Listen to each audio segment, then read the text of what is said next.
ultimate boss. It's sad to say. He was on the last report card we did, failing, doing the worst. And he's still here, lingering, still doing the bad shit. We got Cash Jones, Wack 100, Pacoima Paru Bloods. What's 6ix9ine? What he was saying. 6ix9ine been doing that. I understand that. That ain't what that got to do with me. No, but you were being best buddies with 6ix9ine when 6ix9ine was doing the most disrespectful shit to the BDs and O-Block in general at that time. First of all, hold on. But I don't manage 6ix9ine. That's not. I don't manage. But you were co-signing him the same way where Big U and all these Crips got mad at you for co-signing them as well. Nigga, Obviously, that was very problematic. You think I give a Crip getting mad at me about? Is you out your dumbass mind? You tell us. Now, I've really studied Wack. I've got to know exactly the type of person Cash Jones is. When I see him, he be up close, in niggas' personal space, tapping their chest with the nephew. This is a lying-ass nigga, man. I wouldn't be surprised if he claimed to be a Crip before at one point in his life. This is somebody that everybody wants to see away from the industry. And away from the industry, man. But he just keep going. It's crazy. But something I seen recently was the way Adam was talking to this dude in front of them dudes from the viral way when they was up at No Jumper. I don't think you could say I'm gangster if the last time you did gangster shit was like 3 decades ago. Adam, you don't even get this for the first time at your table. You're alienated. Shut the fuck up, because you don't even get it. Now, I think Adam and Wack's relationship is honestly on another level. You know what I'm saying? The dude's been doing business for a long time. But it was almost uncomfortable to watch how Wack was getting marked out in front of 2 other dudes by Adam. Now, I know there'll be a lot of friendly banter, a lot of witty back and forth that be happening. But Adam seemed to be serious, where he said he's tired of the war stories from Wack. He's tired from the shit that was done 20 years ago when Wack was 19. He's tired of this gangster image and this super blood Paru shit that he's putting out to the people. Now, all of that came on the heels of multiple allegations, man. I'm tender tired of talking about the nasty situations that Wack surrounds. The Big U indictment, Brick Baby indictment, the Main Street indictment. But there is a situation where he got caught up trying to be the muscle for Ray J. We gonna speak on Ray J too. But Wack gets caught on the phone trying to be the bully and ends up threatening somebody who was in business with Ray J at one point. And now both of them niggas is getting sued for gang threats and emotional distress. Wack claims he's connected across the globe. He don't have to kill nobody. They just gonna do it because that's what they feel they told. These Wack words. Straight threat. But the main key thing people keep asking is, how does he keep dodging having to answer for this type of shit now? I'm not going to imply anything that warrants a criminal charge or nothing like that. We're not doing none of that. But how does he keep being around these situations where the people be involved and he always on the outside looking in? That shit make me uncomfortable. This is why people be having these snitch allegations on Wack.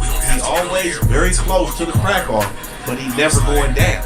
I think he just ain't learned his lesson. There's allegations of him getting beat his phone took, just doing the bad work, but he's still here, man. Until some true paperwork come out, which I believe at one point it will. I wholeheartedly believe that he's somewhere with some smut on his name. This little lawsuit, this ain't really smut. But I think that's the only time that we gonna see Wack having to move around when that paperwork drop on his board. But nonetheless, we still gotta give him an M- because he's doing the bad work. He's the bad people. Very uncomfortable, shifty, shady, untrustworthy, reputation, nasty, impact, absent, activity, too old to be considered. We're not talking about some shit that happened 30 years ago. Wack 100, F-. Now next up on the list, we got somebody that say Wack snitched on him, got his phone yanked, and stopped his paper from coming out the cell in the CDC. We got GB, Eastside AMG, Miller Gangsta Bloods. The streets can make the pin move too. It ain't nothing. So who is Blood back here disrespecting me? I don't even know Blood. Who you talking about? Whoever your celly is, Blood, talking about you bitch ass. Where you from? Where you from? I'm from Miller, nigga. They call me GP from Miller Gangsta. Now, GB is somebody that has a lot of scrutiny around his name as well. You know, I'm gonna keep it real. You know, he seems to be the boisterous of the two when it comes to him and B Brazy in that cell. Sometimes it seems like he may talk out of turn or may say too much. Or at least that's what Munchie B was feeling. They had fell out over some shit. And Munchie B, I believe, fell out with the whole who's who over too much being said in regards to the B team. But one thing that was brought up in that Dulo interview with Munchie B was that Dulo had got GB up off the yard. Now the way it sounded is, you know, it could have been that, it could have been something else that could have possibly been excused, but at that point in time, everybody's performances needed to be at an all-time high, and GB's wasn't. It said that he was supposed to get down with somebody, and he's supposed to pop out and be present, and he wasn't. And he had to be removed. Now, I've heard multiple accounts of him having to be removed from multiple situations. I don't know how many are true, but one is for sure true. Now, again, the details around that situation came out, and it was kind of said that it may not have been warranted, but either way, it happened. Now, he gave accounts about his activity. B Brazy seems to be in concert with his activity. But what we do know is that he is sitting in that cell for getting cracked. I will say that. And you know, like I said, this is what comes with the territory. Everybody's roles be different, but at some point you may be put in a position where you have to show if you gonna get cracking or not. And he did. His activity on the streets is not in question. Now, if I'm not mistaken, he's been sitting down longer than B Brazy. We spoke about his situation in our Kitchen Crib video. Y'all go make sure y'all check that out. We dropped that at this park and in the Kitchen Crib right after that. Check both of them out. GB whole situation in there about how he performed on the streets. But like I said, in that cell, he seems to have a lot to say. He's the one that said all that work about Chef Boy. But again, he said he was personally with Chef Boy on multiple occasions. He said Chef Boy had called his sister, asked him what he owned, you know, trying to calm it down. And I've heard allegations of him being taken care of by the Crips in the county. And then, fast forward to the who's, he's doing some dissing. Now, I don't know about that situation that transpired with him in the county and who he was fucking with. And people said that his own homies wasn't taken care of. I can't say. And I can't fully smut him out either. I know he don't have no paperwork. He didn't snitch on nobody on his case. But for them infractions behind the walls, we gotta give GB a beat for his performance coming out the Miller Gangsta Bloods. Now, a young dude out here that's really confused me with the trajectory of his gangbanging was recently brought to my attention after it said he was doing some dissing after King Boy from Harlem lost his life last month. We got G7, 2700, or is it 3900? I don't know. From Westside rolling 20 Bloods. Ballers, but the 3900 came from in Gardena. Right. I just so happen to be a key player in the streets. Now that situation with the 3900, you know, I find to be an interesting one.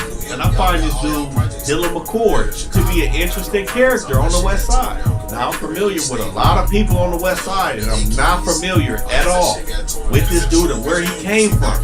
But allegedly, he's from Gardena, which is where he got this 3900 from. Now anybody that knows the 20 Bloods on the West Side, 39 is something that they'll never be associated with unless they whacking it out. I'ma keep it real. He got on the claim that he blew up with the music first and then got put on the 20 Blood and then changed his name to 2700. We know 27th main block over there in Lauren Miller. We know what's going on over there in the 20s.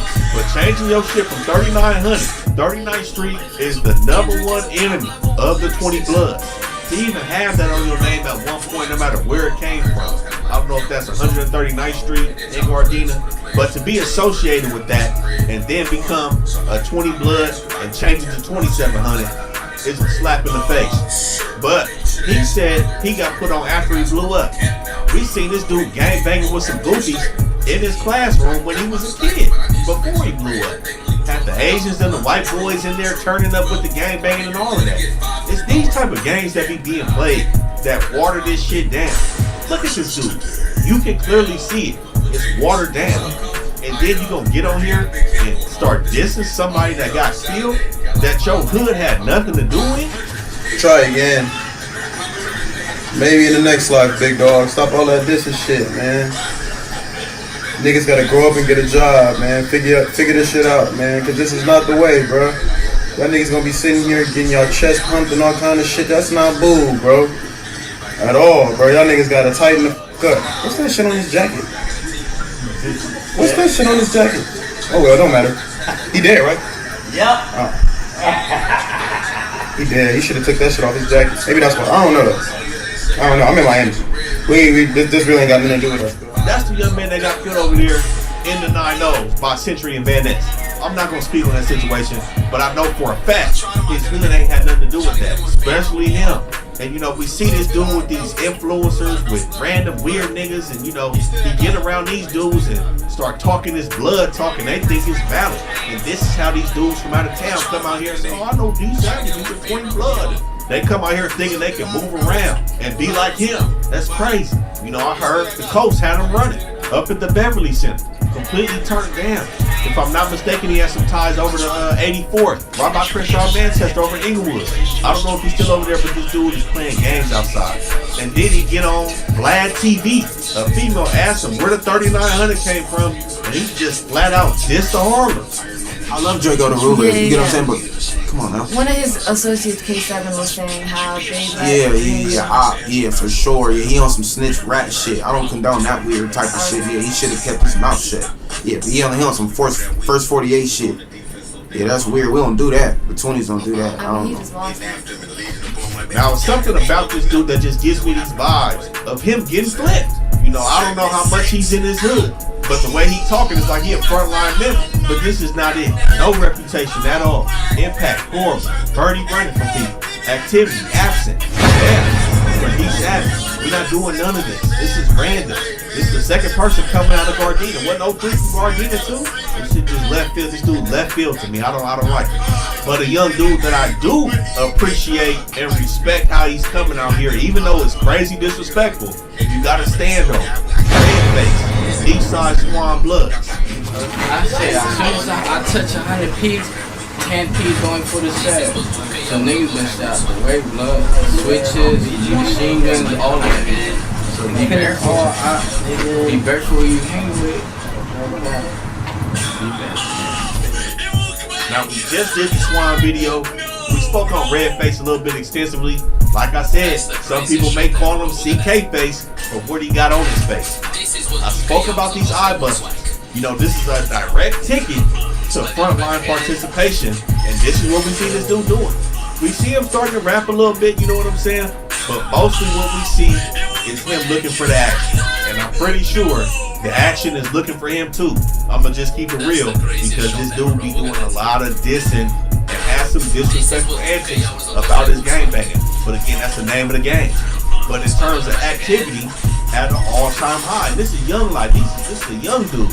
He's right in between that age of D Savage and Lil Brazy 30s. But this is what the reality of full participation looks like. Look at the difference from this compared to that. Now, I'm not going to say just because you extra'd out, that's what gets you a good reputation. But it's multiple factors you got to take in with this. Number one, is your hood even active? We know the Swans, extremely active, surrounded by their enemies. We see this dude frontlining 24/7, outside. They pop the camera on, he outside every time.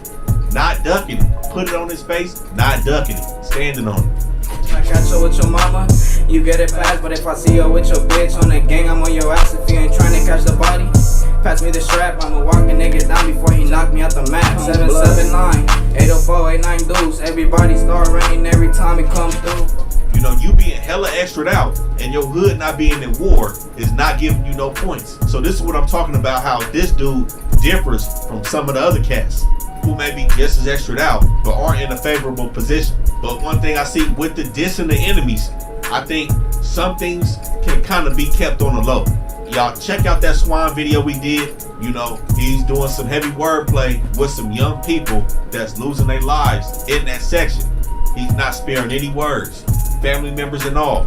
And I think that's the only drawback I'm gonna say with putting it on the internet, typing it as soon as you publish it on your Instagram, put it in your story, you know, where you laughing at whoop-de-whoop or doing this and that, I think that brings a little too much of the wrong attention. It's cool to do that around your homies, and you know what I'm saying, in the streets to know this. But as soon as you put it on the internet, that's where that wrong attention comes from. Especially when you wasn't the one to knock it down. You know what I'm saying?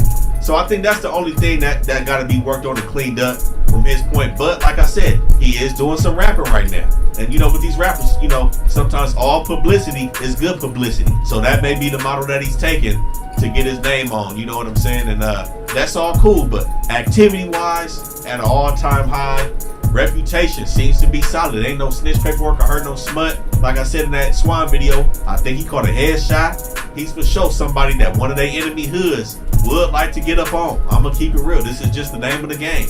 That's what you call a trophy. When you get up on a high performer. And you know, that activity and that reputation will lead to some high impact. But other than that, putting that stuff on the net, I think it can be spared for this specific member. So I'm gonna give him an A-. Just get off the internet with the talking about who's dropping in these sections, man. Now we got somebody else from the east side, but he's not originally from the east side. AOF Nino, Bounty Hunter Watts. You already know what's the deal. Me and the homie, you know, came over here one time. All the Bounty Hunters came over here to the phone one time. I was born this motherfucker. Blood, feed the community one time. Right, $200-300 blood. Super rainy day. Hey, Khalid slapped that, bro. Now, his origins are the main point of the argument with AOF Nino. You know, I got a homie from Moreno Valley. He said he went to high school with him in Moreno Valley, at Moreno Valley High or something like that. He said he's well aware of who he is and where he came from. He said at that time he was hanging out with blood members as well in Nevada. But as we see, at some point, he's glued it together and it became a part of Bounty Hunter Watts' blood. Trey Beach, steady pimpin' minors, he a weird creep. G29, big bleak, watches 2 milli squeeze. Triple K, cluttered when we slide, this ain't no Louis V. Bad bitch, tryna get in every, gotta see the feet. I'll be safe to stay with little baby, I ain't been a chick. So. Now, we kind of made a splash this year when he got into it with J-Bo. Now, we know J-Bo has nothing to do with the politics down here. And I think that made situations arise for him down here. We know he went up there to Nightingale, took the street sign, did all that, was beefing with them dudes up there. But down here, some dudes from Grape Street was trying to get up on him. Real Watts Baby. Now, somebody dropped his low. I heard some shit about Real Watts Baby just slashing his tire. You know what I'm saying? But he was in a hotel or something like that. The Grapes was trying to have some words with this man. And his manager, Christopher Lovejoy, had called into the Grapes. Now, I don't know the full details about that whole situation. Some of it was muddy to me. You know, it said that they ended up getting his phone somehow. I don't know how they got his cell phone. You know, if they actually caught him physically and he ran and he dropped his phone. Those are the allegations, but it did seem like they got his phone. But again, that situation is still kind of murky. Nothing fully came out about exactly what transpired after that. Because after that, we seen him with DC Baby Draco pulling up to the Bounty Hunters, and the Bounty Hunters vouching for this dude, even with him being from Moreno Valley. He's also admitted to being from Moreno Valley, and that's one of them things, like I said, the same with King Phil, Aaron the Plumber. When you got something that seems to be unfavorable, you have to jump in front of it. Everybody knows, like I spoke about many times, when you from out of town, when you know, and out of town is the Inland Empire, Lancaster, anywhere other than the city, people gonna hold that against you. We all know this. Regardless of how reputable you are, you know, somebody's always gonna say, oh, this nigga from Lancaster. Whatever, you know what I'm saying? So, he had to get in front of that, and he did when he was at No Jumper by saying he's not from the projects. But the Bounty Hunter members do function with him, do rock with him, and he be over there with them. Now, the only key thing I have a problem with is the situation with him and 600. You know, the bad people. 600 is Lil Wack 100 to me and to a lot of people. Everybody knows this nigga's nasty, but when the feds came and dropped that indictment on you, and then he go up to the courtroom and he's in the courthouse and mean mugging people's families and sitting right checking out proceedings of somebody's court, hey, that nigga's a bitch. And I think it's bad discernment on AOF Nino's part to be rocking with him. And I know a lot of people say, you know, that's my business, worry about your business. All right, until you fall out with him and he in your courtroom sitting on the front pew looking at you go down. You can't trust nobody like that. And I think that's my only problem I have with Nino. You know what I'm saying? Like I said, him being from Moreno Valley, hey, they let him over there. They rock with him. That's bounty hunter business. I haven't seen no smut on his name. The situation between him and the Baby Lokes, that's also bounty hunter business. Those are main enemies. Inevitably gonna be an issue. So I think that's normal in the field of play between Bounty Hunter Watson and Grape Street Watson. Nothing surprising. But just for aligning itself with Christopher Lovejoy in any kind of way, shape, or fashion, I wouldn't even have Christopher on my phone. I gotta give AOF Nino a like I said, no smut on his jacket. He seems to be outside. We know a lot of that he uses as self-promotion. He's trying to get himself on. You know, not gonna say the most impactful by far from Bounty Hunters, nowhere near it. But doesn't have too much smut on his name, man. I can't sit here and lie in front and just, you know, get down all the way on him just because he rocking with Lovejoy. I want to, but I gotta be fair and I gotta give AOF Nino a beat. Now the next person we got on the list is somebody that got some smut on his name, and he broke the internet with how he did it. You know, 6 Deuce Harper Park Brims. On the dead homies, you ain't from Rams? You ain't from Rams. You ain't from Rams, bro? On the hood, you on gangbang, right? You on your phone, you What's up, y'all ain't from Rams? What's that paw on your face? Oh, y'all. You got a paw. Cut off from Snooper? You got dead paw. On the dead homies, nigga, fuck Snooper, nigga on the hood. Fuck Snooper, fuck Red, dead homies. Now this is a situation that I kind of got to go a little bit deep into because of somebody else who's from the B team who had maybe a similar interaction that we heard about. But just to confront the main topic, we all know what happened with Hito in the 9-0s. He with a female from Brims. We spoke about this extensively in our Brims video. He with the female. Dudes from 9-0 who kicking in that alley right behind that shop had recognized the female and her car. They already knew these dudes was from Brims. They know who Hito is. He be rapping, you know. They already knew. They just had to test the water. Ain't nothing like somebody admitting that they who you think they is. So they ran up on him, pressed him, and dissed his hood. He looked at him straight in the eyes, said, "No, sir, he's not from there." Was with none of that. She said she's looking people dead in their eyes with the utmost sincerity and said no, they didn't want it. It then comes out that Hito leaves the female in the 9-0s. Mind you, her tire popping some shit, something happened with her car, so they had to stop.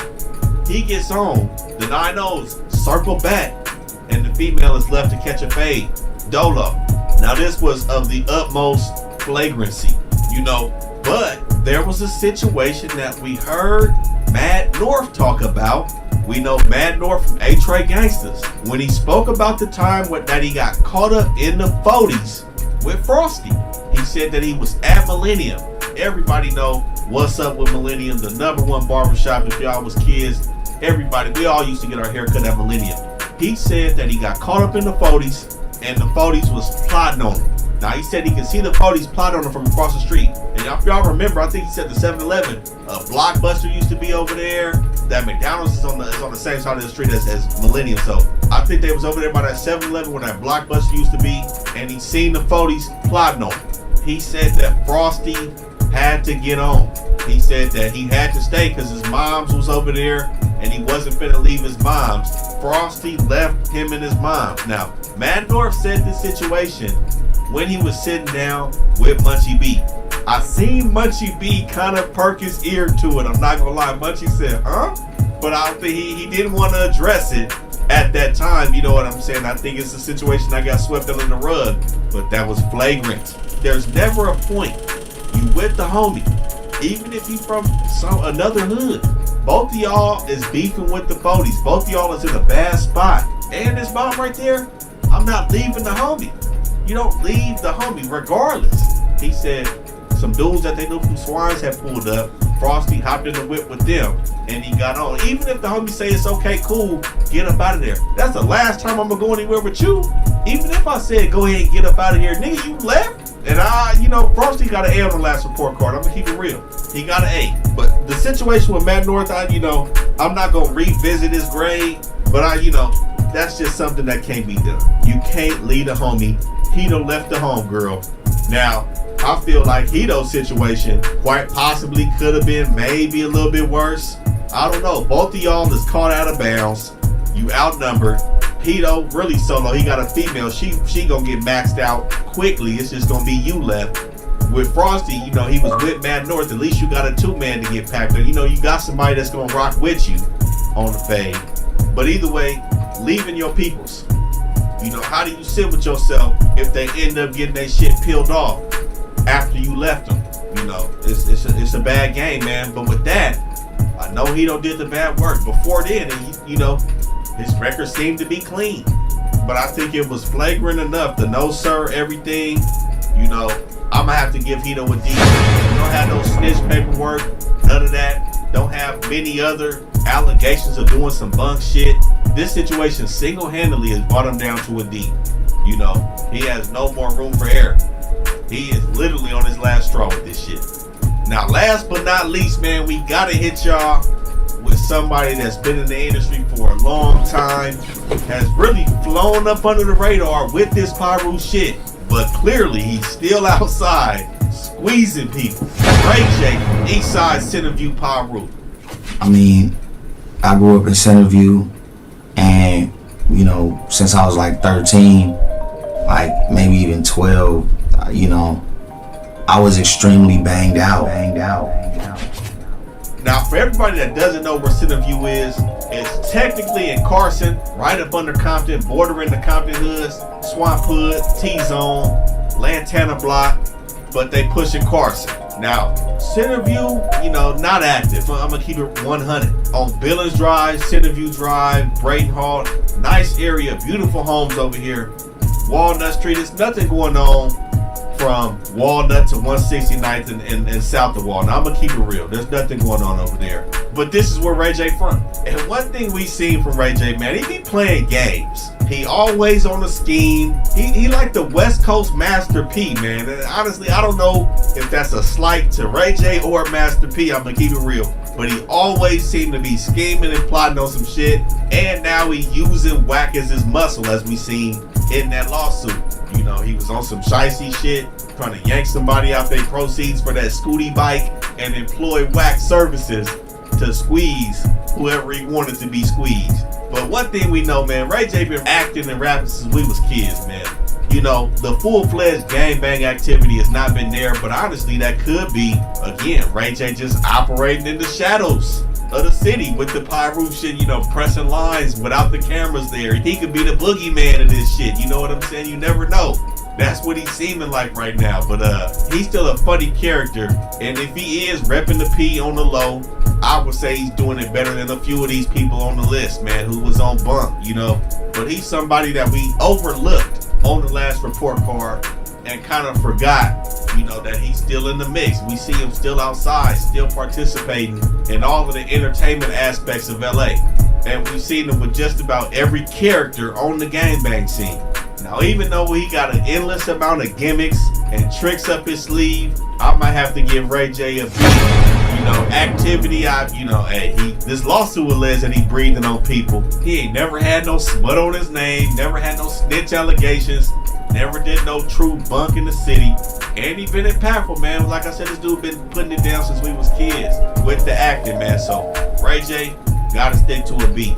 But this was going on with the current state of gangbanging and the blood and Piru representation in the city. You know, when you bring yourself to the media and present yourself as a blood, Crip, Piru, Sudaño, Southside, or whatever, you gotta know how to perform in front of the crowd. Doing a bunch of bullshit is a bad representation for the program that you putting out there to the people. Now, we may come with a part 2 of this. If y'all want a part 2, let us know in the comments who y'all want to see on here. We're going to keep coming with that fire. It's the best hood channel on YouTube. Rap News, Street Politics. Make sure y'all like, comment, and subscribe. We out.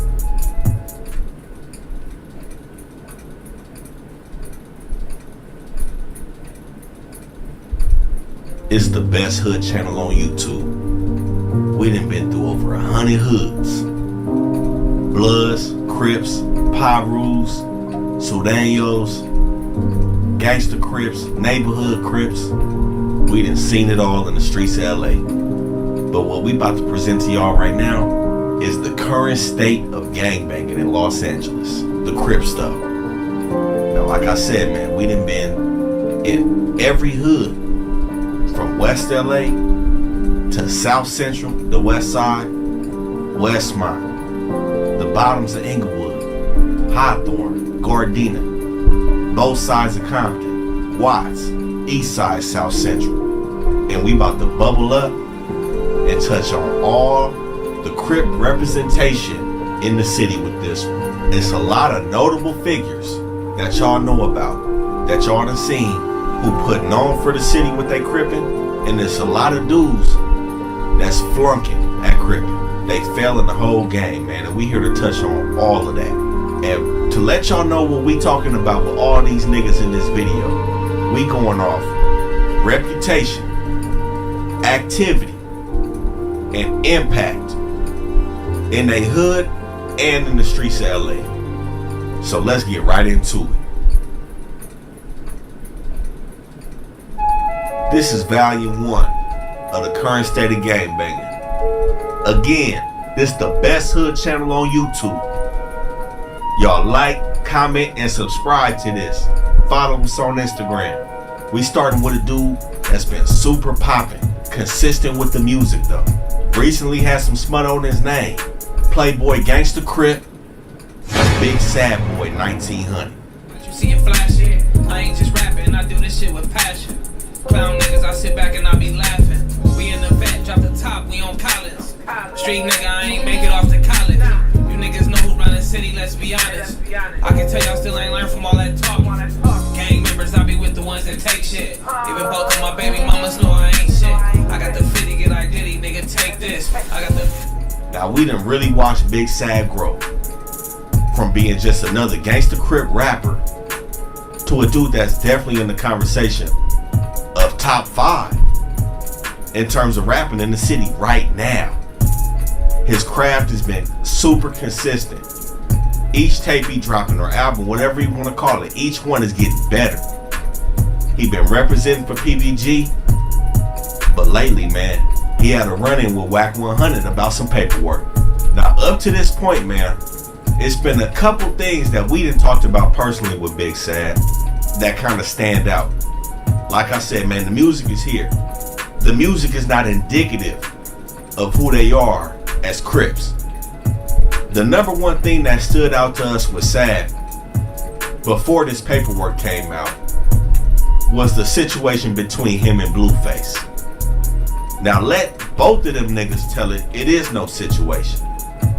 But to give you the background, Big Sad Playboy Gangsta Crip, one of their main enemies is Venice Showline Crip.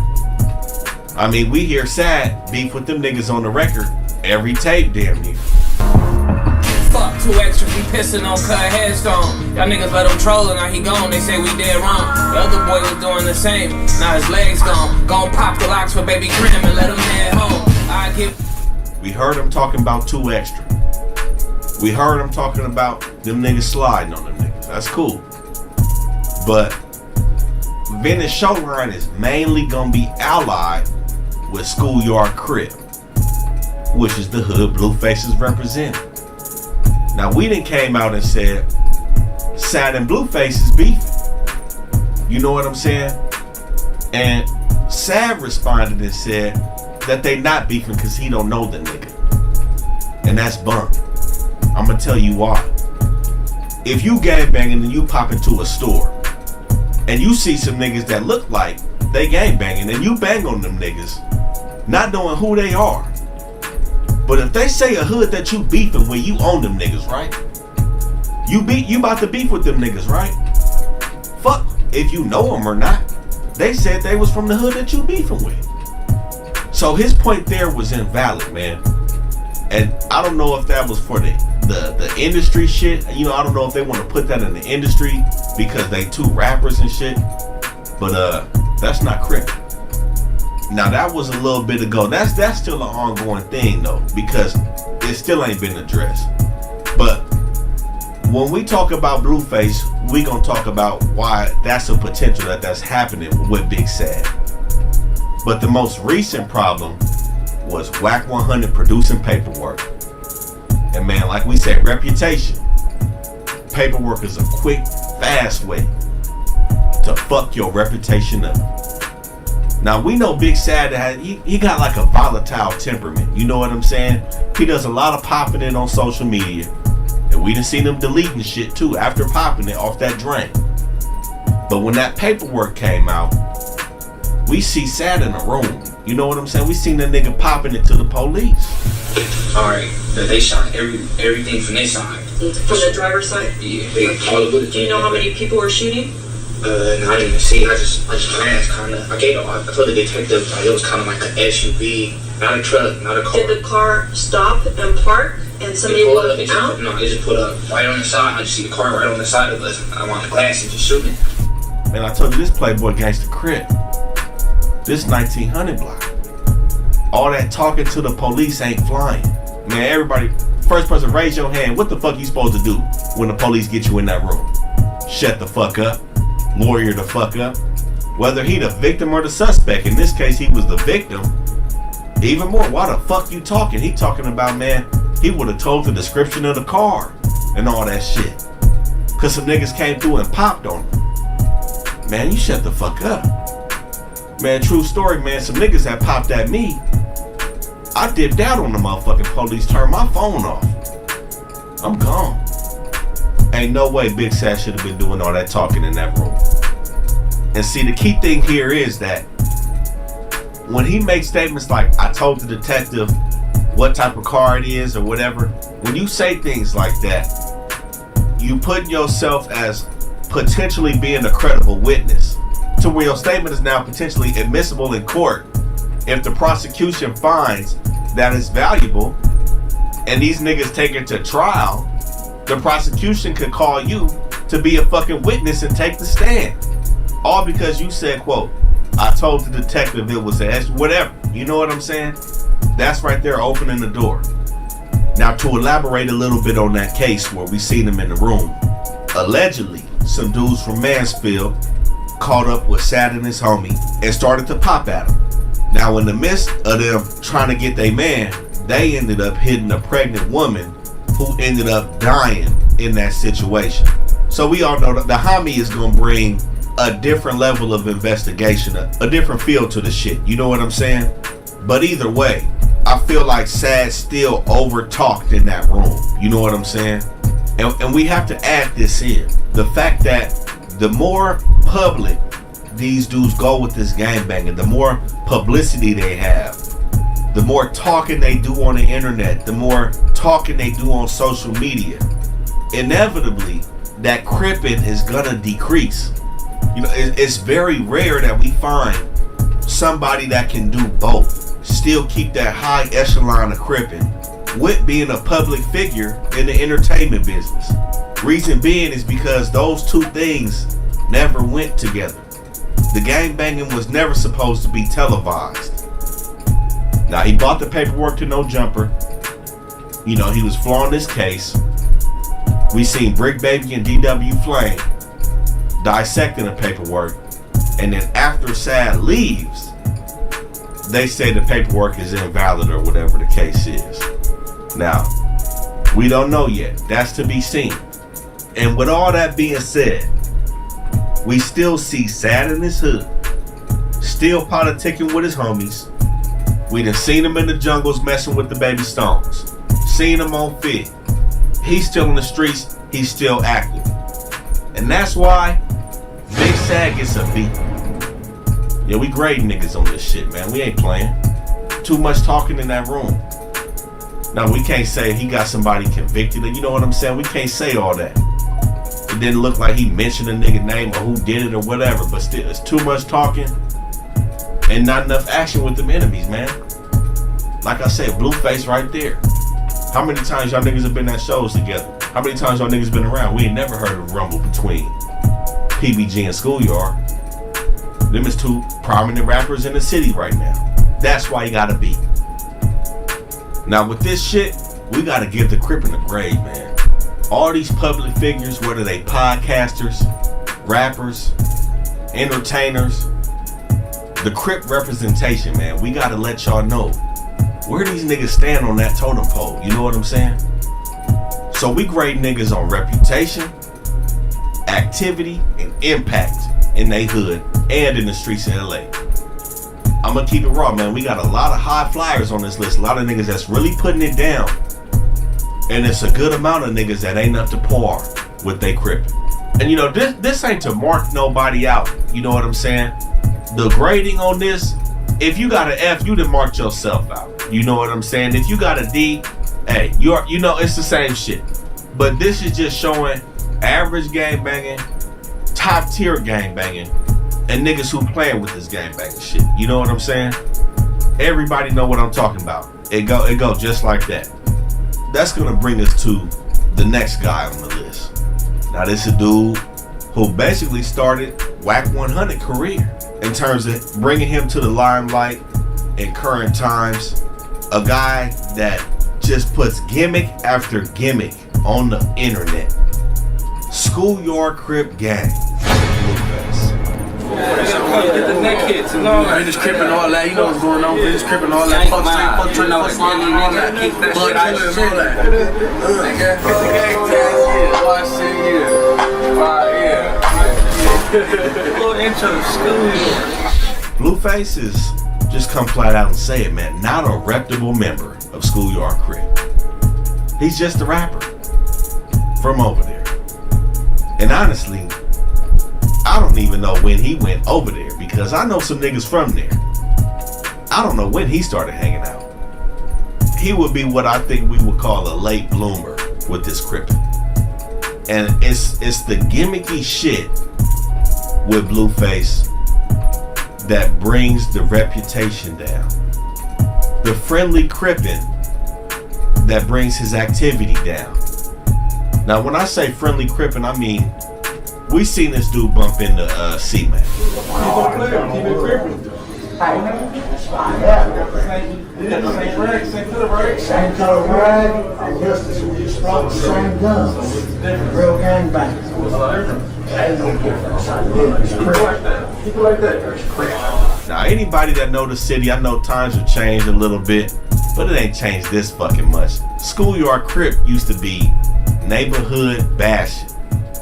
They wasn't rocking with nobody from the 40s, from the 50s, from the 60s, the 90s, or the 100s. I know them dudes over there that's listening know what I'm talking about. Regardless of whatever you niggas say in these fucking comments.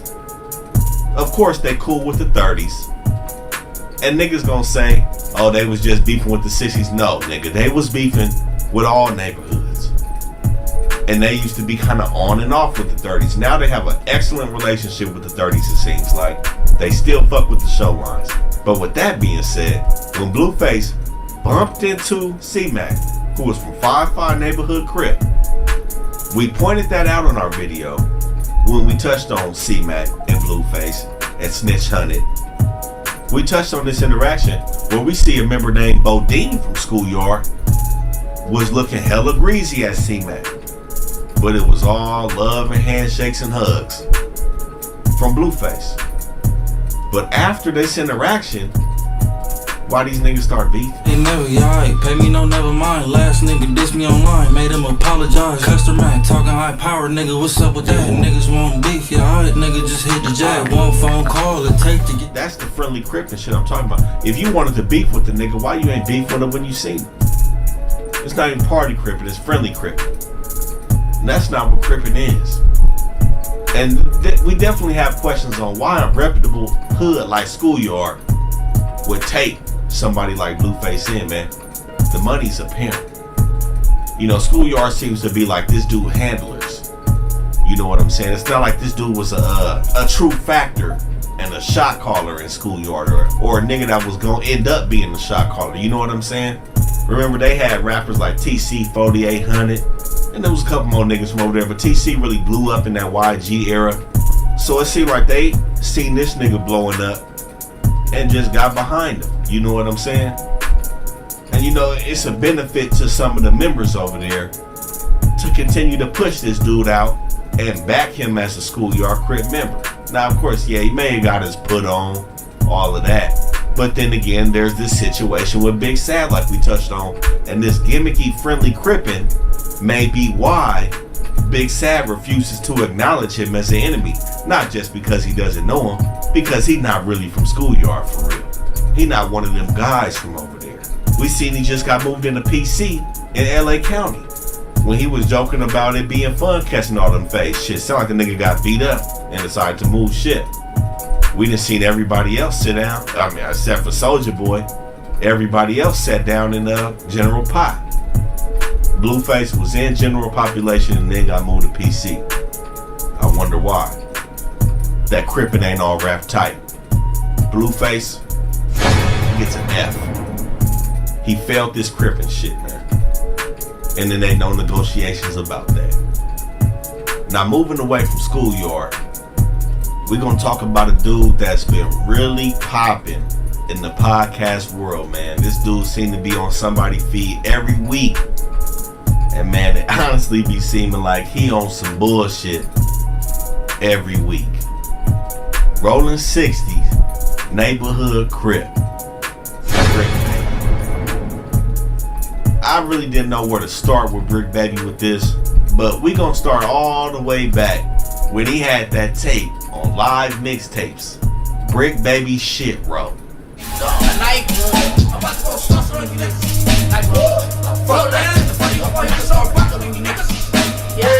Fuck around like that, see it gets crip walking on you niggas. Body back to the tap, bring a motherfucking cup for the shit out.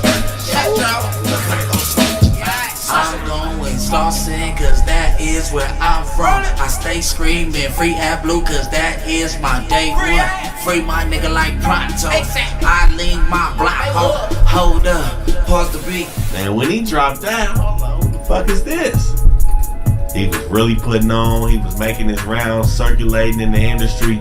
Just a young, hungry nigga in the rap game. You know what I'm saying? He went and did his time, and he comes back. Funny enough, when he jumped back, he become like the new nigga on No Jumper when the old ones got booted. You know, and No Jumper is like a carousel, you know, of nigga hosts. You know what I'm saying? Nigga podcasters or something. You know what I'm saying? Like, that spot can only be filled by some black dudes, and they have to kind of be gangbanging or have some type of edge. You know what I'm saying? I don't know what that's about. I don't know if it's just equal opportunity employment, or you know what I'm saying, if it's something else. I don't know. But Brick Baby signed up for it right after all the shit go down with T-Rail, Smack, AD. Brick Baby inserted to the podcast world, and he talking to the masses. You know, and this podcast shit, man, is something else. You can really expose yourself to some unfavorable situations, and that seems to be what Brick Baby has done.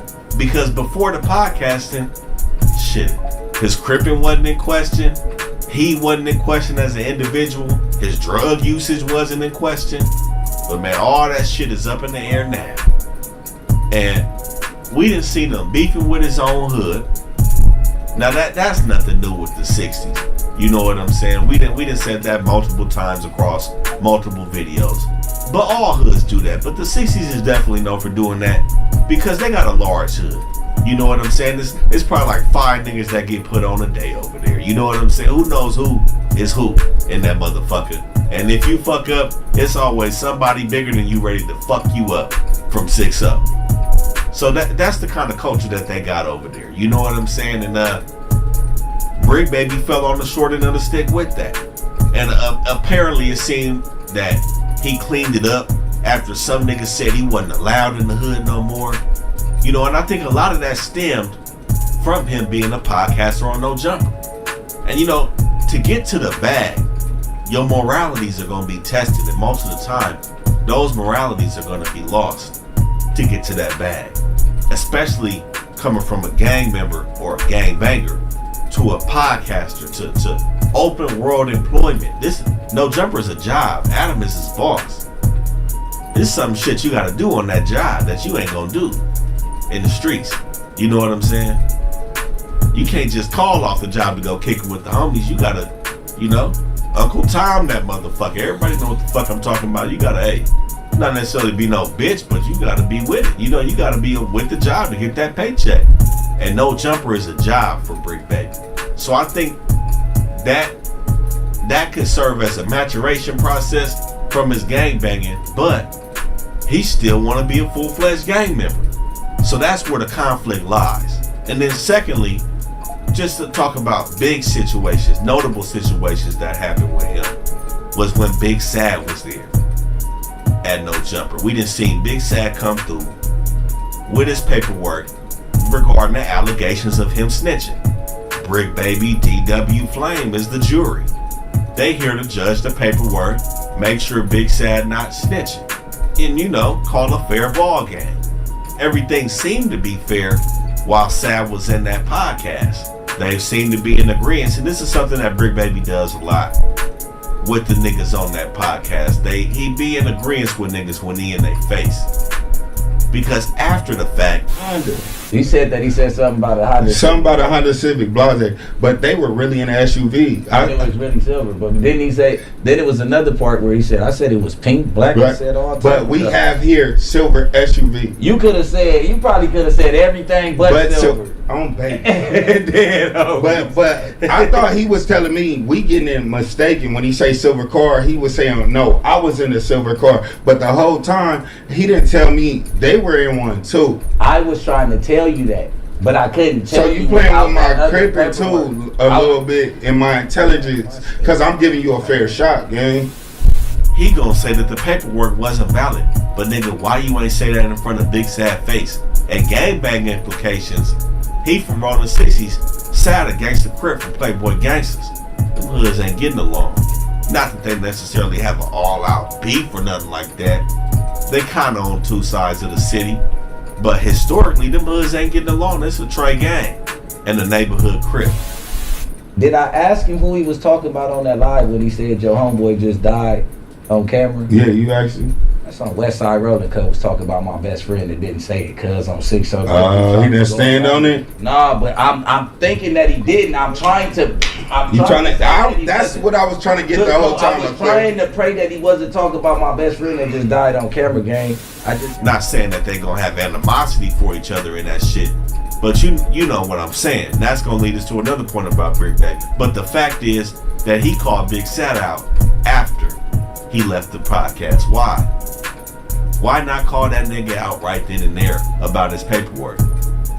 That's throwing your stone and hiding your hand, nigga. That's not that crippin'. It's been too much smut surrounding Brick Baby lately. And the latest incident, man, the shit that's going viral right now is when DW Flame disrespected the neighborhood card when he asked for a cigarette. Let me get in there. Oh, excuse me. No, I put it in the notes. It's under the it's right. It's under the first two. Okay, so while we doing that, how long is this gonna take? We all know what he said. We don't do that on this channel of saying them disses and shit. But DW Flame said a word that was disrespectful to Brick Baby hood. Brick Baby didn't flinch. Now DW Flame, he apologized promptly. And it's been multiple situations. I done seen a nigga from 6-0 and a nigga from Schoolyard kick it together. And they won a Newport. And the nigga from Schoolyard said that shit in front of the nigga from 6-0. But they was cool. They had been homies for a while. And the nigga from Schoolyard apologized. Hey, it's part of the lingo. My bad, homie. And it may be, motherfucker may, laugh it off like, oh, nigga, you good, nigga. You know what I'm saying? Or whatever the case is. Or, that's normal. DW Flame played it right. And I don't necessarily think Brick Baby played it wrong either.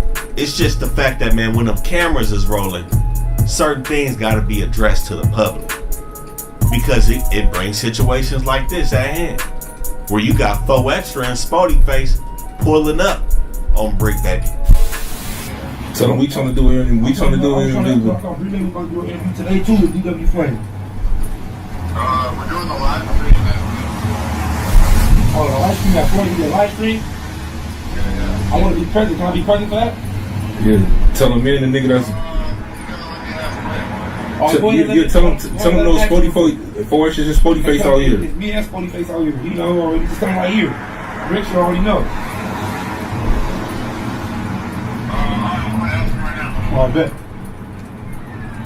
You got C-Mac issuing statements on Brick Baby not checking DW Flame. talking with my big homeboy, Big Dr. Face Baby 5, and tell us, you know, what's going on with Brick Baby, huh? I said, what's going on with Cub? Well, Cub let DW Flame call the cigarette, the neighborhood this one. Brick Baby, DW Flame was wrong. Cub know he should never said those like that. Hey, Flame. And it didn't have to be a hard check. All it had to be was, hey man, hey man, come on. You know what I'm saying? Something for the nigga not to flinch. And even though he apologized, you know, look, it just looked bad on Brick Baby part. And then more neighborhood Crips want to get at the nigga. Saying on neighborhood Crip, on 6-0, on dead homies. Every other word. You gotta be a certain type of individual, bro. So if you're that certain type of individual, them fighting words. Hey, you look at their mama and their life. Gonna say they wanna nap in front of my face, thought they get slapped in their motherfucking thing. All chillin' and all that. Nigga, I'ma slap the fuck out of a nigga. Fuck you mean, nigga? Nigga, he would've been missing after that, nigga. Bye. Bodie Craig. So how you gonna get mad at C-Mac for telling you that was some sucker shit, bro? That was some sucker shit. And you know that, nigga. You actually passed Cuz a cigarette. You actually passed it to Cuz. Really a bitch, cuz on 40 neighborhood Crip, sit up there and let the nigga Flame tell you to your face, my nigga. Pass him an end. You not feel no certain type of ways about it. Keep neighborhood out your chops, bro. Dead homies, the 6-0s need to put you off immediately. Well, not just that you a member of a certain community. Everything that come out of your mouth is 6-0 on the dead homies, 6-0. So when shit hits the fan, and then it's, oh yeah, but my work, oh, but my contract. But it's like, bro, y'all can do what y'all do. I'm gonna continue to talk my shit. My big Tell Cuz, leave me alone. I'm on my way. I'm on my way. Leave me alone. I'm on my way, Cuz. Hey, Cuz, you have to accept that, Cuz. You gotta accept that, bro. You gotta accept that, bro. Cuz said a little bit. Shit, we might as well say some more shit. I'm just gonna say that. The dead everybody go out there, yo. Big bro. See. But listen, man. And a lot of that, man, them niggas on No Jumper gotta stay off them drugs, man. Man, we seen Brick Baby look like he was nodding off on some boy. That's unacceptable, Crippin', nigga. Unless you look, you niggas want everybody talk about J-Cat this, J-Cat that, but they said he nodding off. Not to address a situation that really bubbled up with Brick Baby when he crashed out on No Jumper, man.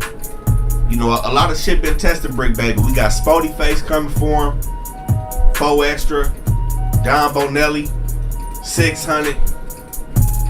Everybody want to holler at Brick Baby, man. And he pulled up to No Jumper and he went up. On the dead homies pull up. On 6-0, because ain't no 40s coming to the 60s pushing no issues. Y'all rolling 60s, nigga. Ain't man 40 coming to the 60s, nigga. With no type of drama, nigga. On SC. Only 40 come through that motherfucker is Pee Wee and Lil Vernon, nigga. Dead homies. You niggas got underlying conditions, hate the hood, nigga. On West Side Road to say that, nigga. On the dead homies, cause y'all know what it is, nigga. And a nigga play ball. It's the only reason I ain't come outside one of you niggas, cause I was in front of these white. And the thing is, man, Brick Baby, this is what happens when you stay asleep at the wheel. When you supposed to be on your toes. Nigga be on that drink. Whether it's them pills. This is how all this shit was able to transpire when you're not in your game. Being high, the motherfucking drugs knock you off your shit. Cause now we see he come up here crashing out, he dead sober. This is what they, like that one nigga said, this is what they want. But they really want you asleep at the wheel off that drink. They want you laid back, cool. They don't want you tripping like this. And this wouldn't have happened if you wasn't on that shit, man. On the job. Interviewing niggas, politicking with niggas. It's very apparent that he up at No Jumper sober on a crash out tip. Stay off that shit, man. Now this was coming right at the end of audio leaking of him talking about DW Flame in his hood. So I'm like, if I shed light on Cuz business, all the homies gonna think that Cuz the neighborhood, and I know Cuz Hard ain't really right there. He kicking with them other niggas. You know they off-brand gangsters, so they do what the other niggas do. You get what I'm saying? Yeah. And I ain't saying it's cool. He ain't never did it in front of me or nothing, bro. But honestly, man, I think Brick Baby should have handled this business in the streets before he came back and did this on No Jumper. He seemingly got some phase, man. Spody Face. Don Bonelli. And right now it's arguable that he got a fade with DW Flame. I know they're not trying to take it there.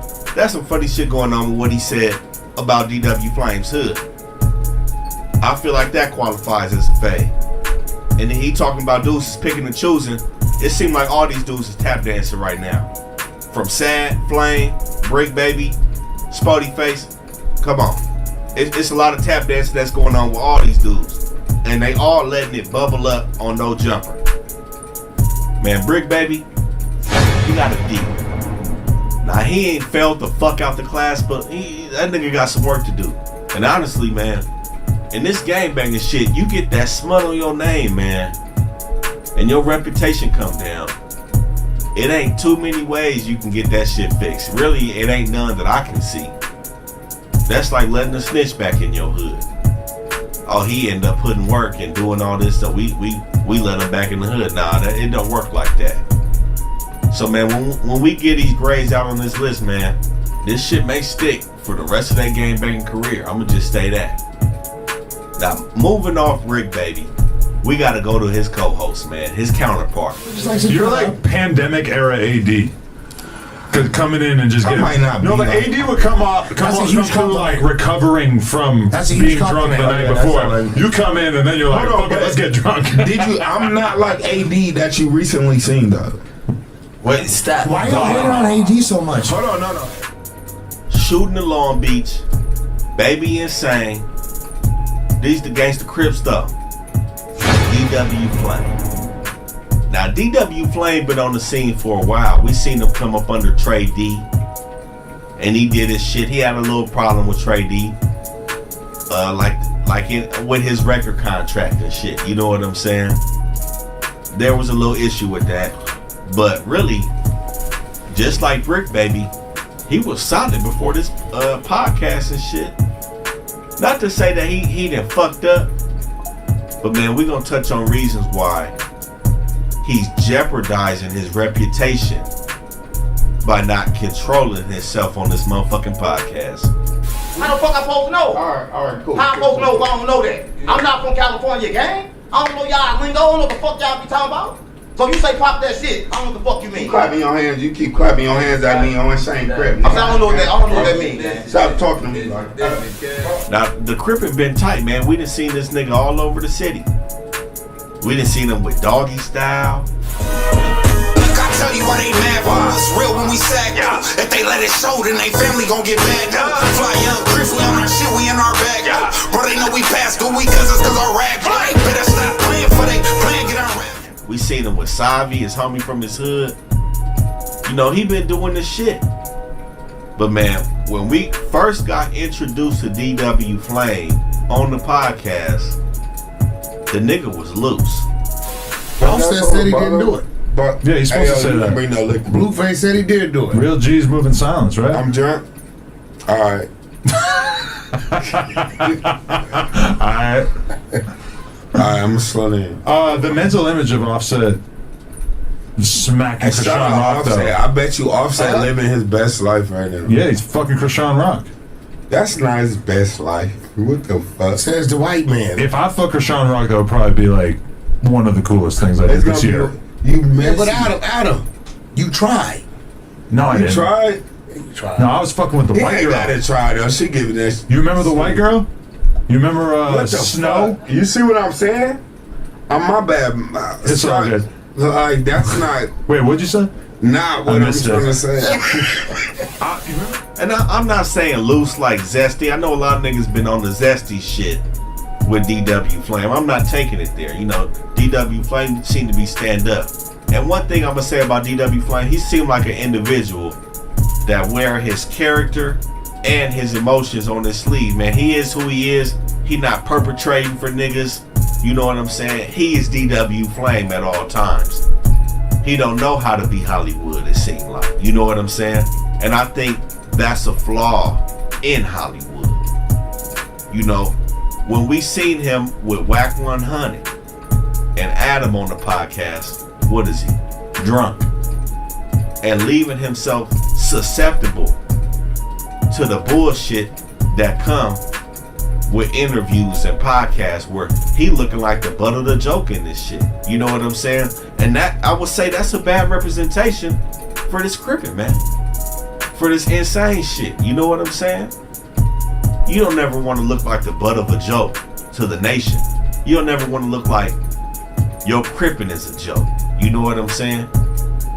Not saying it is, but he's opening the door for things to happen to where it will be. You know what I'm saying?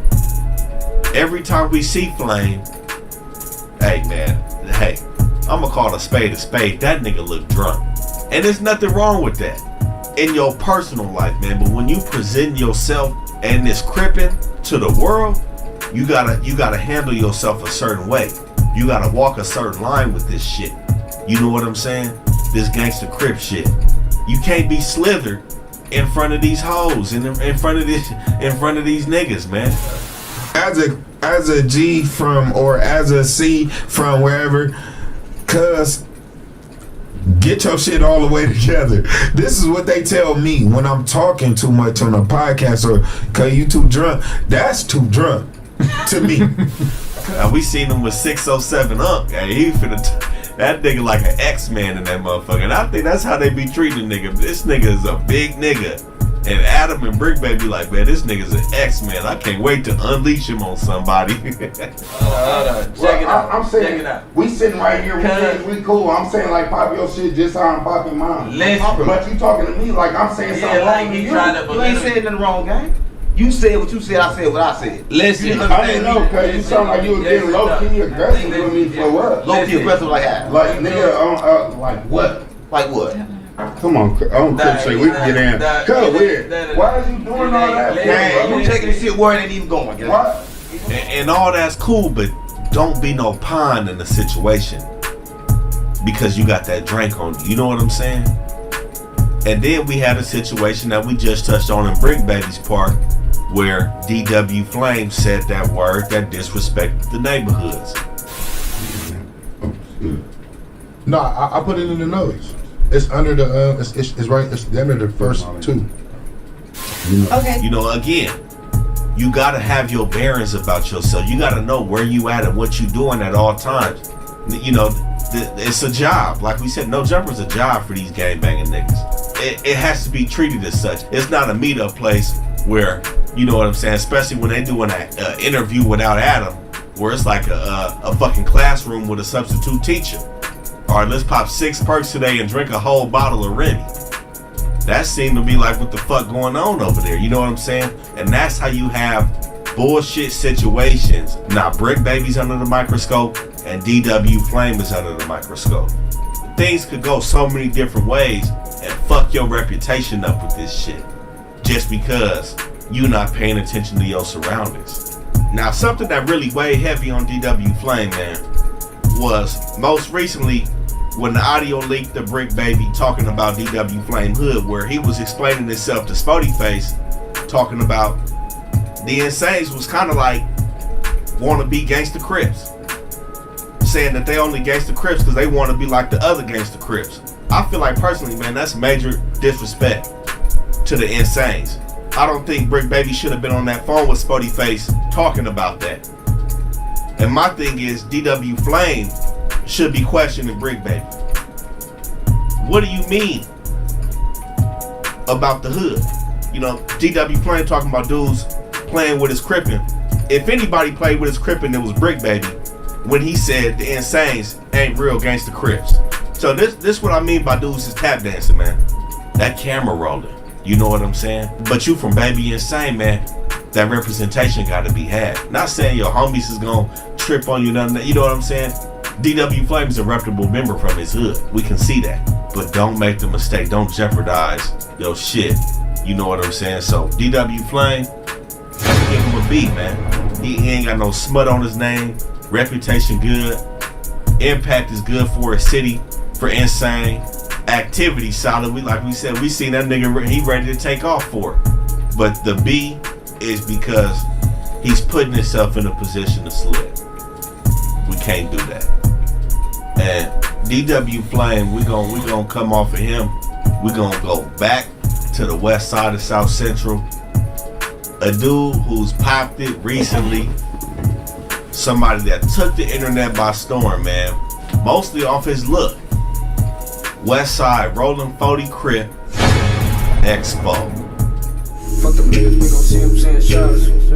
30 dead bond, tell them stop. How the fuck you tryna go slide and get popped? If you ain't never did shit to me, don't pop it. I can do some shit you can't believe. I ain't popping it. You don't really wanna be with me. You get toxic. Ops try to come score 3. And we blocked it. He ain't did shit to me, tell him stop.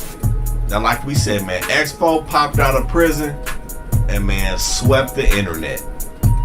Representing Rolling 40s to the fullest. And he made that very apparent.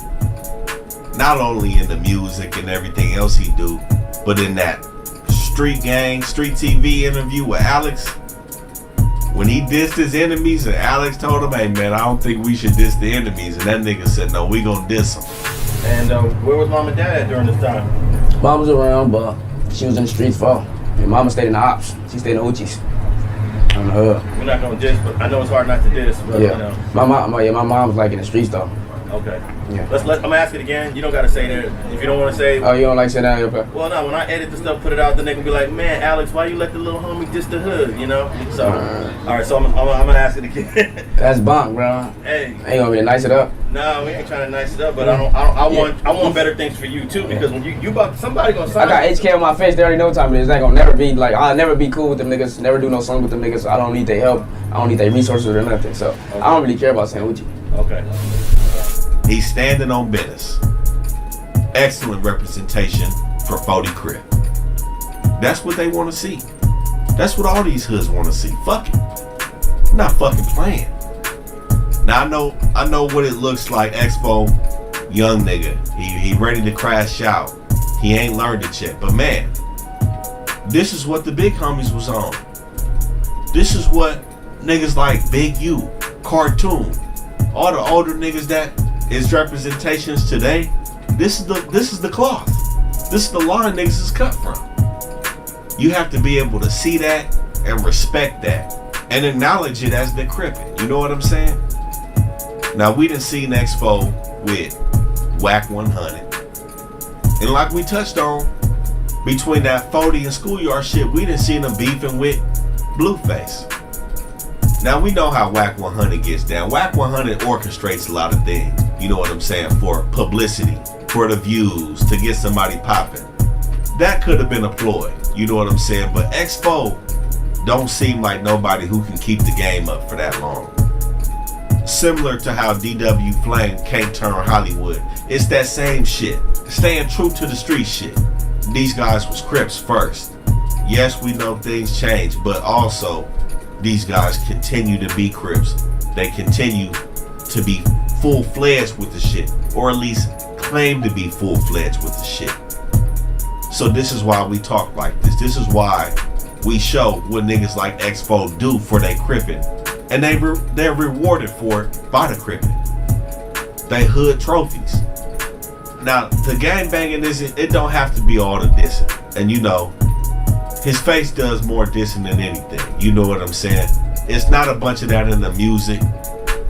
It may be there here and there, but most of the part, the music is good. You know what I'm saying? Fuck a nigga bitch, take her to the door. Chase him down and get right with him, I'ma hit my mark. Told the nigga wear it by himself, I'ma do my part. When I hit the kennel, I went hard, you can check my charge. Screaming you a trophy, taking pictures with well-known marks. Told her keep the gang, got his mouth cause he been with the mark. Nigga, you ain't ready from the game. Tiny, slap him, take his chain. Told the bitch get on her knees and do her thing. Yeah, niggas get slapped acting strange. Other side spook the hang cause it ain't safe. We gon' come and put them in their place. But like we said, Expo is still standing on business. If you were enemy of Rolling 40s, you were enemy of Expo. And he sticks to that. He's sticking to that. Regardless of being back down, when he pop out, he's still gonna be on the same shit. That's why Expo gets an A. Expo's Crippin' is A-tier Crippin'. No smut, no paperwork, stay down, stay solid, put in work, no fluttering, no acting, no drunk on the podcast, no perks on the podcast, no talking about shit you're not supposed to talk about. And you know, this is evident when he was on No Jumper. I saw this video that alleged that it was you involved in this crazy ass shootout. What was that situation?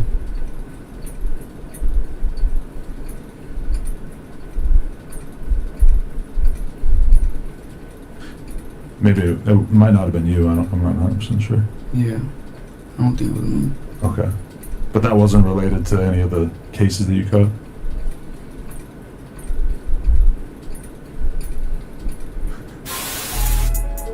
We seen Adam try to do the setup alley-oop with him. Just like he do with everybody. That's his job to do. You can't fault that man. He's a podcaster. He's an interviewer. He's supposed to get niggas out their character. He's supposed to get the bitch out of pocket. X4 ain't fall for that shit. Adam asked him some off-the-wall shit. That nigga pause and look like, nigga. That's what the fuck we want to see.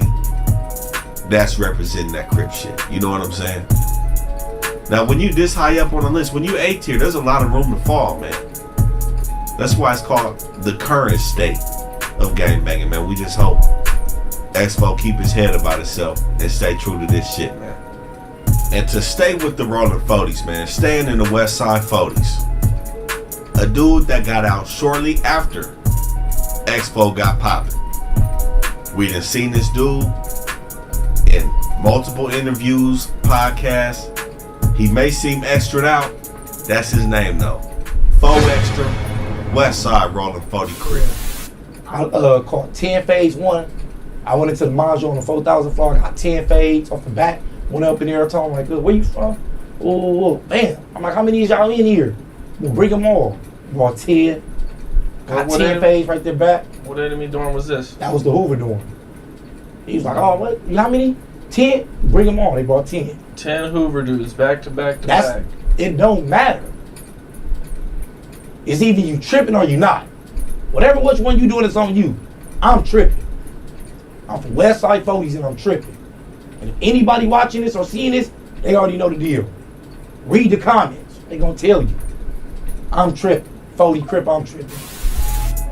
Now, 4Extra, man, we ain't heard no music from this dude. But he still counts as the public representation. You know, when you do these podcasts, these interviews, man, you roll it in these circles, you putting that Crippin' out to the public. 4Extra has been doing a solid job at that, man. Now, it may be, he may not necessarily fuck with the lane of entertainment. You know, like I said, we seen him do the podcast with Lupe. It was on some neighborhood Crip shit. And we done seen him pop it on live and on them other little shits. And he kind of fell off it. But again, not doing that slipping on the internet. Not over talking in the podcast. Now, over talking and being extra'd out, two different things. Not being high drunk in the podcast. Representing them 40s, man. The 40s is generating some top tier crippin'. I'ma just say it. As we see from their representation, we gonna touch on you, Hoodie Hood. We got some members from 40s that's following a specific program, and 4Extra is one of them guys. We just seen him pull up with Spody Face, looking for Brick Baby, in regards to that DW Flame situation. And it's not the last time we gonna see this man. He stayed solid on his case, did his bid, got out. No paperwork, no smut. These is the factors, these is the things that generate a reputable score for this Crippin', for these niggas, man. 4Extra. Look into that guy Lil Mo. He got an A for that Crippin' on this list, man. The Rolling 40s producing. And that's no coincidence. The Rolling 40s are extremely active. A lot of beef. A lot of history. Large neighborhood. A lot of members. We just see them talking about them fades, county jail fades. He got down with Jap 5. Jap from where? That's new. Oh, from Hoover? Yeah. Oh, he rapped now? Yeah. Oh, yeah, man. He was. Yeah, man. He talking about the young kid, man. The young kid, man. You know? I heard he got hands. Yeah, though. I heard he got hands. Have it that day. Oh, shit. Have it that day. Oh, shit. Have it that day. Yeah. Oh, shit. I knocked his ass so hard that nigga flew over the table. You know, he came through, you know what I'm talking about? He came in the dorm and shit, little kid. Yeah. You know, the little kid came up in that motherfucker, all this little dumbass, you know what I'm talking about? Flying through, he's, 4 extras, I'm only 20, so what the fuck that got to do with me, nigga? Right. It got nothing to do with me. Right. That That you know what I'm saying? But That shit, part. I didn't know the nigga was a rapper. Nigga's a rapper now? What you supposed to be doing. Just like C-Mac. Not PC'd up like Blueface. He handling his business. And man, it looked like he trying to serve a 6-0 DP, pulling up on Brick Baby at No Jumper. I don't know exactly what he was prepared to do, but he coming to check on that Cripper from Brick Baby. This is a person that's trying to keep the narrative tight, especially for that neighborhood Crip. And you can't do nothing but respect that. Now, you know, we gonna move out of the 40s. And this is a controversial thing right here. You know, the Hoovers. Now, a lot of people is gonna say the Hoovers shouldn't even be on this list. They not Bloods, they not Crips. Well, they more Crips than Bloods.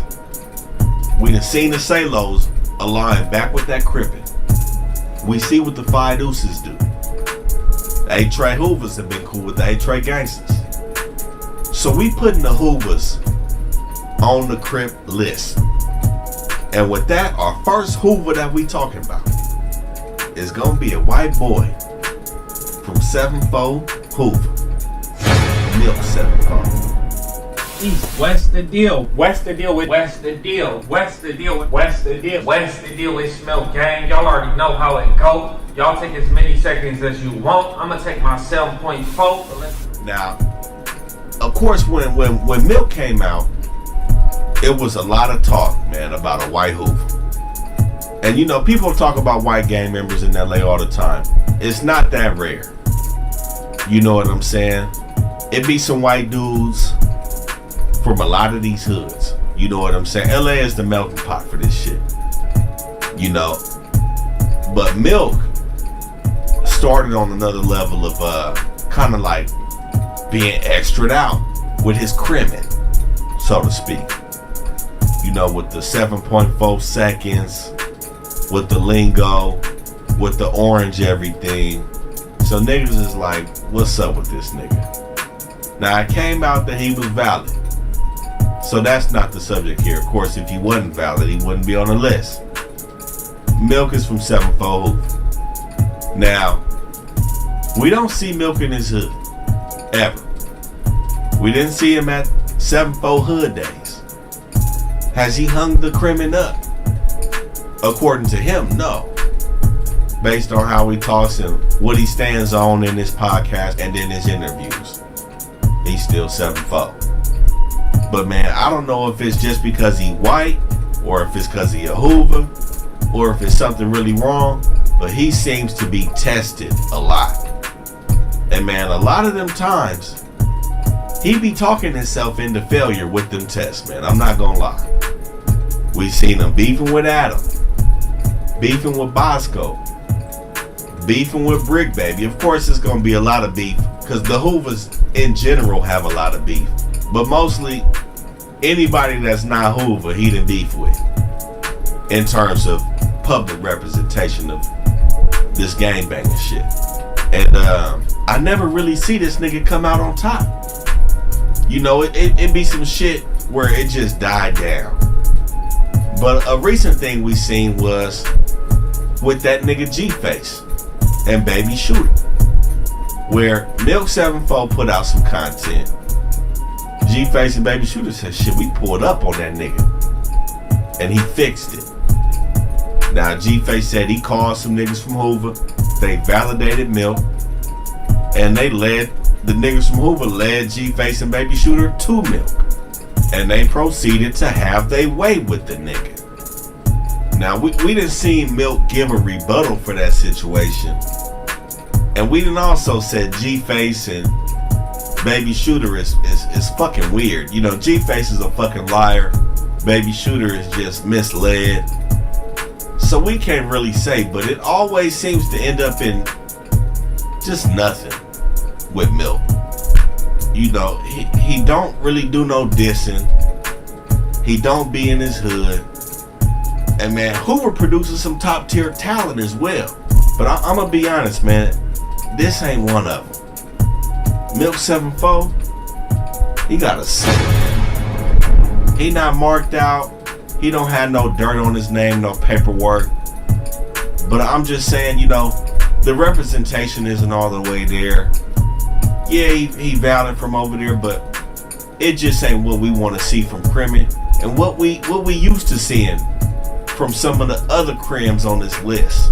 But the thing is with Milk, man, we done seen a dude from 7-4 Hoover who's sitting down right now, but still a frontline member of HCG, Jay Hartless. We gonna get to him later. But when asked about Milk and Milk's crimming, Jay Hartless kind of said, you know, hey, dudes ain't really out here like that, insinuating that Milk is not banging the hood like he should be, or how he comes off to be representing the hood in his videos. You know what I'm saying? So, you know, this results in average gang banging, not over the top shit. You know, not saying he a buster or he getting marked out or anything, but it's just apparent that he's not frontline or even doing some major politicking in the 7-4s, you know? And man, staying in that Hoover car, a dude that's been in the industry for a long time. He started off around Tiger. His crimin' always been good. From Fido's Hoover, we just seen him get his situation changed up from coming off No Jumper to jumping on his own shit, Fig Unity. We got T-Rail. Now T-Rail, man, became a real popular character on No Jumper. Like I said, he been in the industry, he been doing this shit. He been solid too. But the only thing with T-Rail was the situation with No Jumper. You know, and I think No Jumper is really truly a lesson for street niggas, man. You know, I think niggas go in with a certain perception of how it is, and it puts you in a different place, especially in your career in the entertainment industry. It makes you vulnerable, so to speak. You know what I'm saying? Where it's like how frequent that podcast produces work. You like, yo, life is plastered on the internet for us to watch, man. And we done seen T-Rail go through hella ups and downs, man, where Adam would use him to interview niggas. You know what I'm saying? Like how he didn't do the Bobster interview, Adam did that. How Adam did Tunchi, but T-Rail did. You know what I'm saying? It's almost like he was being used for that era to fit the No Jumper agenda. You know what I'm saying? And like we'll see with a lot of hosts on that show, your reputation is gonna take a hit because of that allowance of that. You know what I'm saying? Now T-Rail ain't had smut on his name for real up to this point, but recently we seen him with an argument that him and his brother Big Deal had about a situation where a dude supposedly from Fruittown Piru named Rich Moolah pulled up at his crib. Nigga, that's what's happening on the internet. Nigga, I'm talking about it like anybody else. On your platform. Nigga, just like Stunner Girl, niggas. It happened, everybody spoke it. Once I spoke on it, got serious, niggas start crying. You just wanna let me finish that situation, nigga. Straight up, nigga. Like who? Finish what situation? Nigga, that situation with the nigga pulling up to your house, nigga. What you mean? Straight up, nigga, you forked out, nigga. Nigga, shut up. What nigga, the fuck you talking straight about? up, nigga. I have a motherfucking burner ass. Marked out, bro. What the fuck you talking about, nigga? Man. You was with me in a motherfucking Man, in a garage, nigga. I don't want to hear none of that, What you nigga. talking about? Nigga, I pulled up, nigga. What's happening?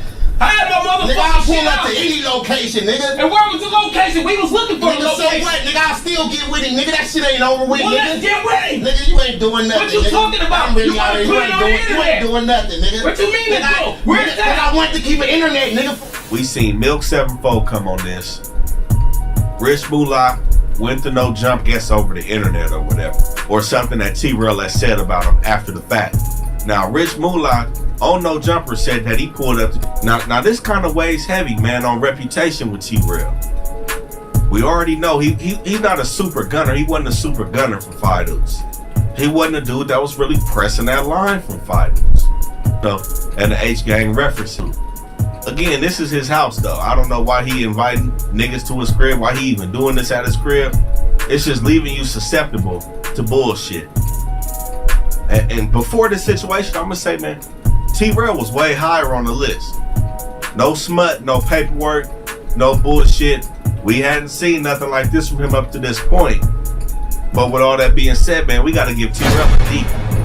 You know, he not failing at his crimming, man, but that's not the representation. We can't have niggas pulling up to the house and no work being put in, and then they come and fuck with niggas that you used to fuck with, or niggas that hate on you.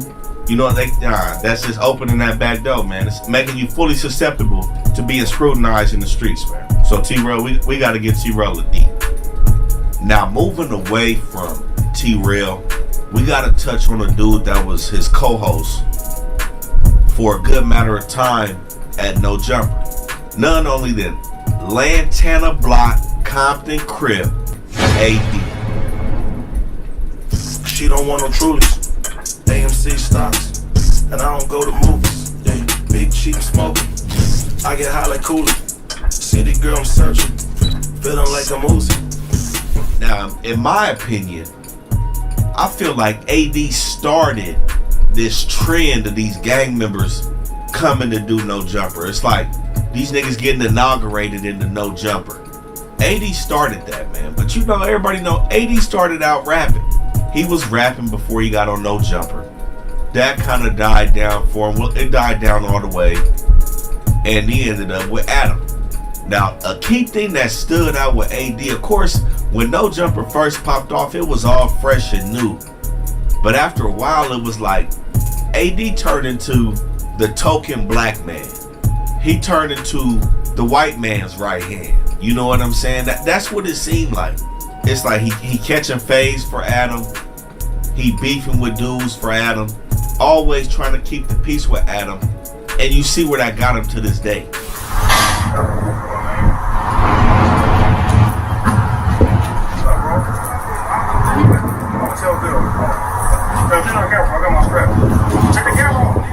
I'm just telling you. Now we know he's came out publicly as a Crip, and all that's cool, but he's not like a real hard-hitting banger from Lantana. And a term that has came up in regards to his cripping is what they call party cripping. Now, party cripping is something where dudes want to crip at the function. Dudes want to crip when the camera come on and the drinks come out and the bitches roll out. It's really just cripping in a party/fun setting. Never in a real street gang banging with the program and the bullshit setting. And we definitely see that from AD. Despite the fades, you know, these weren't gang fades.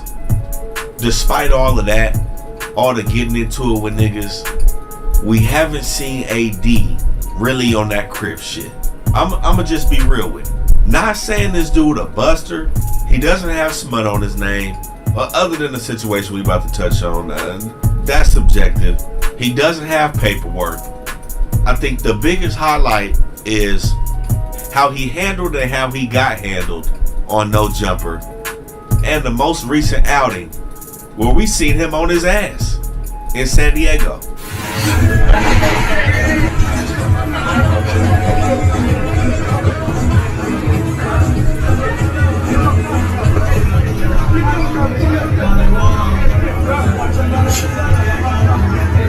World star, motherfucker. World star. Now, yeah, we got some drunk shit. You know what I'm saying? The drunk fade. Like we said, we've seen them catch fades. That's not the thing. But like I touched on before, it's putting yourself in a position to where your crippin' look faulty. It's not just ended up on the floor in a fight. It's not just that. Anybody can end up on the floor in a fight. It's everything that happens that leads up to that, and then you in that moment. And what's happened that's led up to AD being laid out is subpar crippin', aka party crippin', catering to Adam when he was with No Jumper, looking silly when falling out with No Jumper. And really, I'm gonna be honest, man. Y'all go watch our Compton videos, man. We was in Compton, both sides. Lantana Block wasn't popping. His hood ain't popping. Everybody else we touched on this list before this right now, they hood is cracking. I know PBG is starting to get gentrified, but it's still popping over there. But with that being said, all those instances of AD with subpar representation of the Crippin that ended up on his ass in San Diego does not make the Crippin look good. It doesn't make his Crippin look good. Now we seen him rolling with OT Genesis. We touched on OT Genesis's hood in our Long Beach video. We ain't got to OT Genesis yet, but it just didn't strike me as surprising that these niggas is at the party scene or the club scene. It just fits the narrative of the party Crippin. I'm gonna give that Crippin a C. Now bouncing off of AD, we still gonna stay in this like X No Jumper podcast circle of Crips, and we gonna fuck with T-Rail right hand man, 5-1 Trouble, Gangsta Crip, Smack. What's up? Bro, keep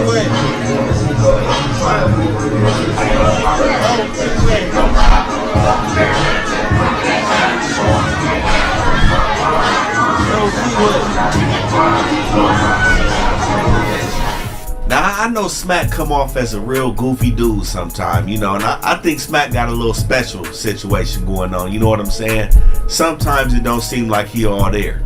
You know, when we see Smack, he kind of remind us of the homie that's always the laughing stock in the group, you know what I'm saying? Like, it ain't never gonna be a dull moment with Smack, and you know, everybody be having homies like that where it's like, this dude just goofy, but the thing that separates Smack, he's still with the business. You know what I'm saying? No matter what dudes be saying about Smack, he show up to his hood on his hood days. He take all his DPs. He done probably had about 10 of them. He take his DPs, take his phase, still rock with his homies. We done seen Smack get into different little beefs, you know what I'm saying? We done seen him beef with his homies. Recently beefing with G-Face. You fuck your daughter, everything you stand for. I want you to come get at me. Everything you stand for. I rap. Fuck G-Face daughter too. Fuck his daughter too. But nonetheless, Smack is still a representative from 5-1 Trouble. And 5-1 Trouble gonna be real tight knit with the Fidels Hoovers. So much so, man, they can really be seen as the same gang. And they've been tight like that for a very long time. We done seen Smack do his thing, kicking it with Schoolboy Q from way back in the day. Alright, go. Eat the first one. Oh, you stupid. I'm stupid. I'm gonna say stupid. I get these hoes. Yeah, $180, right? Suya. $100 bet. Well, I left man. Oh, the next one. I ain't on the second one. You got half of it. But you gotta give me another 100 if I eat that. Alright, I give you the 100. Yep, eat the whole one. Go ahead. No, I said I only got 100 We tonight. got 30. Like, you gotta think of some. Not just dope challenge. I got them all in the bag, man. Alright, I'm gonna get it. It's over. Huh? Smack. It's over. You champion. Alright. Hey for me. Hey for me. Hey for me. Hey for me. Hey for me. And this is just a dude that, again, no paperwork. He do be kind of doing extra shit on the internet, but again, I think it's really just his personality. You could tell Smack is a street nigga first. Like this internet shit, this podcasting shit is just extracurricular for Smack. You know what? You can tell that. And I would say he not doing a bad job of representing his hood and putting it down for the Crip and for the city. Now, given his special situation, like I'm saying, I don't know if Smack all there. But given those facts, Smack gets a beat. Smack is a genuine down-ass homie. He not getting marked out, no smut. Smack is a solid representation for his part of town. Smack got a beat. Now again, man, this is volume 1 of the current state of game banging. We got a lot of gangsters that we touching on, you know what I'm saying? Dudes that y'all see every day. Some people y'all might not see every day. Let us know who y'all want to see in the comments. Who y'all think really putting it down the streets. And who y'all think failing at this Crip shit, man. Let us know in the comments. Make sure you follow us on Instagram. Stay tapped in so you see when we drop these new videos.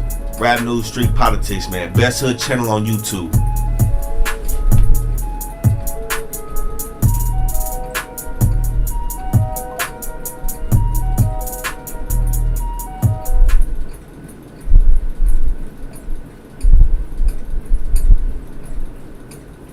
It's the Best Hood channel on YouTube. Rap News Street Politics. And we back with volume 2 of the current state of gangbanging in Los Angeles. The Crip stuff. Now for everybody that saw volume 1, you see what we doing. You see how we coming with this. We got neighborhood Crips, gangster Crips, hustler Crips, podcast Crips, party Crips. They all gonna be touched on in this series, man. Like we said in volume 1, it's some real dudes that's representing that Crippin' right in LA. And there's a lot of dudes that's failing at representing that Crippin'. They're not up to par. And we coming the same way. We gonna be talking about dudes' reputation, activity, and impact in the streets when representing their hood. Now to jump this list off, we starting with a gangster Crip out of Long Beach. Savi Third from Baby Insane. Nigga, so what? Nigga, go away. It's really nothing you can tell me, boy, I've been in this. Your lady poppin' like a nigga when he been a bitch. You just started contributing, I've been legit. I've been breathing on these niggas, is they trippin', yeah? Pop 2 white your bro, is you feelin' that? Doing a whole lot of crime, is you drillin', yeah? We be throwing signs, they know what it mean. He ain't one of mine, he ain't taking 3. Now, Savi Third is somebody who been on the scene for a long time. And since he got out from his bid a couple years ago, Savi really been applying pressure in the rap game. But like we said, man, the rapping is not indicative of how these dudes is crippin'. But Savi represent Baby Insane to the fullest. We see that time and time and again. Man, Savi has been deemed to be so aggressive that dudes was even saying he was on that Skante, man. They were saying he was messing around smoking that shit, but I don't think that's the case, man. I think Savi is just a real aggressive member from his hood, and he put it down like that. Now, something that we saw when he got out is him explaining this situation with Wack 100, and basically how he was in the situation with Cash Money West, the same as Blueface, and his jail stint kind of derailed his career. You know what I'm saying, with music. And we seen what happened. We seen how Blueface bubbled up with Wack 100 and became that, you know, that whatever you want to call him in LA as a rapper. Savi Third went down and kind of had to find his footing when he got out of jail. But most recently, we seen him at No Jumper with Wack 100. And man, Savi is displaying exactly what we want to see from gangsters that go on these podcasts, that go on these social media platforms, and have to present themselves. Now, I think Savi got a chip on his shoulder for one, because of that situation I just explained. But starting off, when we seen Adam ask him about that little meth situation, we seen Savi get up on Adam about that.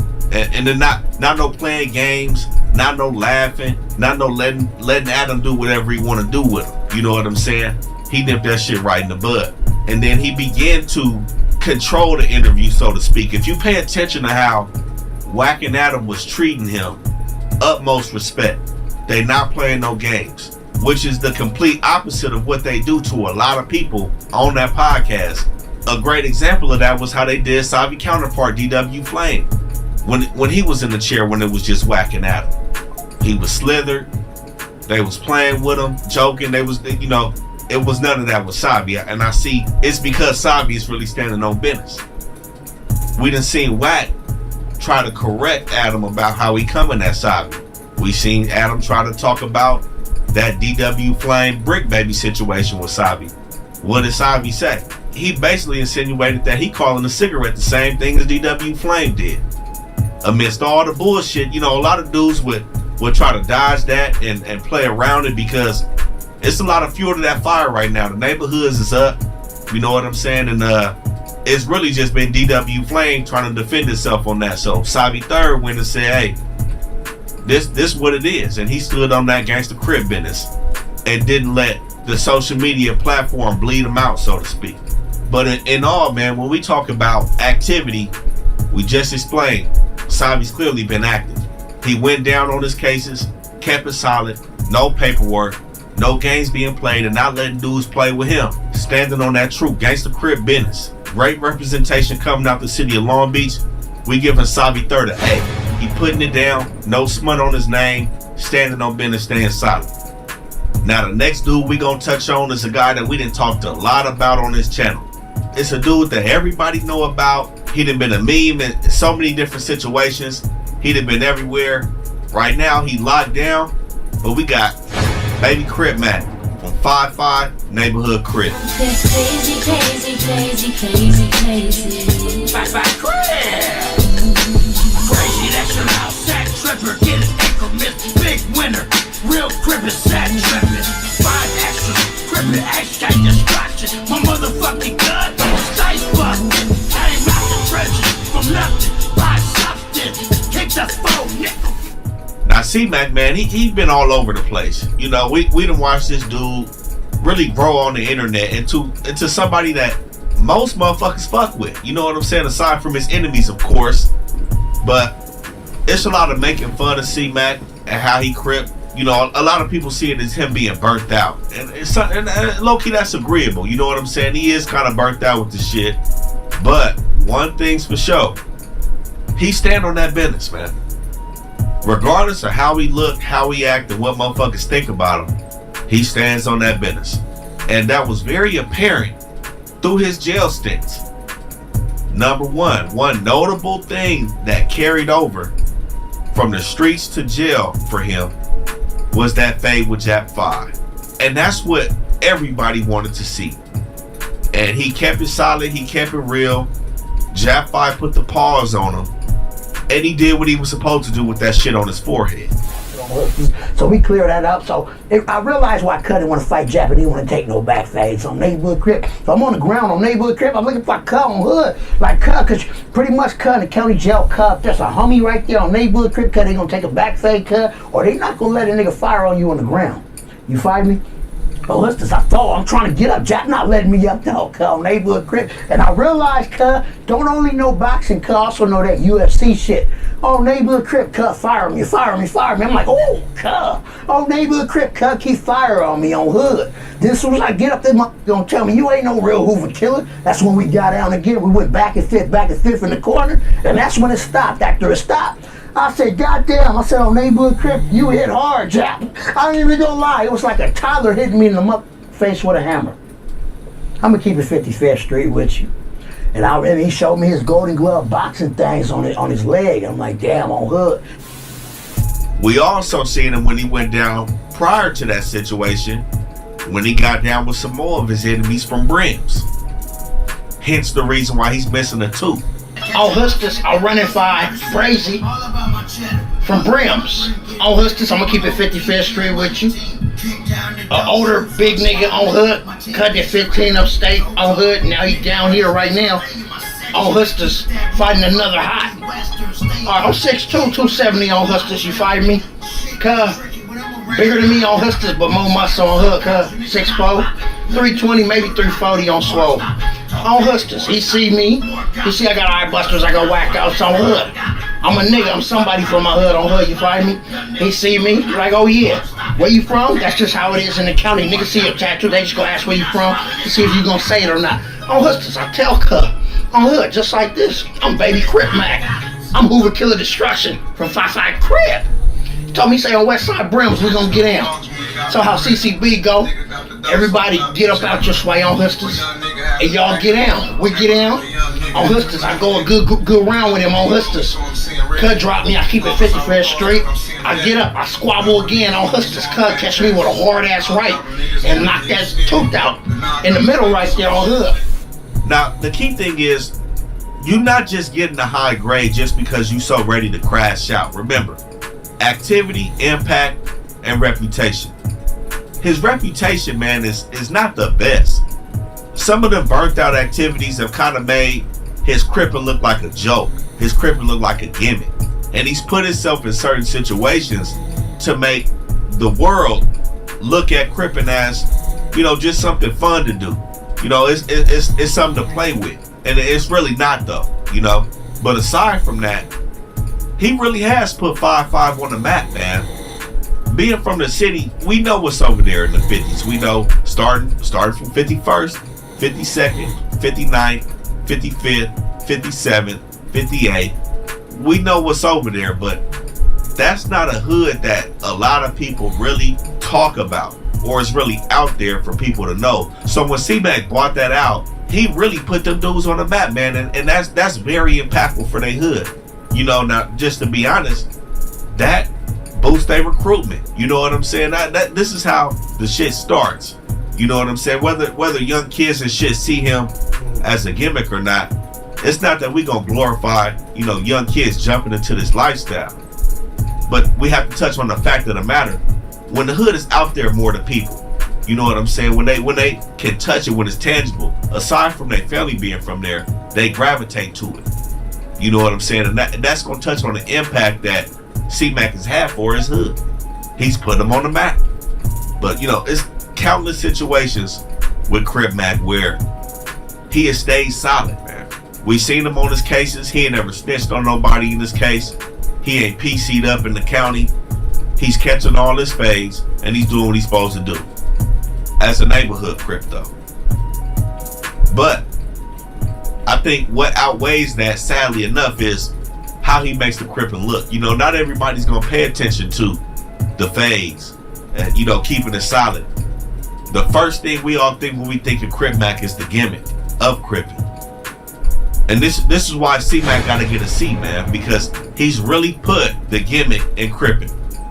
Just like in Value 1 when we touched on Blueface. You know, he ran into Blueface. It was a quote from their interaction where they saying, hey, same rag, we on the same side, it's all cool, man. It ain't never been like that. Certain Crips, beef with certain Crips, and if it's beef, it's supposed to go up. It ain't no peace treat just because y'all in the setting or y'all ain't feeling like getting down or whatever the case is. In that instance, that was some bunk shit. Now, that could have just been Blueface. It was Blueface that made that statement. But as soon as they left that equation, both of them was beefing online. So, you know, you can't bring this playfulness into this Crippin' while you're publicly representing this shit. You know what I'm saying? And C-Mac has done a lot of that. So that's why the C is on C-Mac.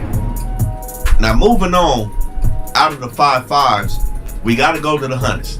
And if y'all didn't watch that Value 1 of this, y'all go check that out. But remember, we putting the Hoovers on this list as Crips, man. The 107 Salos, the OG homie said they was back Crips. We all seen it. Jap 5 up next. 107 Hoovers. Look, I'm gang sliding with the gang sliders. And all my niggas sliding with me with the gang violence. Clip hanging out the Glock like it's hang gliding. Gang product when it come to popping, I'm the main topic. I'm gang sliding with the gang sliders. And all my niggas sliding with me with the gang violence. Clip hanging out the Glock like it's hang gliding. Gang product when it come to popping, I'm the main topic. Now, Jap 5, man, has really been an outstanding member from this shit. You know, he really been putting it on for his hood. He represent Ace Gang to the fullest. And we most recently keep getting confirmation of him doing that work behind them walls against his enemies. You know what I'm saying? He taking the phase. He not PCing up. Now, it did come out that he was on the 50-50 yard. I can't say too much from that. I know some dudes said it. Cartoon 5 Trey, he spoke on it. You know what I'm saying? So that's kind of like up in the air as to why that is. But the key thing is, Jap has proven to us that he's not scared of these fades. We didn't see 4 Extra win, lose, or draw. 4 Extra said he put the pause on Jap 5. Jap 5 put the pause on C-Mac. It's nothing new to see Jap 5 putting in work behind them walls. So we're not gonna put that in question. We already know that shit stick. Now on the streets, we seen Jap 5 when he got out from that last bid. He got to the rapping. He got with it. He was doing this shit. He was still a major impact and laying heavy politics in his hood.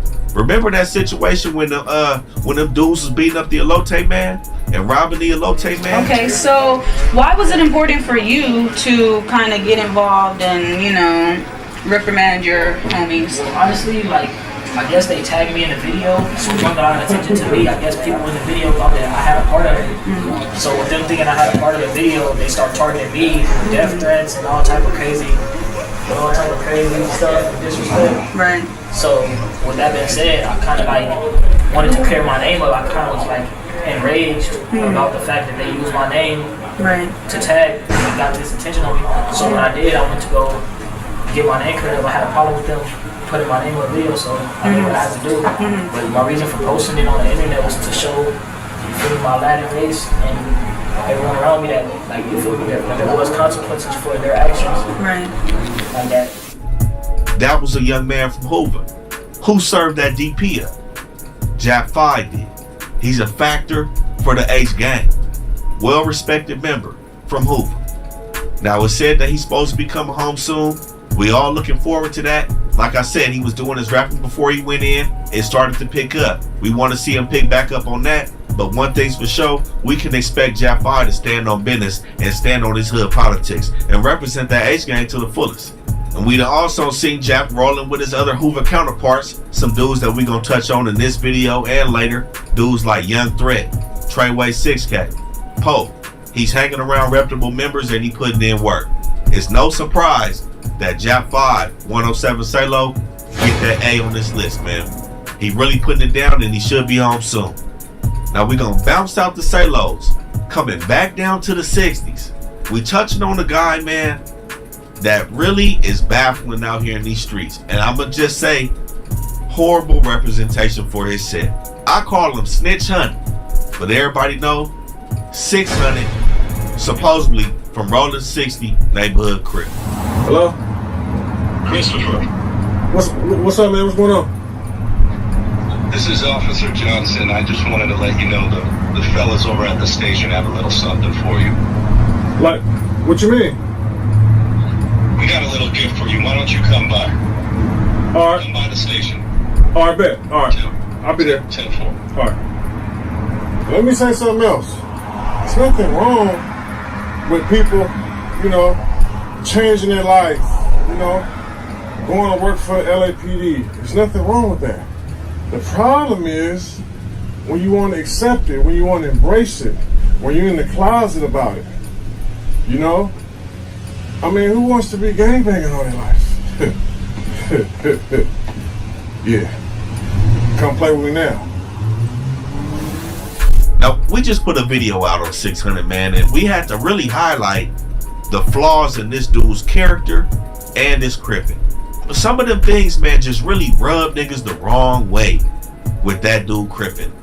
The police activity. Go watch that video we did. We're not gonna go too far into detail with this shit on this, but this nigga and the police, he playing with the police. This is not what this cripping is about, man. This is the worst representation we can see. And like we said in Volume 1, man, the Rolling 60s are currently in a divide in their hood. Like we continue to say, that's a big hood over there. They got multiple sides. And beefing internally is nothing new, not only to this hood, but most hoods in the city, man. It's just normal. But right now, the 60s are involved in a true public divide in their hood, man. And it's sad to see for the state of gangbanging, period, along with the state of cripping. But it's dudes like 600, man, that just double down on the bullshit with making this cripping look bad. It's something the way this dude carry himself that you just know he not cut from this cloth. But he walking around here like he's about to be the new OG of the hood. We seen Don Bonelli tell him that's not the case. He's not the big homie from the hood. He don't run it. But he portrays different on his YouTube channel, on his Instagram. This dude really kind of acting like the new Suge Knight in this motherfucker. He want to be this new industry mogul and shit. He fuck with dudes that diss his hood. Listen, he fucks with dudes that diss his hood. Out here, nigga, bust down. You see where I'm at? Hey, fuck Brick Baby on his damn, nigga. You gonna push up in that shit green, nigga. That shit green, nigga. On me, nigga, so I can't put him to the hood. I'm down, I put him to your hood, nigga. 30 stick, nigga. Get me out here, nigga. Get me out here, nigga. Niggas get gunned down, nigga. Where niggas at? Nigga, I'll buy nigga down. Hey, you know. Nah, come on. Nigga, I'm out here. You see what they trying to do to Brick Baby over the small situation that happened between him and DW. A situation that could be ironed out extremely quick. They blew this motherfucker up. But I don't know if it's because of this dude's size, his box and all that shit, why he's not getting swiftly handled with the DP, with the check. Why is everybody not going on him like they go at Brick Baby? Is it cause Brick Baby on the drugs? I don't know. But 600 continues to show us that he really ain't crippin'. He's using the crippin' as a leverage over the streets to move around in this entertainment industry. He dissing his big homies. We don't see that nigga guiding the little homies if he really is a big homie over there. We don't see him guide his own homies. But again, like we said, he's not the big homie over there. And like I said prior, man, I've personally seen niggas from 60s, just because of who they know or who they people is, fuck up with paperwork, in the streets or whatever, and still be allowed to kick it over there. Look at the situation that happened with Nipsey Hussle. The nigga that killed him was a so-called snitch. Now every hood gonna have some snitches, man, but this is becoming a common factor over here. We talked about 600's paperwork, his Riverside County paperwork. That compared to the video that he put out about the paperwork, there was some shit that just didn't make sense. Some shit was off. That's not snitch paperwork like we put out on G-Face. But when he told the story about the paperwork, shit was just off. Nonetheless, we don't see any activity. The most activity we seen of him gangbanging was his 40-year-old ass tagging in the alley. He got checked about his impact in the hood when Don Bonelli and them real Crips, whether it be on Burnhurst, on a dime block, wherever, over in the 60s, called him out and said, he not one of these guys over here. His name don't hold weight. Impact is not there. Activity's not there. And this reputation, man, is fucked off. He beefing with the young homies, beefing with the older homies. 600, F for this crippin', man. He gets an F. He need to hang this shit up and pick them gloves up. Stay with boxing. Get out the streets, nigga. We gotta jump outside of the west side right now. We gotta leave South Central, man. And we gotta go southeast. We gotta come to Watts. We gotta hit the Jordan Down projects. We coming to 03 Greedo, man. Now 03 Greedo been buzzing in the streets. He been had his name in the streets. He been putting on for great. 03 Greedo, man. Grape Street, Watts. Baby Low Crip. I don't even sound like me, but you sound like the old me. Calling me a clone, they like that ain't even no thing. I miss the pandemic in the PBB. From the penitentiary, I order real VV. It's a 10 trade, they keep it TTD. Make some extra drug deals, how I eat.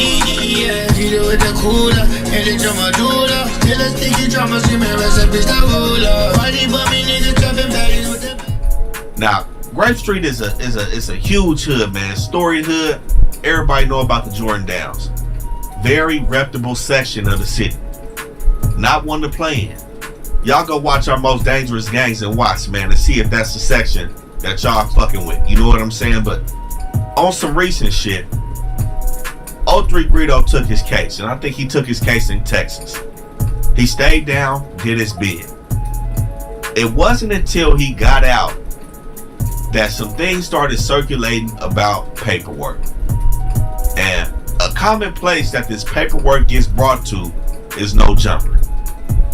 We seen Greedo come with his alleged co-defendant, or the person that he went down with. I don't know if the nigga got a case or not, but the person that he went down with came with Greedo to No Jumper.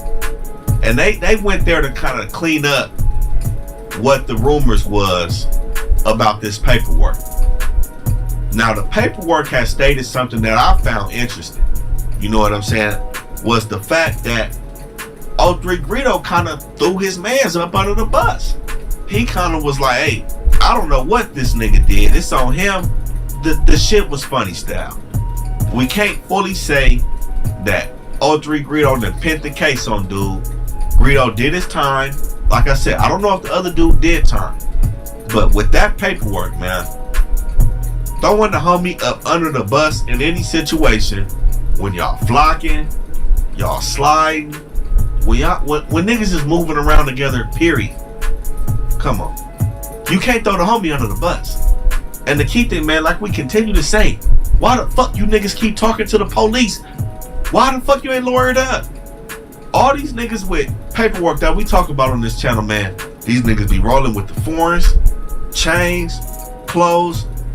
But the last thing motherfuckers think about is lawyering the fuck up, shutting the fuck up, and not talking to the police. Niggas shot a lawyer on retainer. The first thing a good lawyer gonna tell you is, hey, what's the number 1 rule? Don't talk to the police. What's the number 2 rule? Don't talk to the police. I can't fucking help you if you talk to the police.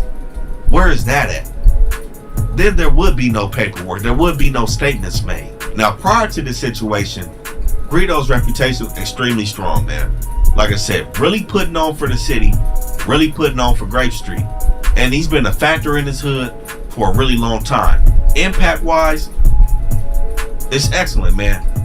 A reputable member from Grape. But man, throwing your homie up under the bus in the paperwork, it's not gonna cut it. But in all, you gotta give Greedo a beat, man. He didn't snitch on the homie. He didn't, he didn't send a nigga up the river. He did his time, represent for the city. 03 Greedo got a beat, man. Now, backing up out of Watts, man, we still gotta come down here and talk about somebody else that's on this list.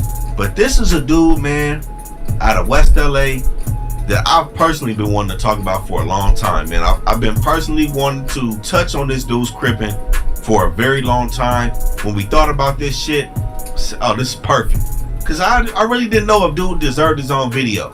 But man, I'm talking about nobody other than Yellow Hill from Marvin Gangsta Crip. Some may say Marvin Avenue Gangsta Crip. West LA Trey Gang. And all of that money that we be getting, it got your bitch talking. Ain't talking at KFC, my nigga, but look, I be strip talking. When I be tripping up on the mic, sometimes that's nip talking. And when I came up out the wall, like I was crip walking, crip talking. Like it's blue spit in my mouth, nigga. Hiding the burner up under the bed or under the couch, nigga. Can't come around the hood and use a mouse, nigga. No snitches, no buses, fuck the clout, nigga. Yeah, I know that I'm it. Now, Yellow Hill being from Marvin's, man, Marvin's is not like a hood that everybody gonna hear about. You know what I'm saying? It's not like a 6-0, not like a Grape Street, not like a Hoover, but they're a reputable hood in West LA, a part of that Trey Gang card. And most of the hoods in West LA is gonna be a part of the 3. But man, it's a term that went along with Yellow Hill and his crippin', man. And that term is Disney Channel crippin', man. It's friendly crippin'. Not saying everybody gotta be a crash out artist or nothing like that, or niggas gotta be extra out or burnt out. That's not the case. But something that really stuck out from Yellow Hill was when he spoke about his DP. And man, this shit just reverberates through the airways. It's gonna do this shit forever. It's forever gonna be etched in everybody's mind why this nigga got a DP. Like I said, Yellow Hill from Marvin's. These just Trey gangsters. Historically, the majority of Trey gangs is gonna beef with neighborhood Crips. And that is the case for the Marvins. But Yellow Hill took it upon himself when Nipsey Hussle died to get a tattoo of the face of the neighborhood Crips on his body. Now I know some of y'all may be like, okay, he just an artist or whatever. It's Nipsey Hussle. Nipsey Hussle like the new Jesus to motherfuckers these days. And when he died, it was some other shit. But Yellow Hill must have felt the same way. So he go back to his GC hood and show his homies.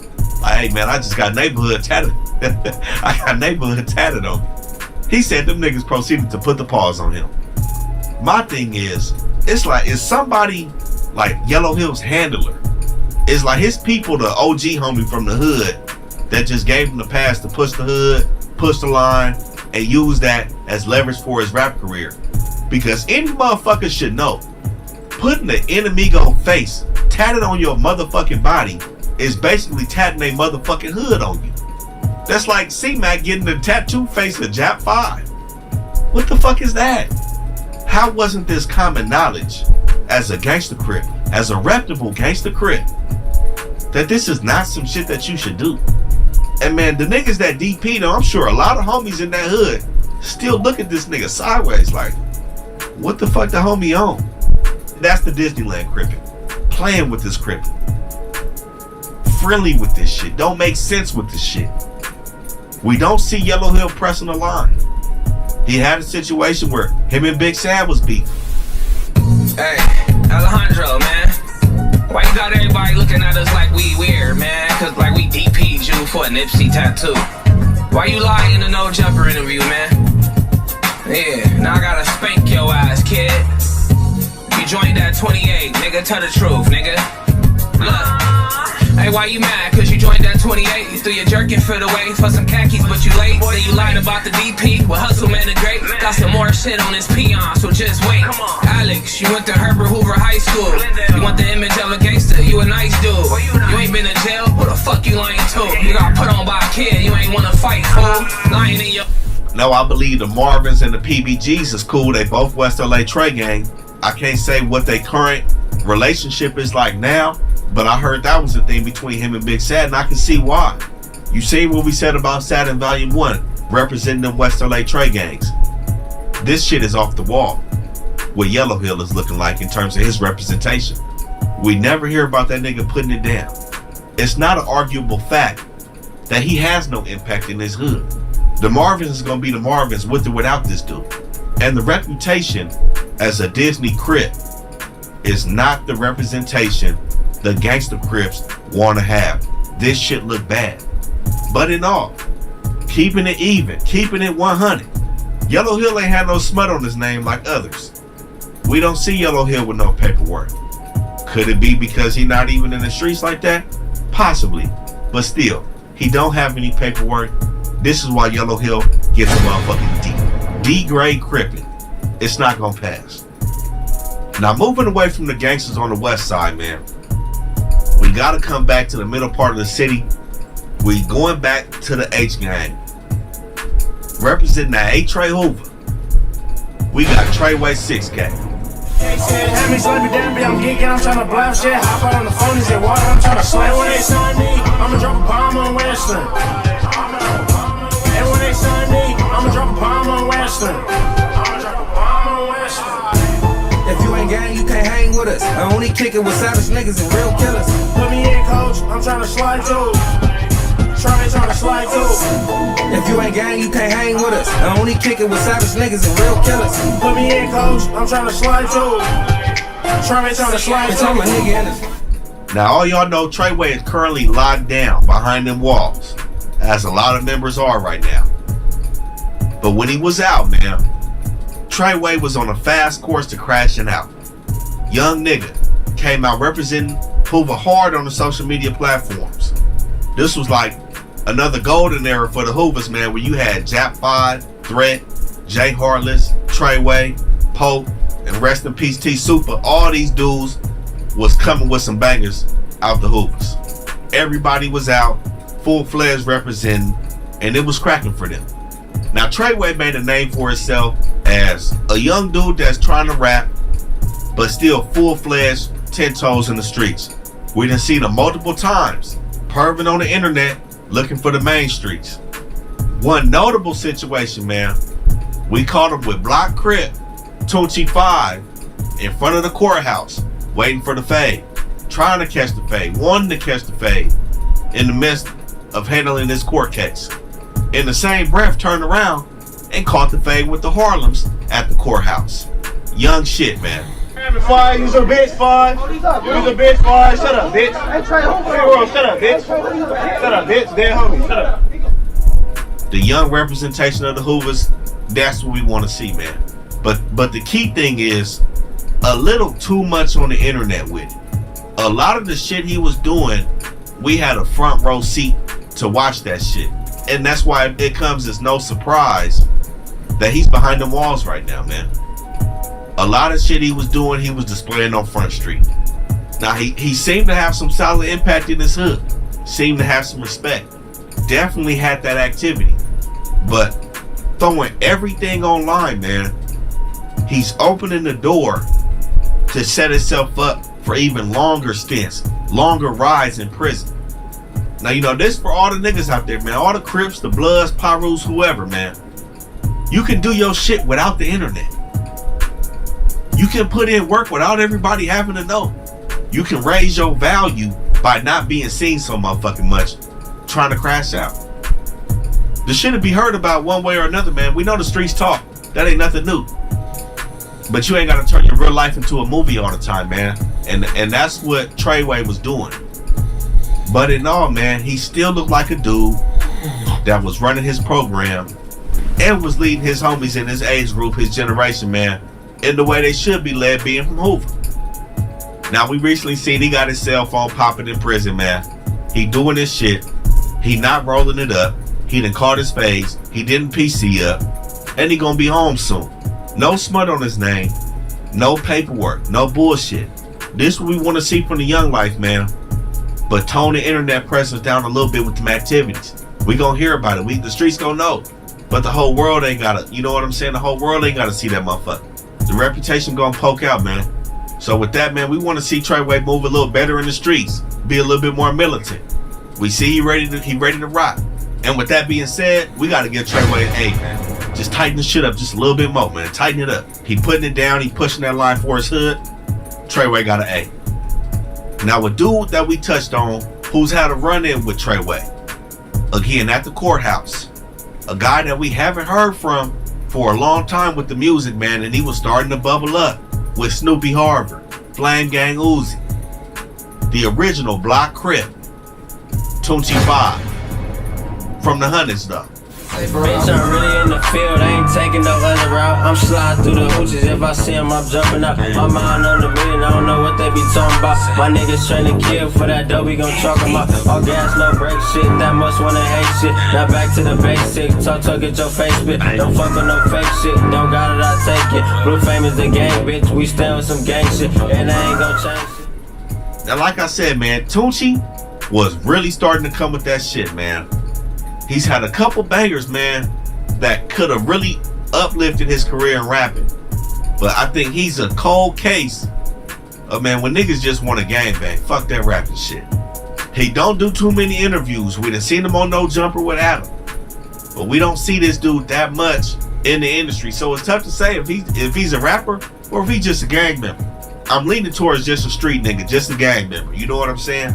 Unless he come out with another banger, that's what he gonna be labeled as. Man, that nigga chained the fuck out. Oh, that's the nigga Tunechi. Damn. That's from Clark from the game. Where you from? That's the nigga Tunechi from Clark. Blood got a flag. Bro, that's the nigga Tunechi. No, bro. Blood got a strap on the damn homies. That's on 20th Street. Blood is on a bus. Blood on a regular ass crab, bro. On Bloods, nigga on the set. Blood is on the spark, nigga on the dead homies, nigga. But Tunechi is definitely known as somebody who pushing that line for his hood. And that's notable in his song, Not a Regular Crab. When them dudes from 20s was talking about him when they ran up on him. Now, we done seen Munchie B said the dude that said that from 20s got DP because he showed some sort of fear for Tunechi 5. He didn't want to run up on Tunechi 5. Hence the name of the song, Not a Regular Crab. Westland buddies saying they me a shooter. I am not a regular crab, so you know that I'm a shooter. Chase a nigga down the block. I ain't missing 30 shots. Make a nigga do a flip, knock a nigga out his shot. Bitch, I'm running with the gang, gon' be at my gun bank. You wanna see a dead body and follow me? I know the way we do this shit like anything. On love flame is 2 weeks. Pull up, hop it out, give it up, that's on me. Won't let my nigga know. Tunechi is in the mix with all them niggas, man. Them niggas that we see. We touched on Don Bonelli. We seen him with Baby JM from Main Street. Like I said, Flame Gang Uzi, Snoopy Harvard, Dollar Bill, rest in peace. And the original Block Crip in the Hundreds, what's known as Westmont, that hood is not for play. But the key thing is, man, when we touched on Treyway, we touched briefly on how he ran into Tunechi 5 at the courthouse. Now, I don't know what type of legal battles Tunechi 5 was fighting at the time, but Treyway was with all the action, man. And the way Tunechi 5 put it, he's HK to the fullest, man. It ain't nothing else. That's all they looking for is some hoopers. And it seemed like he found them at the courthouse. But like we touched on that Big U video, man, Tunechi 5 had the pooty face, man. He didn't get out there.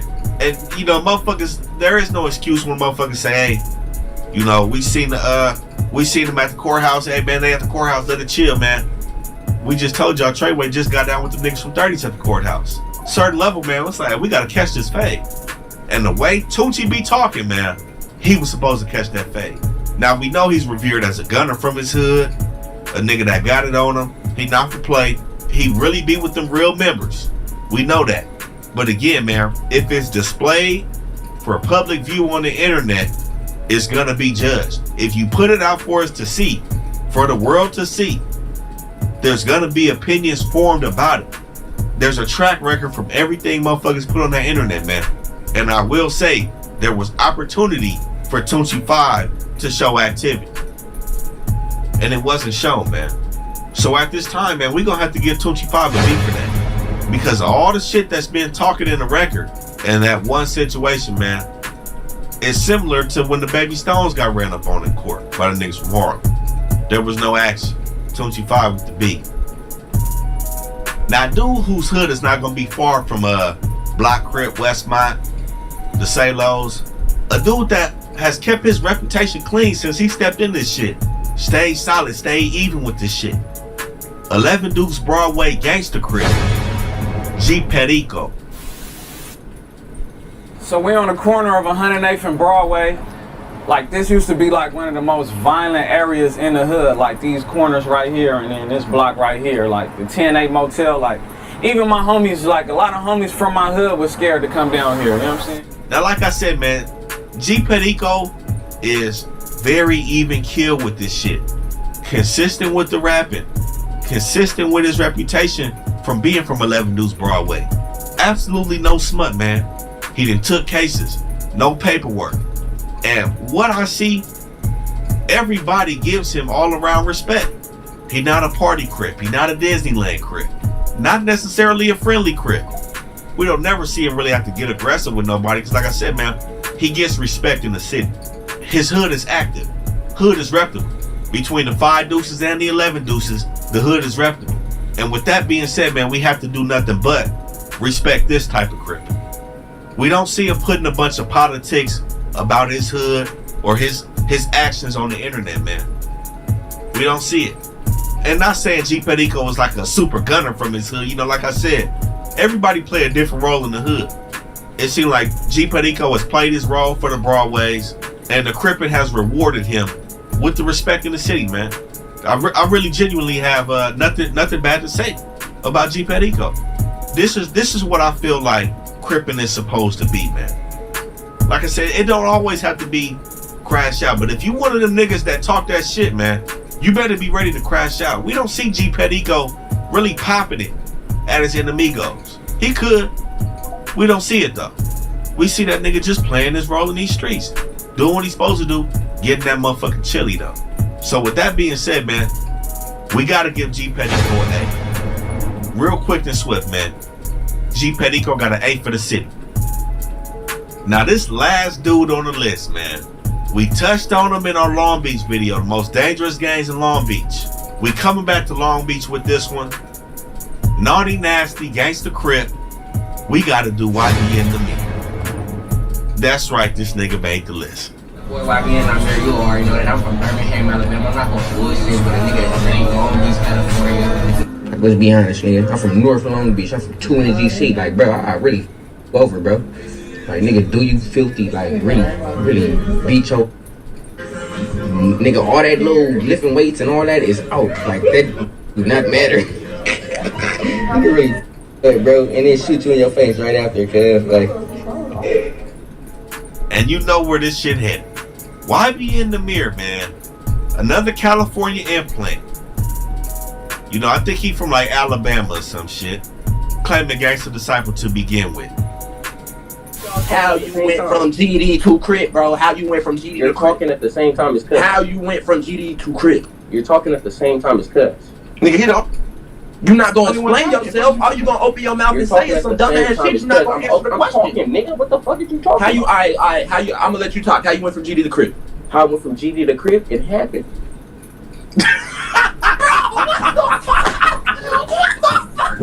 There is no way on Badu. There is no way. You joking? Bro, you didn't even. Christ, there is no fucking way. You just said.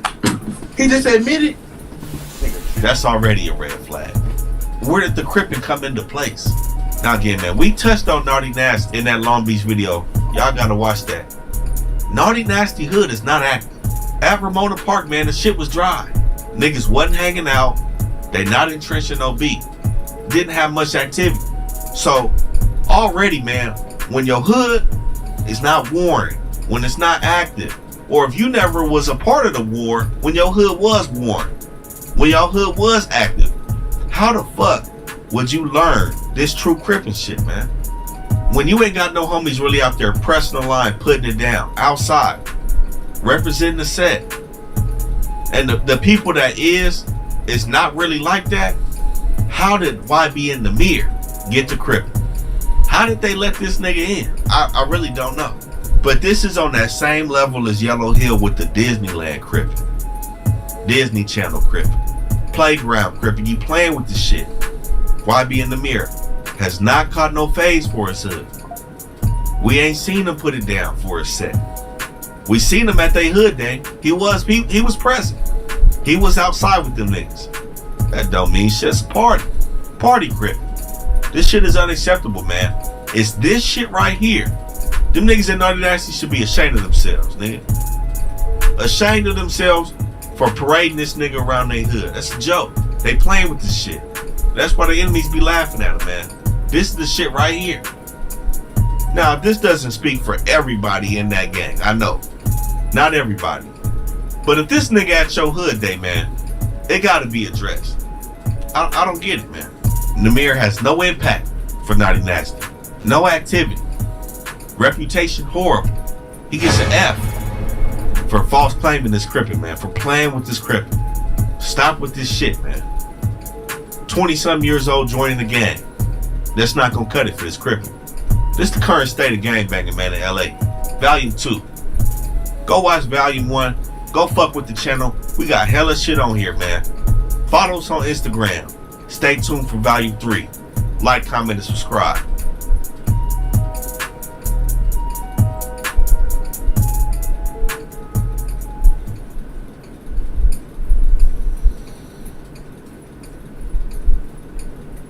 This video is sponsored by Skillshare. This is a movement. This is a neighborhood movement. This is a straight movement. Yo, Crip Killer, you alright? Yo, your boy ran up and got punched up. Everybody's GDK. Everybody's this. You're not, bro. You're really not. Stop what you're saying. You're not, bro. Today, shell casings were everywhere. The shooting likely gang-related. You got hit with a conspiracy to commit murder in 2014. Yeah.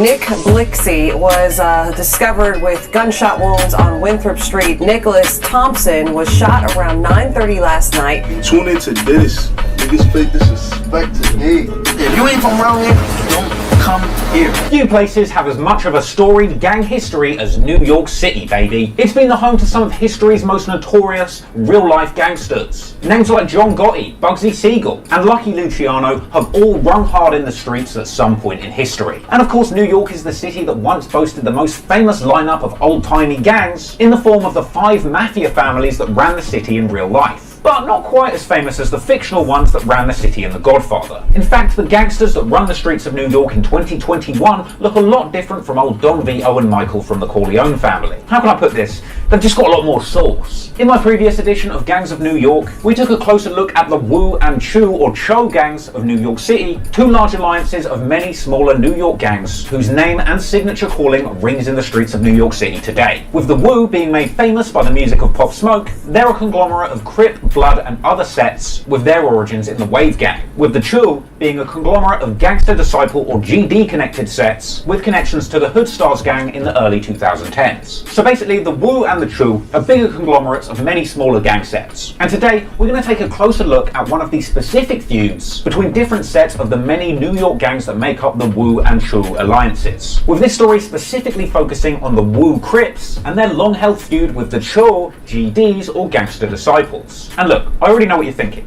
Aren't Crips from LA? And aren't GDs from Chicago? Well, yes, Traplaw Ross viewer, but this isn't an all-out US gangbanging civil war, oh no. Because in the decades since they formed, Crip gangsters from LA and Gangster Disciples from Chicago found themselves thrown together in New York City, forming new alliances, starting new beefs, and bringing gang-based bloodshed to the streets of the Big Apple. And only over the last few years have some of these gangsters drilling in the streets found their way into the recording booths where they were able to share their experiences fighting the Crip GD war on wax. Bronx. And since the emergence of drill music in New York, specifically Brooklyn, we've seen Crip-affiliated rappers like Bobby Shmurda, Fabio Foreign, and Chef G all putting their blue rags on the map musically. And while Bobby Shmurda and GS9 did a lot to revive interest in gangster rap in New York City, it was really the most poppin' GD in New York, 22G's, who is widely credited with pioneering the trend of New York street rappers going hard and spitting grimy street shit over UK drill type beats produced by the likes of Axel and Ghosty. 22G's is essentially the one who introduced drill music as it is known today. But if it was 22G's that started it, it was Pop Smoke that finished it. Because it's only in the last few years that the massive popularity of Pop Smoke has brought a huge amount of mainstream attention to the New York drill scene and its association with gang sets. Which once again, according to you, Trap Lord Ross subscriber, left New York City as the most poppin' area in hip hop in 2021. So, what goes on in the streets of New York is crucial in understanding and appreciating the drill music that comes out of the city. So, you know the settings, now let's take a closer look at the Crip and GD gangs that have been at war for the past few years. Starting off with your beloved Crips. And now, a word from our sponsor. We all know how much 22G's likes his growth and development. Well, what better way to grow and develop your skills than with Skillshare?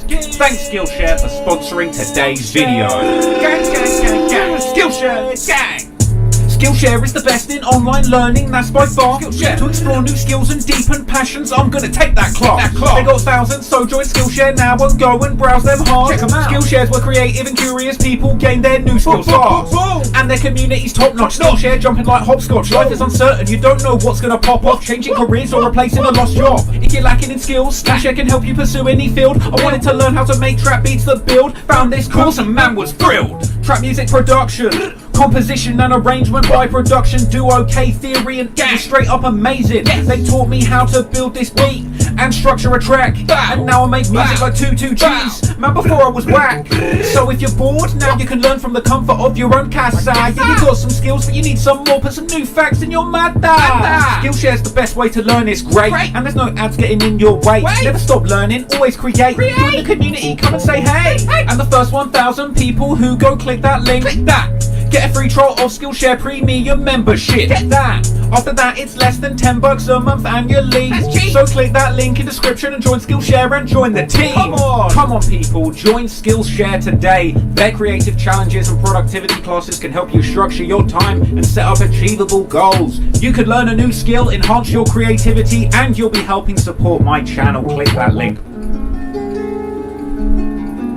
According to NYPD gang research, Crips first emerged in the city of New York around 1993, bringing their love of hustling and blue things to Harlem. This was apparently the result of big Crips from Los Angeles with big arrest histories moving over to the East Coast in order to fly under the authorities' radars. And in the decades since their establishment, countless Crip sets have popped up in the city. However, in the modern day context of New York drill music culture, there's a few sets that stand out. Now, the most famous Crip in New York drill is arguably Pop Smoke. He hails from Canarsie, Brooklyn, also known as the Floss or the 90s, a well-known Crip hood which Pop Smoke is known to rep heavily in his music, constantly saying that he's Big 092 and shouting out 50 clock and 100 clock Crip sets in his tracks. He's also made cryptic references to the 823 Crips in his interviews. I ain't gonna stop until I got 823 million though. That's the number? Yeah. Why that number?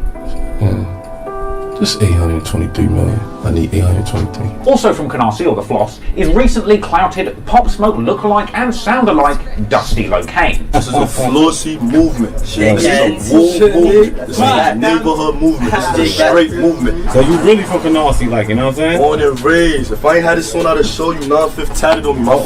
Now, after the tragic killing of Pop Smoke, the crown of King of Brooklyn Drill was truly for the taking. And in my opinion, nobody on the Crip side is getting more shine now than Fabio Foreign. Fabi! Another big old Crip who reps his gang affiliations in every aspect of his persona. His debut project was called 800 BC. They say it stands for before coronavirus, but we know it stands for Big Crip, baby. And that 800 doesn't mean 800 years before Crip Christ either, because Fabi is really repping that 800 Foreign side. A crew hailing out of East Flatbush, adjacent to Pop Smoke's native Canarsie. Now, Fabi reps 800 Foreign side so well, you could say that he knows it like the back of his hand, which is handy because he's got it literally tatted on the back of his hand. In fact, Fabi actually told DJ Vlad in an interview that he grew up on the 90s side of East Flatbush, along with fellow 90s or GS9, G-Stone 90s Crip, a rowdy rebel. I was born in Brookville, and I was raised like in the 90s, that's East Flatbush. Okay, and I guess you and Rowdy Rebel actually grew up in the same building. He lived like down the hall and around the corner. And Bobby Shmurda, he lived around you also? That's a fact, that's old gang. I mean, that's all family. So we can add Bobby Shmurda and Rowdy Rebel to New York's rap and Crip lineup. In fact, you might have even heard Bobby Shmurda shouting out his fallen brother Shiest in some of his songs and interviews. Well, it turns out that Shiest was also a good friend of Fabio Foreign's, who's paid tribute to him by showcasing his mural in his music videos. Fun fact, that's actually from the music video for Critical, Fabio Foreign featuring Fetty Luciano, who is funnily enough Rowdy Rebel's little bro. Anyway, Fabio has also shouted out Shiest in interviews, saying that the Ops should know better than to disrespect his name. They mentioned what? They mentioned the Shiest, they mentioned the King. I mean, that's one of the top dogs, and that's my man. That's my man.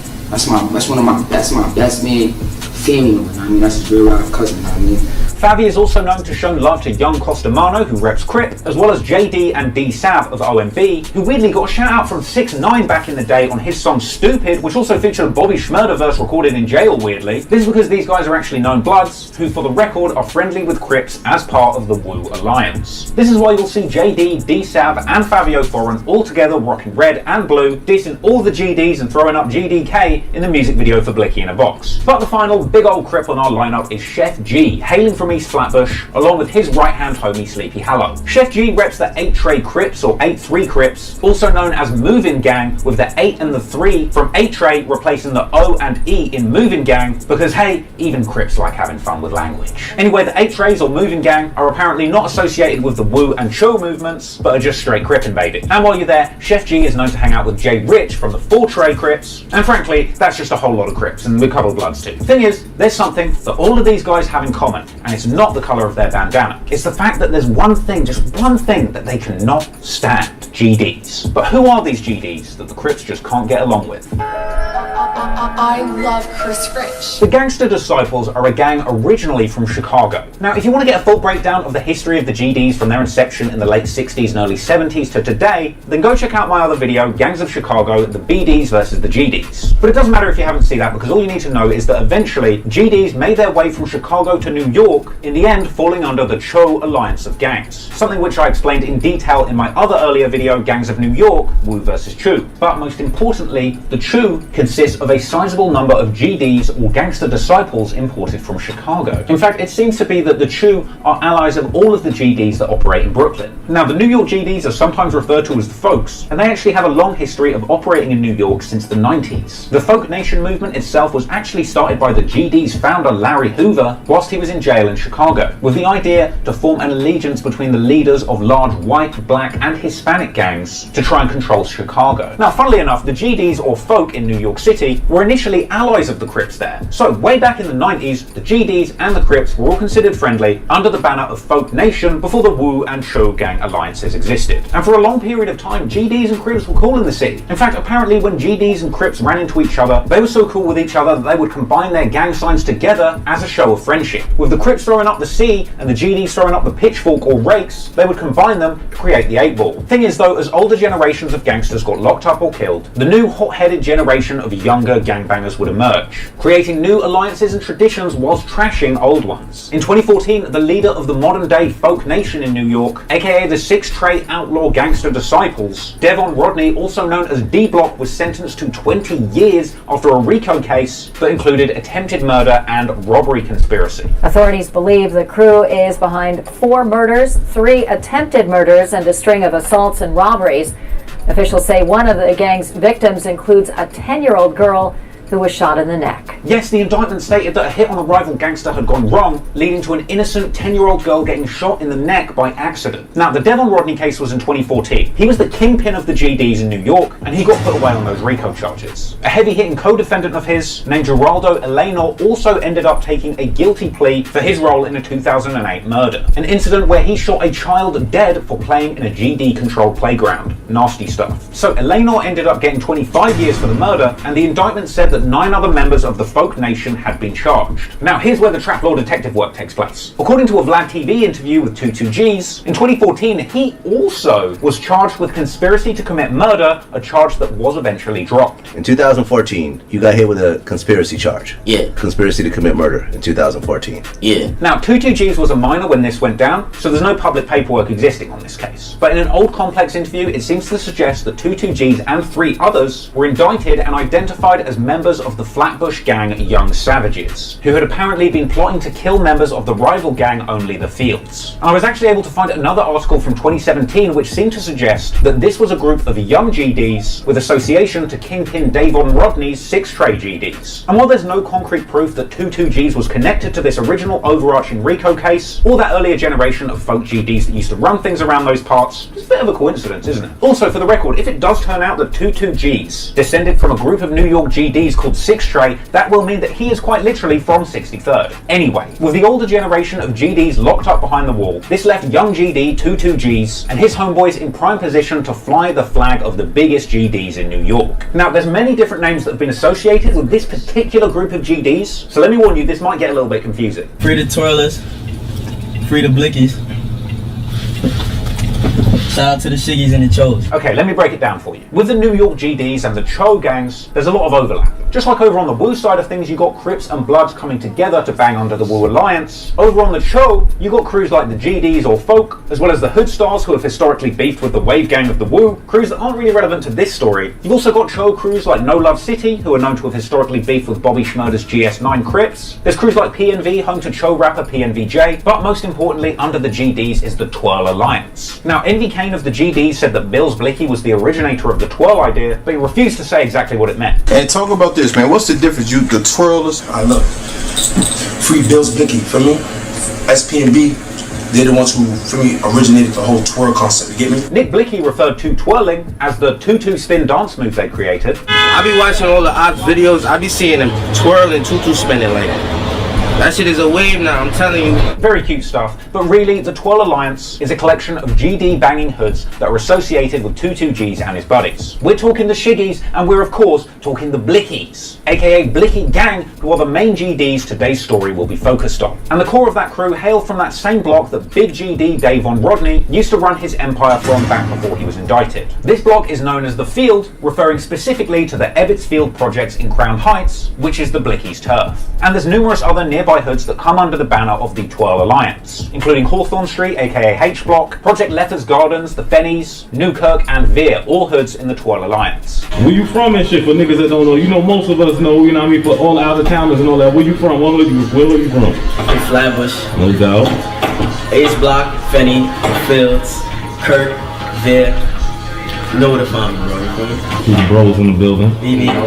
Shout out to my BB guys, my ZG guys, my TD guys. So the name Blicky Gang is taken from New York slang meaning handgun. Or you might remember Blickies being popularized by our boy 6ix9ine, who famously said that he's got the Blicky with the stiffy on his hit song Gummo. However, the big difference between these Blickies and the ones that 6ix9ine was dropping in his lyrics is that when these Blickies write their names down, they X out the letter C in their name, of course because they hate Crips so goddamn much. While the Crips have got their blue rags and the Bloods have got their reds, the Blickies are coming through on a much more stylish tip, instead choosing to rep black flags and bandanas, something that 22Gs has shouted out on many songs. Now, the Blickies have also appeared in numerous hood vlogs chilling on their block, including one with legendary Chicago hood documentarian Zach TV, rest in peace, which was titled The Blickies, the Most Hated Gang in Brooklyn. You're in Evansville right now, you're in Evansville. You ain't from here, don't come here, niggas know what's up.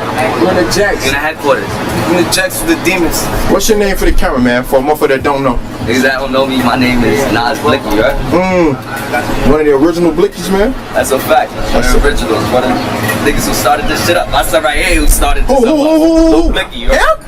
Hey! We don't make drill music. We really talk about shit we do. When he say he got 30s and 40s and max, he not lying. That's all we gonna say. If you ain't from around here, don't come here. It's funny, in this vlog they even do a little roll call, like it's the start of GD class or something, just in case the feds didn't have enough evidence on them. That's that Blicky.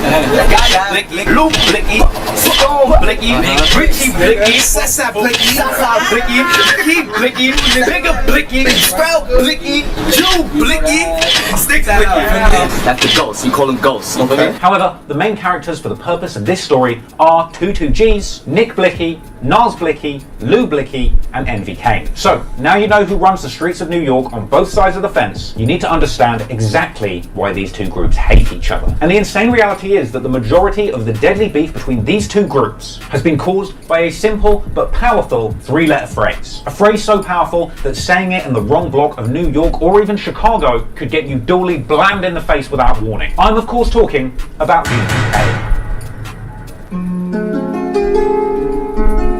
If you know anything about Chicago gang culture, you'll already know what GDK means. Gangster Disciple Killer. It's something that the ops of the Gangster Disciples have adopted as something of a catchphrase. And gang signs play a part in this too, because GDs are known to throw up the pitchforks or the rakes, and to do this sign upside down symbolises GDK. Much like when doing the hand sign for the woo done upside down means woo K or woo killer. So on each side of this Crip GD beef, there is no shortage of verbal gangbanging. And one of the worst offenders is of course Fabio Foreign, who proudly refers to himself as Big GDK. Big GDK, top 9, die twirl, shooting everything, spinning, nigga, you know Tommy. Now thankfully, Favi elaborated and explained something very important, and kind of stupid. But when a New York rapper says GDK, they're apparently only referring to GDs in New York. I'm not blood K, I don't, like I said, we don't color bend, for me, I protect myself, for me, I get straight cash, I'm GDK, I'm shooting anything twirl, man. This GDK shit is as far as New York goes. Well, I guess GDK BOINY doesn't really make a good ad-lib, does it? Anywho, it's not just Big GDK that loves throwing about this reckless catchphrase. T-Sav and Young Costomado are known to bang GDK too. A lot of niggas is GDK and never touched no GDs.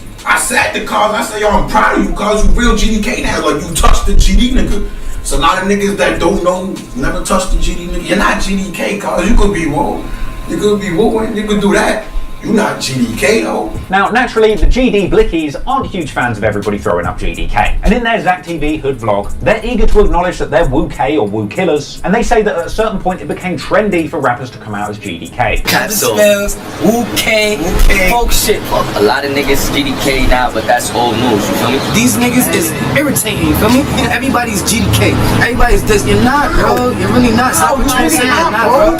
You feel me? You be in your house eating oodles and noodles, nigga, while I'm on the block.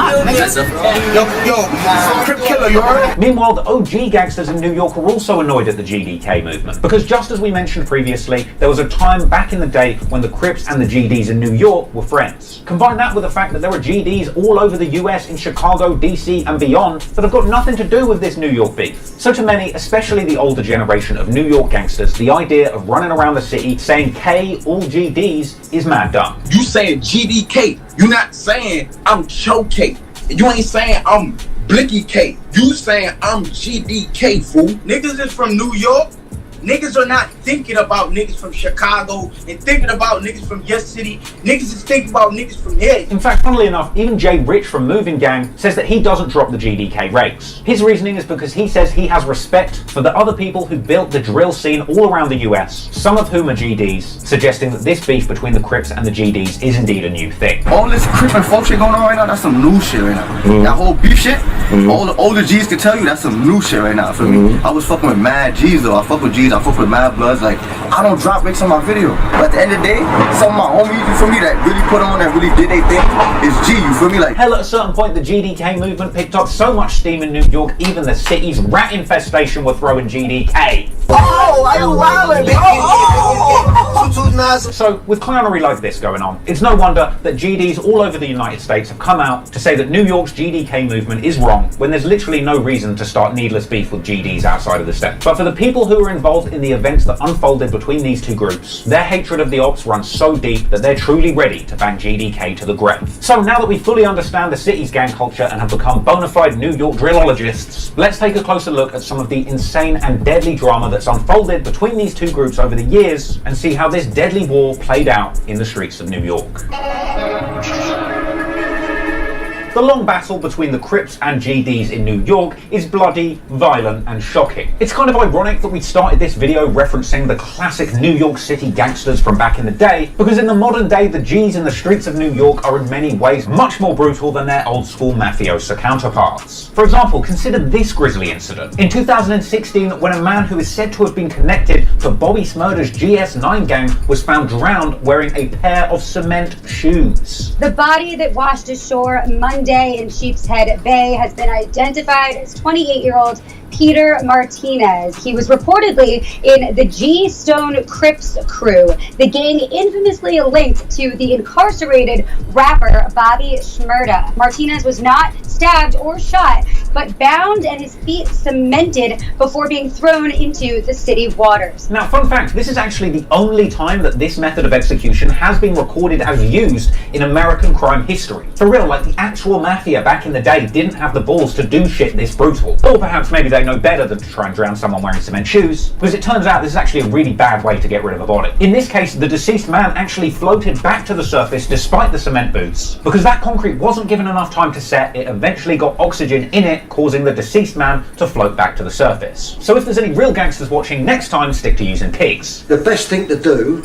is feed them to pigs. Now look, that's just one example of how extreme things can get in the streets of New York City. Now look, whilst the individual that was drowned in that incident was connected to the GS9 Crips, that slaying actually isn't anything to do with this story. But it is an example of just how real things can get in the streets of New York when you are connected to the gang life. But if we take a closer look at the feud that went on between the GDs and the Crips in this story, we can see that in the modern day, a lot of the beef between these two groups has been escalated by music, drill music. Nowadays, since his passing, it's very easy to point at Pop Smoke and single him out as the anointed king of Brooklyn drill. And sure, Pop Smoke certainly did the most to bring New York drill music to the center of popular music, but the people in New York who created the Brooklyn drill sound as we know it today is 22Gs and the Blickies. Hell, in 2017, before Pop Smoke had spat a single bar into the microphone, the Blickies were just chilling on their spot, belting out the ad-libs that would later make Pop Smoke famous. Oh, he said he tired. He said he tired. We rocking. Hold on, what you just do? Do it again. What that mean? Let the people know. Wow! Wow! But aside from being able to simply make the noise, the Blickies were actually the first in New York to pioneer the trend of using UK drill beats in their songs. So originally, Bobby Shmurda and the GS9 Crips were the first rappers from Brooklyn to start speaking and rapping honestly about the gang life they were living, but they were mainly using Meek Mill type beats, nothing super original. It was only when 22Gs, Nas Blicky and Nico Suave combined rapping greasy New York gang shit over a UK drill beat that the Brooklyn drill sound was truly born for the first time. And this was on the track Blicky, or Go Nowhere Without My Damn Blicky. Now look, this track doesn't sound like one of the more polished UK drill sounding beats that you would hear today from a top drill producer like Ghosty or Chris Rich. No, Blicky sounds a lot more basic, much more akin to an early UK drill song from back in the days of 2015-16, when British drill producers were still trying to find their signature sound. In fact, in 2016, New York's Blicky perfectly mirrored the kind of UK drill beat that you would hear in London in 2015. Go nowhere without this damn blicky. Go nowhere without this damn blicky. Go nowhere without this damn blicky. No face, no case, dip on me, and I got green down. So, Blicky got things started as far as the Brooklyn drill scene is concerned, but the game would truly change when 22Gs released his follow-up track, Suburban, which very quickly became his biggest song to date. The track's all about jumping out of black Suburban, shooting at your ops. It features specific disses to their ops, the 8-tray Crips, with lyrics saying that they're clipping them trays. Now, this song was a huge look for 22Gs, but the Brooklyn drill scene was still very much in its infancy. The war between the Crips and the GDs was still going on in the streets, but this was the first time that it had truly made its way to wax. From here, it would take close to a year for the GD's ops to actually fully get in on the music hustle, but when they did, they would make a big splash. And eventually, in March 2017, Crip rapper Young Costamano and S550 dropped the track Folk in the Trunk, a track all about throwing folk, or GDs, into the trunk of your whip. A track naturally littered with many GDK ad-libs and hand signs, and direct disses to their GD op NDK.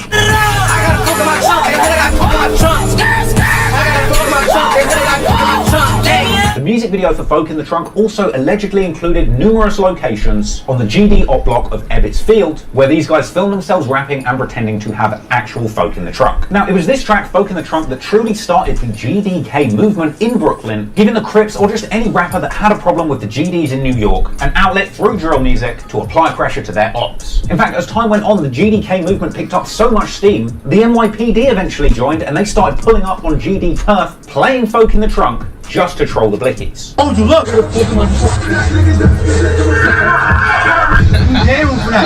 They crazy.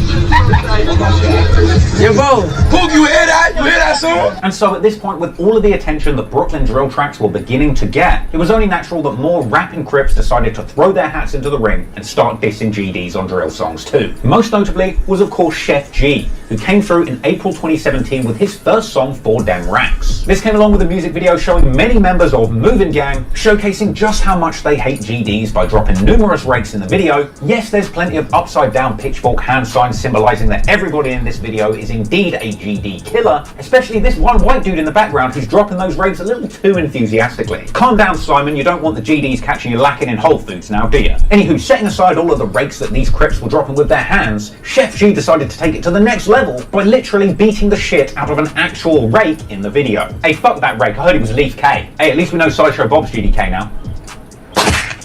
Anywho, between Young Costamado, Chef G and the NYPD, the GDK movement was picking up big steam in New York. Naturally, the rise of the GDK movement would eventually make its way back to the GDs themselves, and eventually when Mel's TV caught up with the Blickies for a hood vlog, they themselves acknowledged the rise of GDK in Brooklyn, but suggested that everybody was just riding the wave for clout. It's GDK. I need to know when this shit started though, like, G shit, when did this shit started, my nigga? Free my guys, man, who got locked up 2012, my nigga. Nobody was GDK then. Funnily enough, they also called out Young Costamado, saying that they filmed folk in the trunk right at the edge of their hood, and that they wouldn't have the balls to come and film it right here on this spot where they're standing right now. Do you see where we chill at, bro? Come shoot the music video right here. You gonna go all the way on the other side. Oh, somebody shot. Come on, bro. Coming over here, I don't know, at 5, 6 in the morning, I don't know. The nigga that made folk in the trunk, I bet you he would have never did it right here. I ain't gonna hold you. Know where you at, nigga. Come try to shoot that shit right here. We'd obviously beat the shit out his ass. So, the beef between the Blickies and the Crips made its way to music and got popping. The GDK movement was picking up steam, and the GDs weren't too happy about it either. But at this point, unfortunately, just when his team needed him the most, the Blicky general himself and pioneer of the Brooklyn sound, 22Gs, would end up getting locked up for months on serious charges, not even in the state of New York. In a case that seemed so insane, nobody with a brain in their head thought that 22Gs would ever see the outside of a prison cell ever again.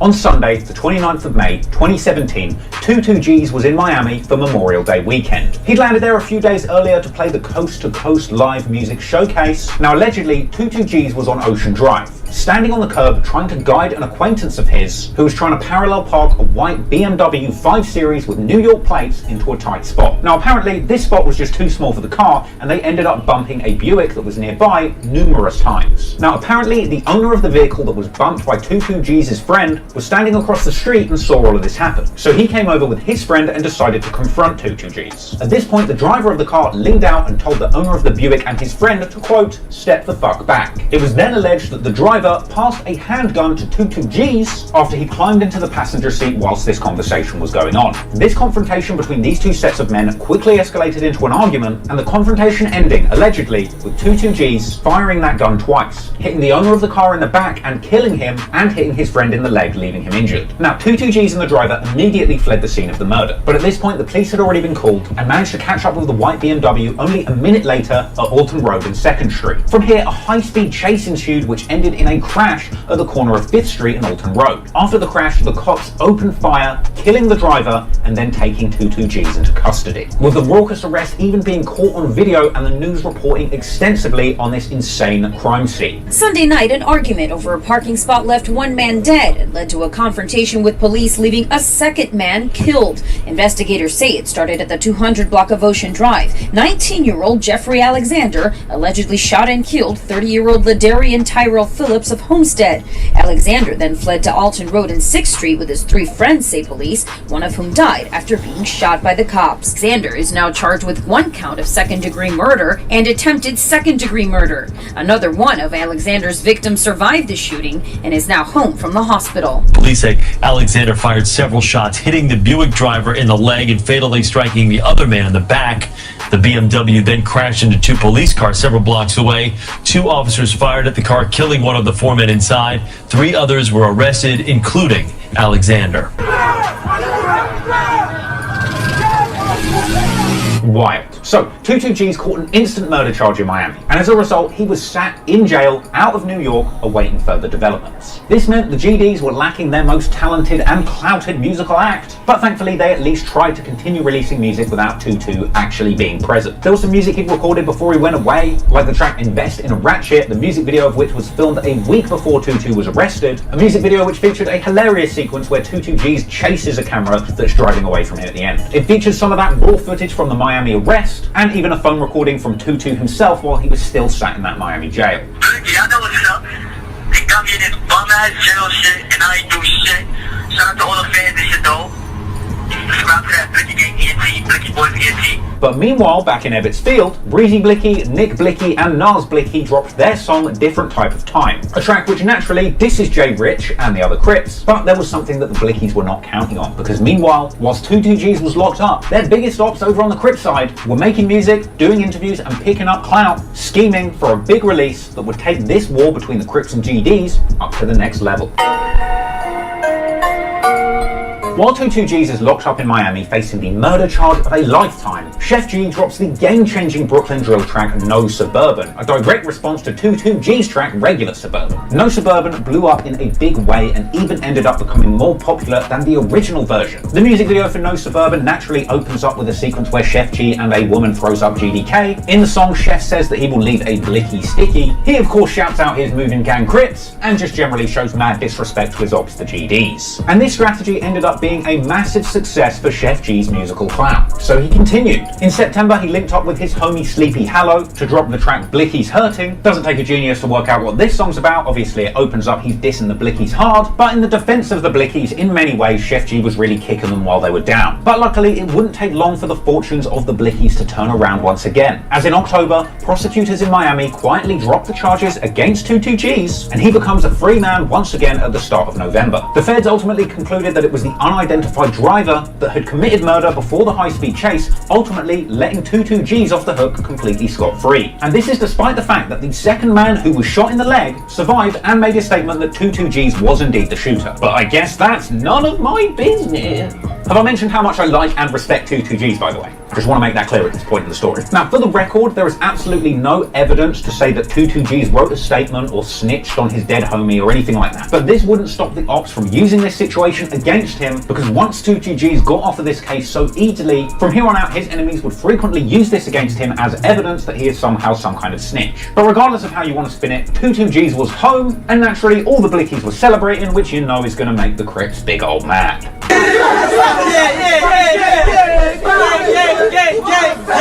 I know them Crippies hurting. I know them Crippies hurting. Of course, the first thing 22G's did when he got home was link up with the absolute king of New York hood vlogs, Mel's TV, to film himself a fire welcome home vlog. Stay tuned, y'all.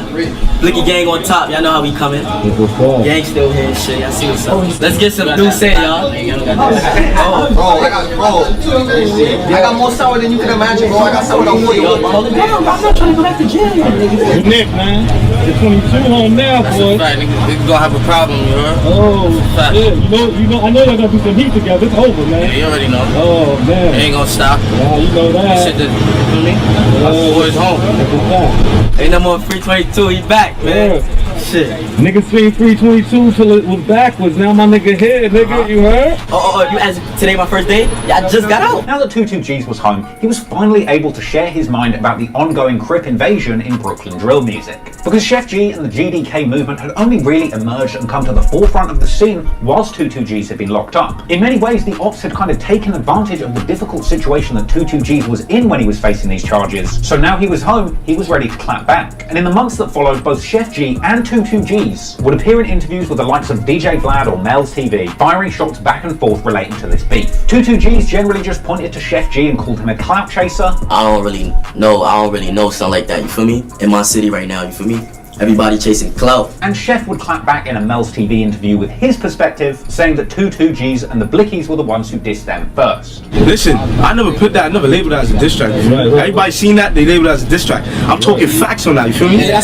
That's to let you know. It's not no diss track. It's letting you know. If you feel away, then you feel away. If that's the case, that means Suburban is a diss track. That's a fact. Like you ain't hear it. Niggas talking about clipping the tricks like they CP, right? UK, all this, like, yeah, we hear That's what y'all saying. Chef G actually later appeared on a Vlad TV interview, refusing to confirm that the song No Suburban was indeed a diss aimed at 22Gs. Now, even if Chef G couldn't acknowledge that he was kind of clout chasing a little bit, just by entertaining this beef in music at all, what was clear was that Chef G and the Crips surrounding him knew that there was a ton of money to be made by stoking this beef to elevate Chef G's musical profile. So they used 22G's return to New York as even more reason to stoke the flames further. Soon coming out with a video for a new track called Glock with a Stick. The Crips were filmed in a behind the scenes for this music video, throwing up big GDK. In fact, at one point their hatred for the Ops seemed to get so out of control, things descended into what I can only describe as a Crippin' frenzy.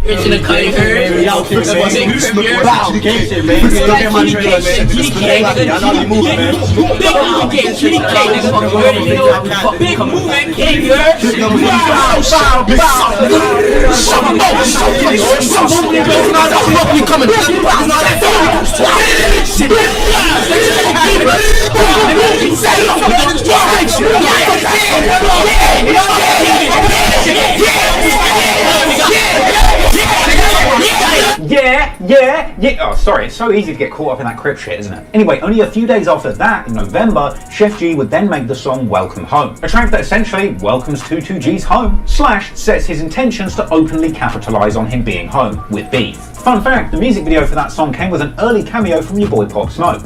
Anywho, despite all of the trolling and disses, 22G's got back to work and got back in the studio, dropping his own Welcome Home double-header track in December, First Day Out / Stuck in the Yams. He followed that up with another track, We On, featuring Nas Blicky in December 2017, the latter of which is a way more kind of wavy, mainstream auto-tune type rap, which was definitely a real momentary change in style for what the Blickies were doing back then. But in stark contrast to this, the Crippy fellows over at Moving Gang were doubling down on the Crip shit, dropping the music video for the track Attic, which featured more Crip muscle than the Special Olympics. Anywho, before he even gets an opportunity to clap back at the Moving Gang Crips, 22G's would unfortunately find himself back in another legal situation with the cops. But thankfully this time under much more entertaining circumstances. On February the 12th, 2018, 22G's and several other people are arrested and booked at the 71st Precinct Police Station in Crown Heights. But seemingly, when the cops booked 22G's and his homeboys, they didn't follow proper search procedure before taking them to the cells. So when 22G's gets to a holding cell with all of his belongings still on him, he grabs his phone and starts live streaming with hilarious consequences.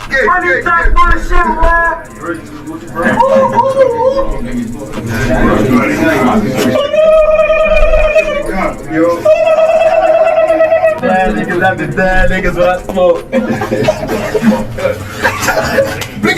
Blickety. They can't lock us up forever.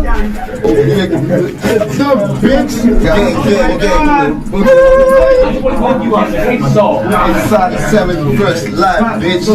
Gotta get to the precinct. Gang. Yo, junk shit, nigga. We locked up, nigga. Shh. Keep it down, guys. The cops are literally right behind you. Look, you see them? Sure. I kidnapped all my dope. Yo, we locked up in 71st. Free the Blickies, nigga. We all locked up. Free the Blickies, nigga. Now this is some naughty behaviour, and this went on for a while. These guys were talking their shit. They said they were going to catch anybody who's wooing booking. Whoever woo in the book is about to die. Wait till my mother. You in the book is fine. At one point, they even pulled out that loud pack, which they clearly hadn't even been searched for. Look. In the precinct, bozo. Look that, look. I'm lining up this in the precinct. All ops pop out to the bookers. We see y'all soon, 24 hours. Now, eventually the cops realised what was going on, and it was them that got in a lot of trouble when this story finally hit the media. Thankfully, Tutu himself didn't face any serious consequences for this, and was even able to mop up a nice bit of excess clout with the attention that it got him. Thing is though, whilst Tutu is building up notoriety for his shenanigans, over on the Crip side, Chef G is building up momentum with music. In February 26, dropping his next song, Play for the Members. Which, for the record, I just want to point out is actually suspiciously similar in title and style to the track Play for the Pagans by the UK drill group CGM, which dropped months before Play for the Members, just to remind everybody that we started this shit. Yes, on hammers, I ain't got no manners, this baby mum give me ucky. Anyway, while Chef G is making big moves for all of the Crips in Brooklyn and making a hell of a lot of money whilst he's doing it, at a certain point other Crips realise the finesse that's going on and decide to get in on the hustle. And it was at this point in March 2018 that your boy Big GDK Fabio Foreign makes his musical debut in this beef with his track Blicky in a Box alongside JD and D-Sav. Now, it doesn't take a genius to work out what the song Blicky in a Box is about, is it? This is basically Fabio Foreign doing his version of Folk in the Trunk. The video is of course filled with GDK hand signs, and the song specifically disses 22G's, inferring that he snitched his way out of that murder charge in Miami, as well as saying 22 gone bad. The song also says that they're going to spin Nas Blicky specifically, and there are numerous other ops that get mentioned or dissed by name. At this point, Blicky in a Box became Fabio Foreign's breakout song, his biggest to date, and it was his first to crack 1 million views. So you can't say repping GDK doesn't give you some clap. Shit, at a certain point it makes me want to start throwing up GDK. But for the record, when I say GDK, I'm only referring to the Gangster Disciples in Bognor Regis. That's just facts, that's for the record. Anyway, much like Chef G did with No Suburban, despite the music video for Blicky in a Box being filled with people throwing up GDK signs and calling out rivals by name, Fabio also maintained that this was not a diss song. It's Joe Rap. It's Joe Rap. I don't diss nobody. It was undeniable that the GDK movement was picking up steam in New York drill at this point, and the Crips were applying big pressure to GDs in their songs. But the GDs would respond not by getting in the booth, but by hitting the streets. And so over the course of 2018, we would see back-to-back physical altercations between these two groups, ironically escalating the street beef significantly and bringing a lot of new attention to the music. In late March 2018, Chef G goes live from a hospital sporting what looks like a nasty head injury. Tune into this. Niggas pay disrespect today. Yo, niggas pay disrespect. Look. Niggas pay disrespect today. Niggas pay disrespect today. This is too much. This is too much now. Despite Chef G's good-natured demeanour, he had been stabbed in the head. He required staples in the wound and they had to cut off his brains. Chef would go on to downplay his injury in a Mel's TV interview, just saying that it was some regular shit. So why the video made it look like you had a big slash on your face or something, like, you know what I'm saying? That's true, the blood leaked down, you know what I mean? Right, so you gotta let the people know yourself. Yeah, but that's regular shit. That shit that happened like on a daily, like. Yeah, street shit. This one, like, that was fun to me. Really, that was fun to me. I'm laughing on the live, like, yo, you just cut me this. He also downplayed it in a Vlad interview. I got cut in my head. Oh, so someone went up behind you and actually cut you in the head. I got cut from the back of my head. And in a This Is 50 interview. I got cut, I didn't get stabbed. Okay. I got cut, Same like thing. a slice. No, it's not the same. Stabbing is somebody juke you feel me? Okay. A slice is like, you feel me? Now, with this super tough guy act, it's no surprise that people were commenting things like, when Chef G got stabbed, the knife got rushed to hospital and put in a coma. But the reality is, this was a pretty nasty and violent altercation that most likely was a direct result of the attention that Chef was bringing to himself through this musical beef. Now, in that This Is 50 interview that occurred sometime after this interview, Chef G actually did break down some of the circumstances that led to this altercation, explaining that he'd been caught lacking by the ops when he'd gone to check in at probation. For me, I was at probation. In Brooklyn, they put everybody on probation at the same building. For me, so you won't run into everybody in Brooklyn, whoever got probation that same day. I was in front of the building, and I got into an altercation, got into a fight. For me, but I didn't know I got cut until after I seen the blood leaking, for me, that's how I know I got cut. Also, for the record, this interview contained a bizarre moment where Chef G was asked about his cane. I see you got a cane now. Nah, this is for me. Everybody from Brooklyn, let me make this clear. Y'all, Please make it clear. Help us. Everybody from Brooklyn knows what the cane mean in Brooklyn. I ain't gonna explain. You gonna leave it right there? Yeah, we gonna leave it right there. I don't know why that's funny. That's just kind of cool. The Crips, you know, they have canes because they're like crypt. Pimpin'. It's like all the Crips just got together and agreed that they would have a bunch of secret Crip jokes that they would do at interviews. I just love it. 823 million. Anyway, this isn't definitively proven, but a well-circulated rumour going around online seems to suggest that the person responsible for stabbing Chef G in the head was none other than Nick Blicky. And Breezy Blicky fueled these rumours further after appearing in a live where he seemed to suggest that the Blickies had taken responsibility for what happened to Chef. Well, niggas forgetting that niggas stabbed that fat nigga Chef in his fucking face.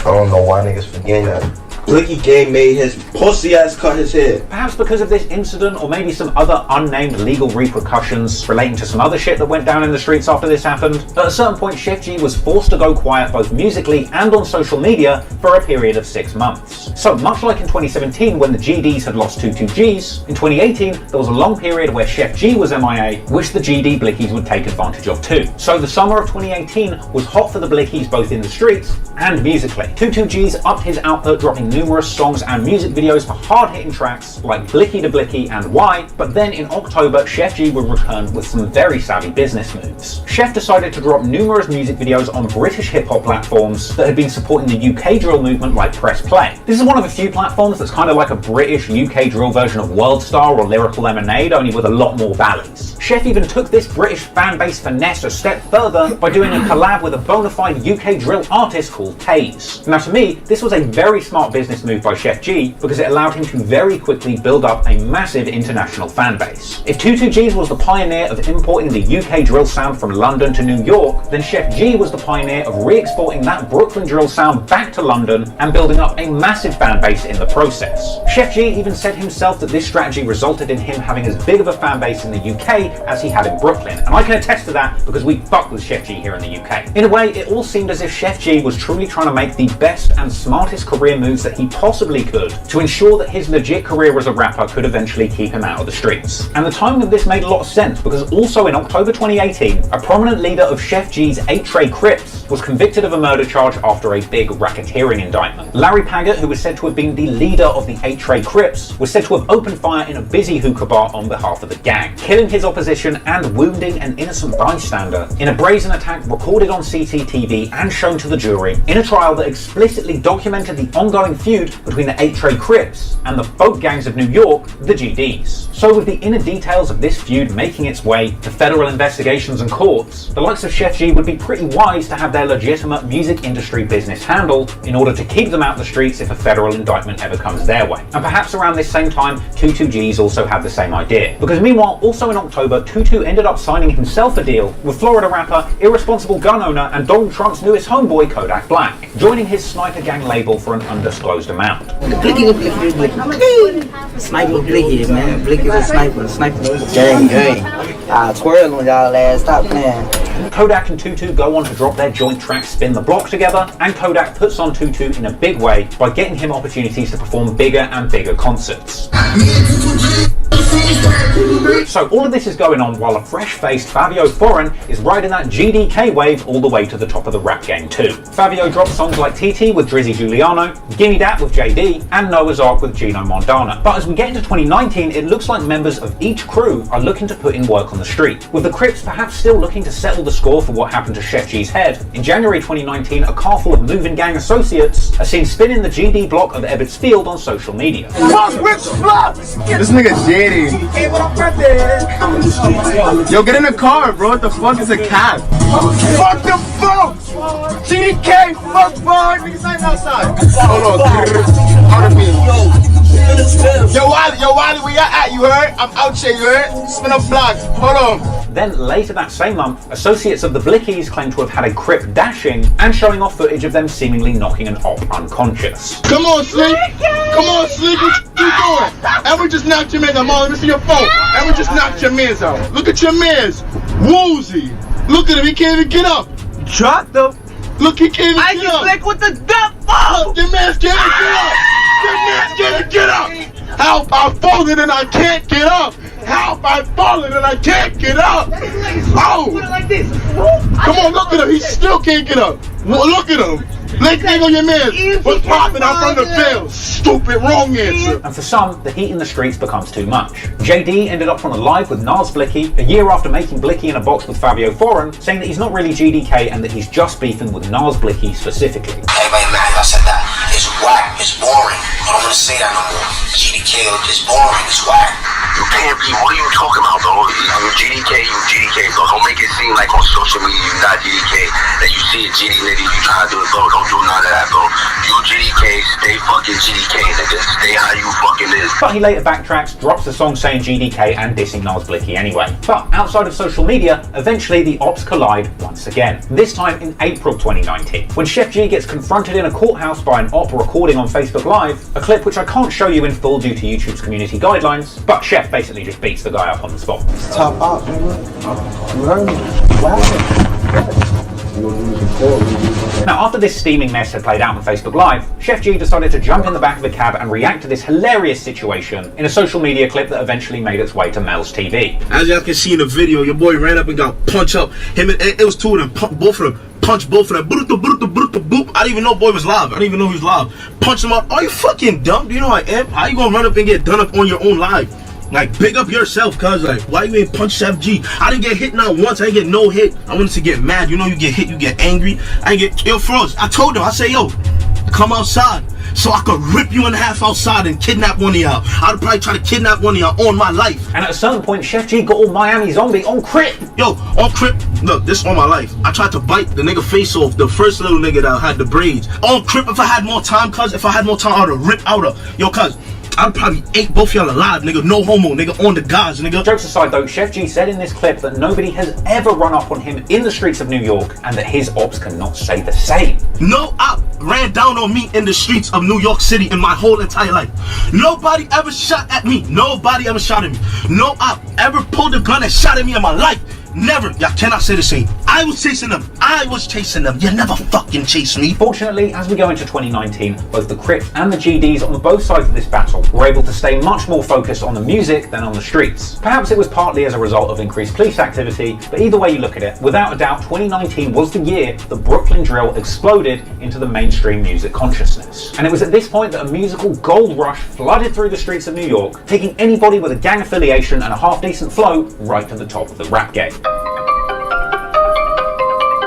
Now, Pop Smoke isn't a huge part of this story in the street, but what he did to bring Brooklyn drill to the mainstream of the music industry had an enormous impact on everyone else involved in this story. It was in April 2019 that Pop Smoke released his breakout song Welcome to the Party, which blew up big worldwide and ended up getting all-star remixes from the likes of Nicki Minaj and Skepta in it, with Pop Smoke of course throwing the 9-2 from his beloved 092 Crips on every cover of that project. Welcome to the Party was followed up by Pop Smoke's debut mixtape Meet the Woo. Pop Smoke's Meet the Woo mixtape ended up landing on the Billboard 200 charts at 173. See, looking back at just how big Pop Smoke got after he died can be a little bit misleading, because if you compare Pop Smoke's insane posthumous debut album release to anything else by any other New York driller, Pop Smoke stands head and shoulders above everyone else. But you gotta remember that Pop Smoke only really got his flowers after his death. I mean, get this, the track Dior that everybody loves, that's so famous for being a Pop Smoke hit, never even charted on Billboard whilst he was alive. So even the simple accolade of making a mixtape that even gets in at the bottom of the Billboard 200 is a groundbreaking look for the New York drill scene as a whole. Doesn't matter whether you're Woo or Chew, Crip or GD. Pop Smoke's success brought a huge amount of outside attention to all of the artists in this Brooklyn drill community, elevating the entire scene as a whole, which in turn helped the rapping Crips and GDs on both sides of the fence build successful bodies of work musically. So in Brooklyn drill, 2019 was really all about making the most out of the opportunity that you had and going mainstream. And one of the biggest success stories to come out of the Brooklyn drill scene over this period was of course fellow woo-banging Crip and close friend of Pop Smoke, Fabio Foreign, who released his breakout track Big Drip in June 2019 as part of his debut EP Pain and Love. The music video for Big Drip dropped in August 2019 and it went ham. Today that video sits at over 60 million views on YouTube, and Big Drip became a monster hit for Fabio Foreign, eventually getting an all-star remix including two of the biggest hitters in the rap game, Quavo and Lil Baby. Of course the hook of that song is Big Drip rhymed with Crip shit, and elsewhere in this supposedly radio-friendly hit, Fabio Foreign is proudly proclaiming that he is GDK. Big Drip was followed up by Jumpin', another big success with close to 10 mil views on it on YouTube today, and at this point Fabio Foreign was experiencing the Pop Smoke effect and became a very hot property in the music industry. And Fabio's incredible 2019 run culminated in him signing a record deal with Columbia worth reportedly over 7 figures. Since then, Fabio Foreign released his debut commercial project 800 BC, and most notably bagging a feature on the Drake drill-inspired track Demons, which ended up going number 34 on Billboard. This was Fabio's first chart hit, and it was followed up by the track Zoo York with Pop Smoke and Lil TJ, which peaked at 37. It's pretty safe to say that Fabio Foreign rode that GDK wave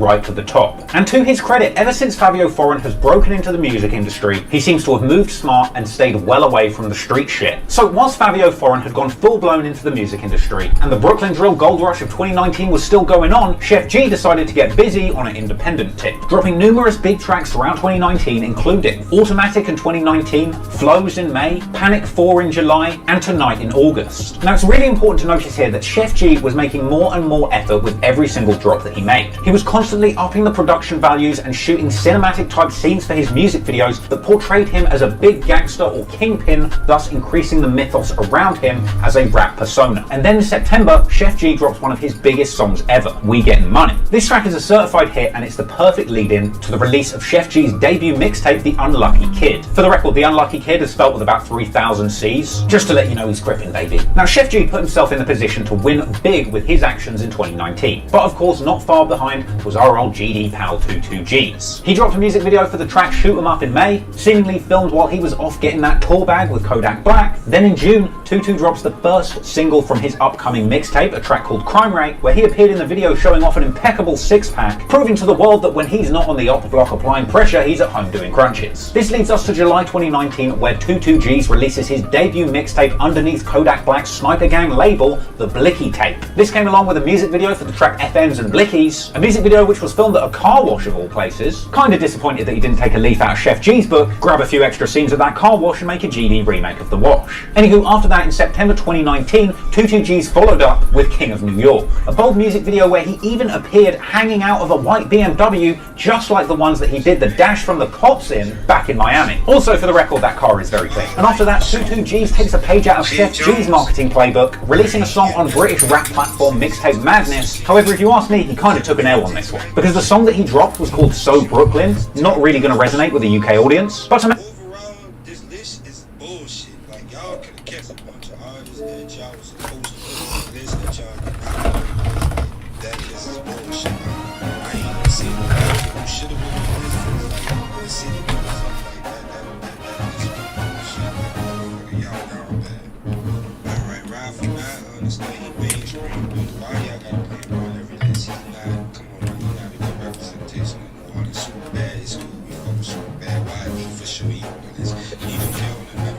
Why is he always on the list? He cold turkey, right? We know this. I don't know what that is. So young and fool, like he's getting on the list. I'ma say right from now on, left for sure.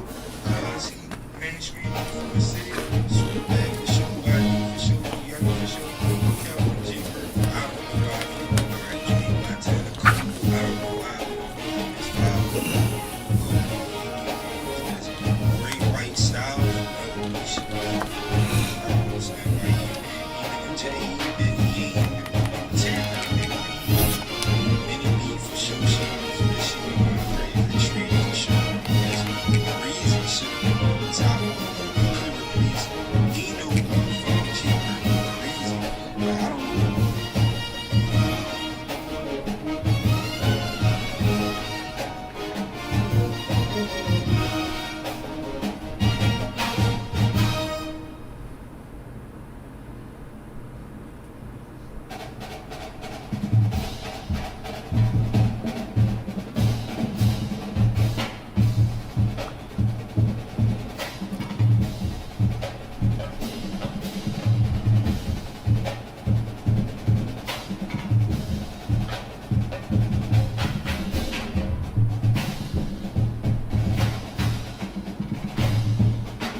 Every single time.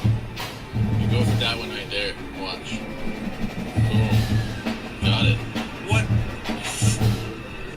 to win every single time. Go for that one right there. Watch. Boom. Got it. What?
What's up?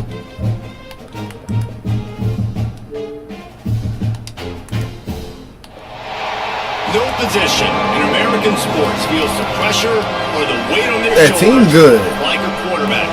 Hopes and dreams of an entire fan base of teams ride on whether their signal caller can lead them to glory. And boy, what a matchup of two elite dudes we have in this one. Welcome everyone to Williams-Brice Stadium, home of the South Carolina Gamecocks. As we'll see, the number 15 team in the country, the Florida Gators, taking on a team that ranks in the top 5 in this conference, the South Carolina Gamecocks. For EA Sports College Football, I'm Reese Davis, joined here in the booth, as always, by David Pollack and Jesse Palmer. Guys, let's tee this one up. Hey, what happened? I don't know. Let's see. I knew that bitch was. I'm about to just go back into it. Okay. Yeah, they kicked me all the way out. Me too. I knew that bitch was tripping when I seen them bitches sliding on one leg. I knew that shit was gonna be tripping. I'm about to go back into it.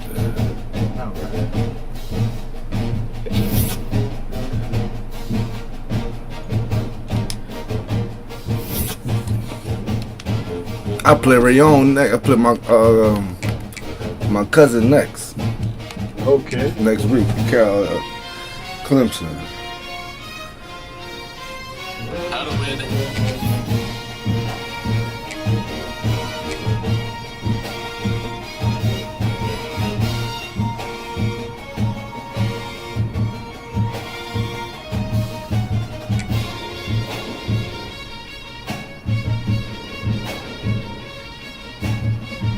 I'm good. I'm ready.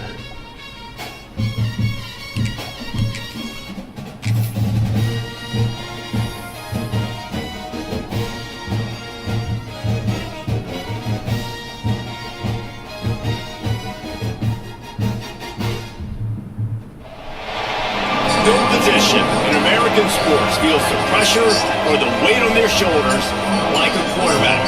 Hopes and dreams of an entire fan base of teams ride on whether their signal caller can lead them to glory.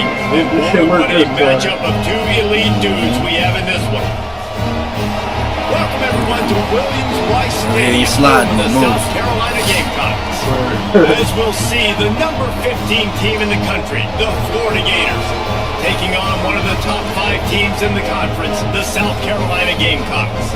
For EA Sports College Football, I'm Reese Davis, David Pollack, Jesse Palmer alongside.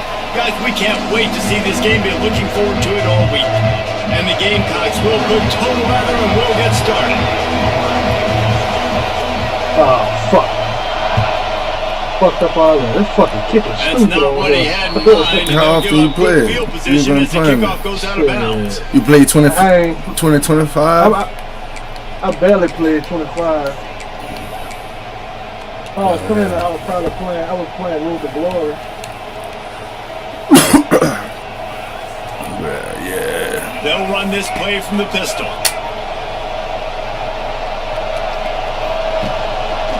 They go to the ground. Got room to work. Past the first down marker and still running.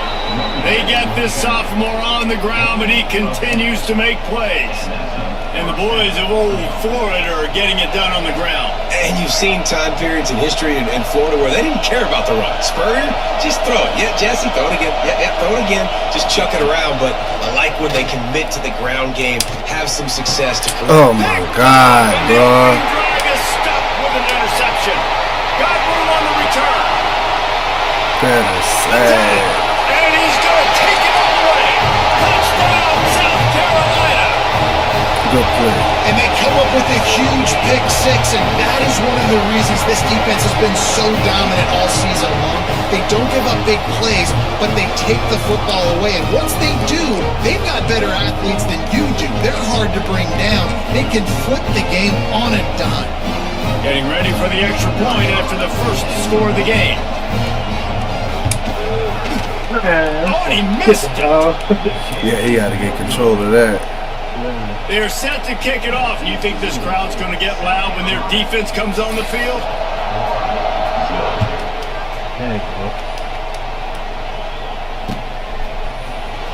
He'll bring it out. It's Abrams. Nice job by the kickoff team. Everybody stayed in their lanes, and they'll stop him at the 16.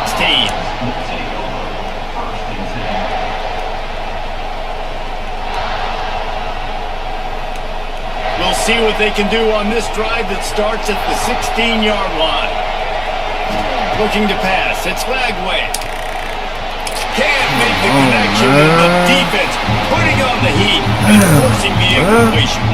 And how nice is it to have the whole crowd going absolutely bananas? Communication is harder, but the snapping the football, everybody being on time, man, this crowd really affecting the football game.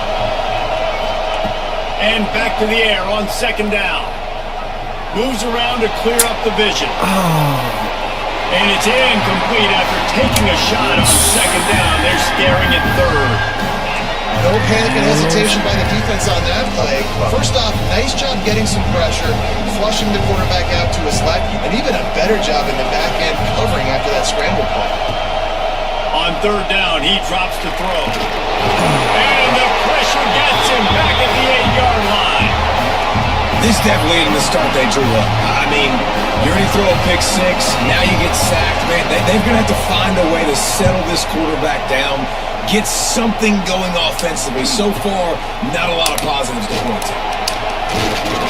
Really good job by the coverage team to make the stop, and that's where they'll put it in play. This offense has it with really good field position.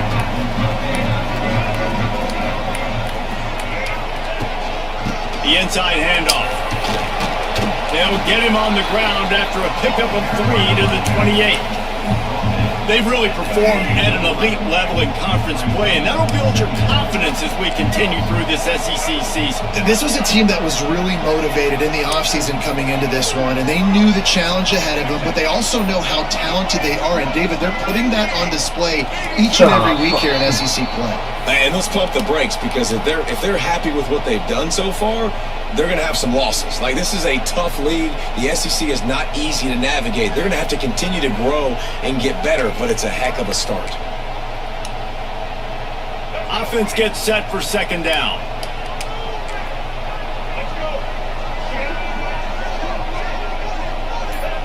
Scanning the field, it's Sellers.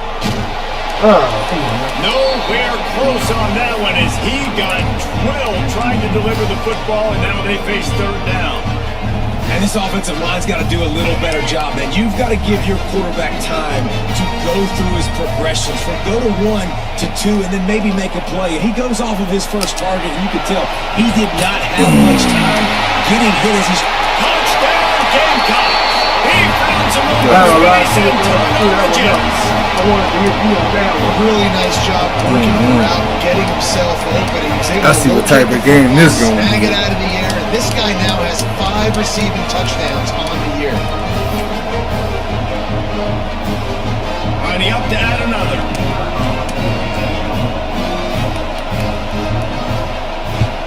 See what type of game this gonna be. They push the lead out a little further. Kickoff unit on the field, and this defense will be called on to protect this lead.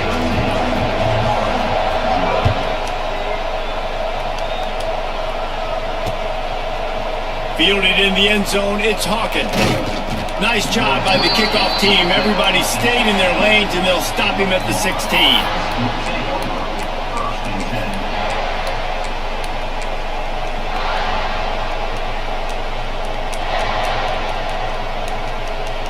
A lot of work to do as this drive will start from the 16-yard line.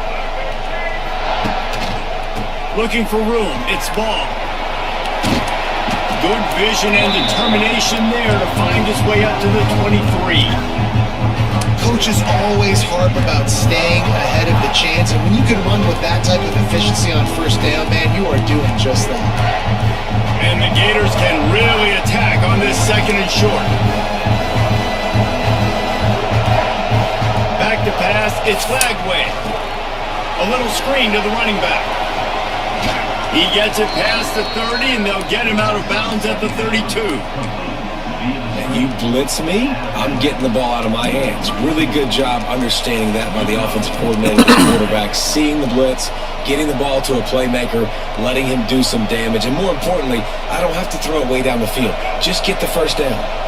They'll snap this one from the 32. It's first down. Rides the back and leaves it on the option.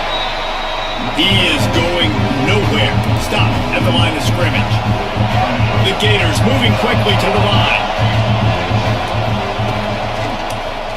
He'll pull it on the read. Got the first down. Looking for more. It's a seam wide open. Wide open spaces. And they get him out of bounds after an explosive run, just chewing up yardage along the way. You know, it's so unique to find quarterbacks that have these types of moves in the open field. You oftentimes find guys that can run very quickly straight line. But how about the shiftiness of this quarterback and the ability to make people miss? That's impressive. Man, not much wiggle room for the ball carrier there. I'm not really sure what they can do to try to create some space. I know. A lot better. How about the offensive lineman push some guy backwards and make some holes? He'll run it to the right, looking for the goal line. A solid pickup there before the defense is able to make the stop. And we saw it last week with this offense, right? They know who they are down here. They're going to be physical. They gave him the football, and what did he do?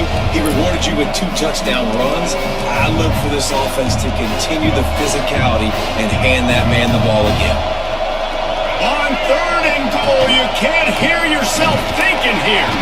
Knocked down in the backfield, and that'll bring up 4th down. How about the offense? The offense goes with the run on 3rd and goal, thinking they can push it in there and be physical. The defense is having absolutely none of that. Nice job by the defense, committing to the run, being physical, and stuffing this offense. And he takes it in for the score. Touchdown, Gators! Well, they didn't overthink that one. 4th and goal down close like that. You just turn around, David, hand it off to the big fella and let him do the rest. And a lot of times in these situations, 4th down and goal, you see quarterbacks sneak so much. They trust the big running back and know he's going to drive his feet forward, finish the run, and get the touchdown. And let's check in with Kevin Connors in the studio. Kevin? Dynamite matchup this week, fellas. Let's show you what's going down. Washington State is ahead right now, but the school that nearly saw Ryan Leaf win a Heisman back in the day still has some work to do. They're up by 10 over UCLA. Just another week of college football where we've come to expect the unexpected. Fellas? Thanks for the update on that one, Kevin. Let us know when it goes final. Leaves it with the running back. Got it across the 20 and out to the 23. A pickup of 4. And those body blows really, really matter. Like, I want to be able to hand the ball off to my running back 10, 15 times a game. Make the defense tackle them, wear them out. Sometimes these 3 to 4 yard runs, later in football games, they turn into 5 to 15 to 20 yard gains just because of the body blow effect. This is going to be a key that we look at in this entire game. How can this defense find ways to affect this quarterback and get pressure on him? Because they felt coming into the game, if they could do that, they could affect him and influence this passing game. Looking to throw, it's Sellers. Quarterback strolling away from Heat. On the run, deep down the right side. Get off the man.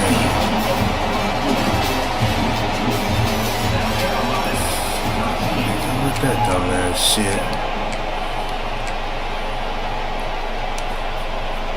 So after the break, they'll go back to work.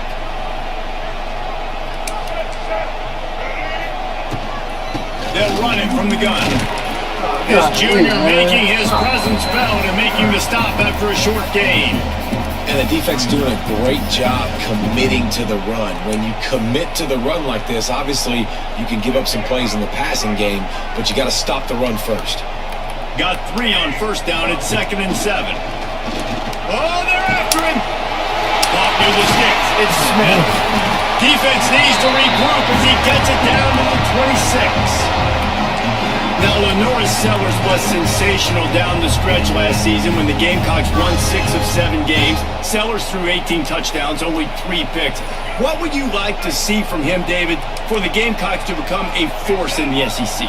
It's not running, Reese. Like, we saw the physicality in the big runs, like, throughout the season, especially against Clemson ending the season last year. But to me, it's the passing game. It's the staying on schedule. It's knowing his answers and making the easy play sometimes. Continue to evolve as a passer with that big, strong body, and you better look out, college football. Solid pickup of 4 on first down at 2nd and 6. Trying play action. Come on, no, man. Close on that one as he got drilled trying to deliver the football, and now they face 3rd down. This offensive line's got to do a better job. I mean, he doesn't even have time to go through his progressions. You got to give your QB some time. You got to make him feel comfortable. They didn't. They got in there quick, fast, and in a hurry. Back to pass. It's Sellers. Get him! Keeps looking downfield. Man, come on! Just as he released the pass, it's incomplete. And the QB leaves the pocket and he scrambles out and he goes to his right. Man, that's the sack I need. Trying to make a play, trying to throw the football, but the relentless chase, I love it. Get to the quarterback. He throws an inaccurate pass because he gets whacked as he throws the football. Nice job chasing by the defense. Oh, man, come on. Thought he had it and couldn't get it through the uprights. He missed it. Guys, still a 6-point game, but a missed opportunity. And those sting for this team. I tell you what, when you drive the field against a really, really good defense and you have an opportunity to get points, you got to capitalize on them now. And that one will sting a little bit because I thought the offense did a good job moving the ball down the field. Into a mass of giant bodies, we'll call it a 1-yard gain to the 24. Run game is good. Balance is good. Now listen, if the run game isn't good, then you got to pass the football a little bit more. But sometimes you got to keep them honest, take them chunk by chunk. Grabbed in the middle. It's Wilson. And he surges up to the 36-yard line, and they'll move the chains.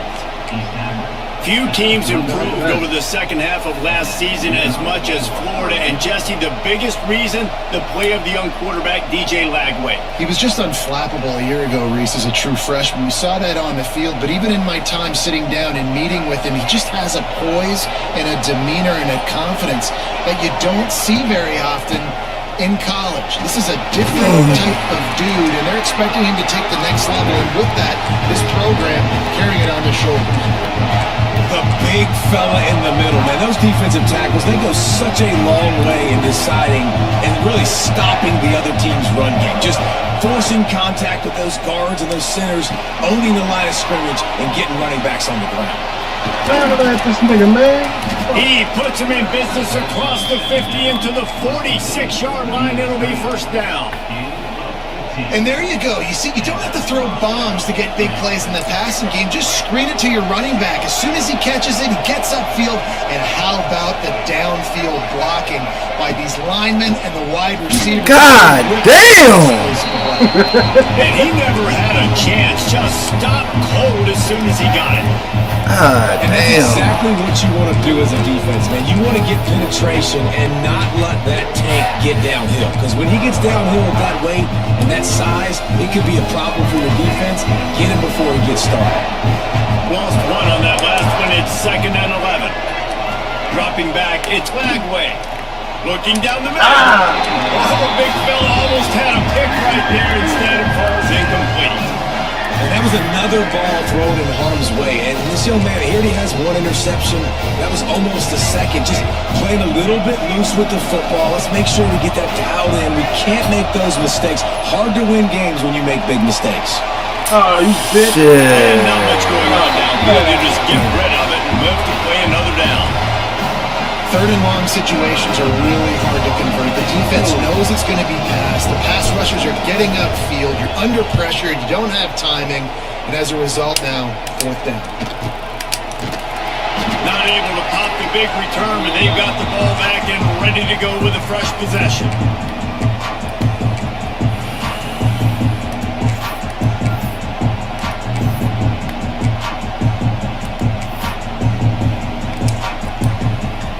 Snap of this drive will come from their own 17. First play of the drive wants to throw. Snagged in the middle. It's Brown. You caught that? Fuck out of here, bro. Give me a break, man. Favorite team not really coming out of the gates quickly is that they're playing with their food. There are a lot of peas being pushed around the plate right now, guys. Yeah, Reese, they've been stumbling around. They've been making mistakes and shooting themselves in the foot in this game. But David, I think you also have to give credit to the underdog in this game because they're just playing with more intensity. They look like they want it. Oh, dude, when you come out the gates in the first quarter, it's adrenaline, it's passion, it's being talked about as the underdog. As this game goes on, can they keep that intensity up? Right now, they're doing a heck of a job. The Gamecocks will move the sticks. Well, they only needed 1 yard, so no mystery there. Turn around, hand it off, and he finds a way to get it.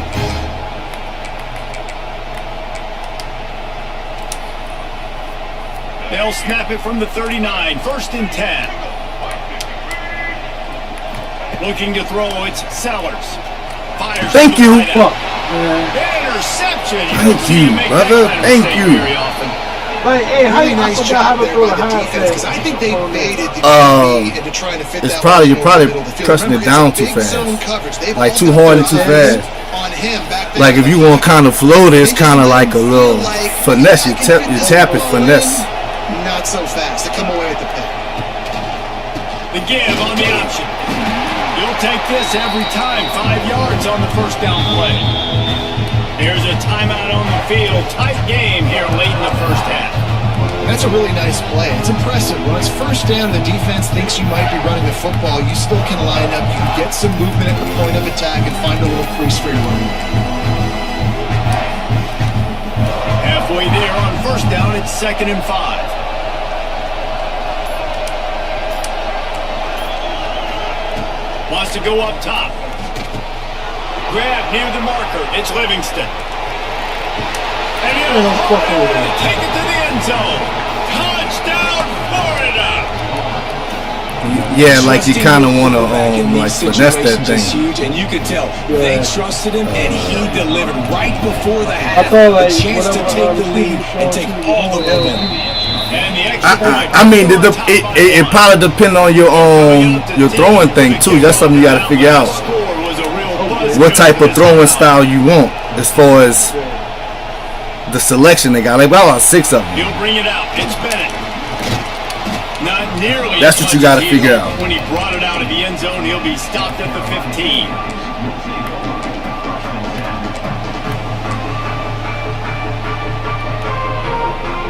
We'll see them really hit the speed button on the tempo here in the final minute of the first half.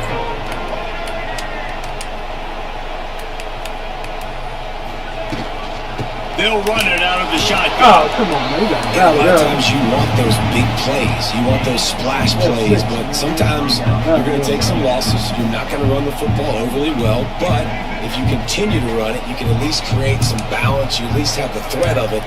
Otherwise, you're just going to abandon it, and now it's just going to be a passing game. Trying to beat the DT. And it's incomplete, going for the massive explosive play instead. They're looking at a third down. And as an offense, you want to stay aggressive. You want to keep calling these downfield shots. I know you didn't complete that one, but you want to send a clear message. You're trying to take the top off this defense. You keep calling downfield shots. You soften up the coverage. You get those safeties playing deep. That's going to open up. Oh, he's getting ahead of steam. Brought down at the 31. It is a first down. Lots of good stuff on that play. You slow down the rush, you get a completion, and you move the chains. And most importantly, you're right. You don't force a short yardage situation that you have to get. Nice job. Fight that rush up the field. Take advantage of the aggressiveness of the defense. Make the catch. Make the run. Get the first down. You know, oftentimes these slot receivers, they're not the biggest guys in the world, but they're really good at finding the open spaces in the middle of the field. And you saw that guy attack the defense in the perfect spot, making life easy for his QB. Might be calling a hot route. Looking downfield, it's Sellers. Fires to the middle. Got him downfield. They finally make the stop, but that one will make those halftime stats look a little nicer as we head to the break. That's the end of the second quarter. That means it's time to join Kevin and our halftime update. The Gators will line up to kick off and start the second half. I do that pick six. Oh, yeah. Fielded in the end zone. It's Bennett. He's brought down at the 16. Would have been much better off to take the touchback.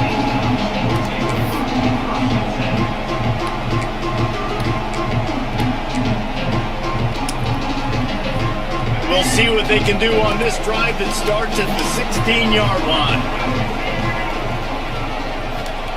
Looking to throw on first down. Oh, my God. And they pick up just a few on that completion.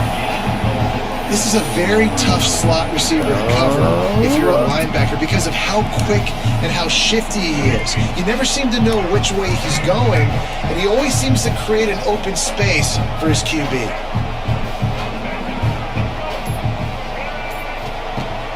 Off play action. Pressure coming. He's sacked. Tried to get away, but the defense tracked him down. Gator fans love to see their teams light up the scoreboard, but they'll take the defense bringing the heat too.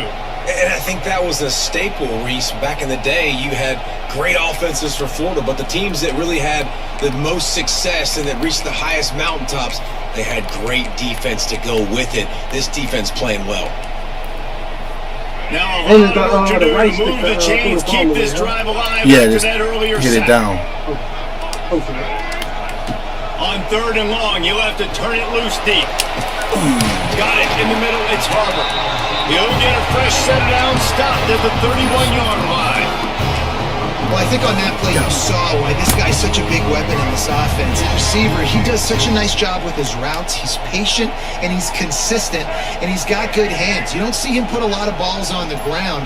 Nice job there picking up the first down. The hand to the running back. And maybe he'll get back to the line of scrimmage, but no more than that. Another tough run for this offense, and I think a big reason why they're down on the scoreboard right now is they just haven't been able to get this guy going. They've tried to give him the ball a lot. It just hasn't paid off, but you get the feeling, too, if they are going to crawl back in this one, they need him to break one off, and it just takes one play for this guy. Don't be impatient. You got to keep giving him the football. Caught over the middle, it's Harbor. Defense on skates that time. They finally drag him down at the 42. Man, this offense is so dangerous, Reese. They've got dudes all over the field that can make plays. There's a big gainer in the pass game. You get a chunk of yards like that, now the defense is really on its heels. And the Gamecocks look to keep this drive humming. Out of the gun to give to the back. They'll pick up 4, 2nd and 6 coming. And I kind of like how the running back didn't mess around. Like, just get downhill when you see an opening. A lot of times they close so fast, man. Be decisive, stick your foot in the ground, pick up 3 to 4, and we are not going to complain. Caught near the sticks. It's Bennett. And the defense makes the immediate tackle, but he has enough for the first down. That guy might not be the tallest wide receiver in the world, but he sure is quick coming out of his break, and he shows you on that slant throw. The Gamecocks getting set on 1st and 10. Used to play fake, now to throw. He was hit just as he released it, and it falls to the turf.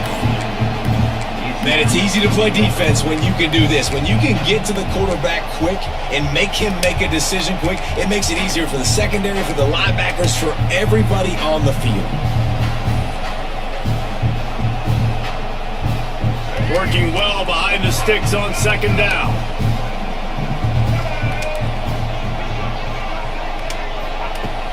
Now the play fake. Under fire. Quarterback feeling that pressure, and he's knocked down at the 42. And the defense gets a huge play. I'll tell you, they've been wreaking havoc in this one so far. They've got so many athletes up front on this defensive line. It kind of reminds me about the defenses I used to go against in practice back in the late 90s. Guys like Javon Curse coming off the edge. The freak. It was a nightmare. So hard for our guys to block. We felt like... And this defense has maxed out this pressure. Another sack. And quite simply put, you don't see that happen very often against him. He is one of not just the best quarterbacks in the game, he's one of the best players in the game. He's a Heisman Trophy candidate that oftentimes doesn't make mistakes like that. He should have thrown that football away. He decided to try and do too much, and the defense made him pay. They get a massive, massive sack, and this offense loses a ton of yards.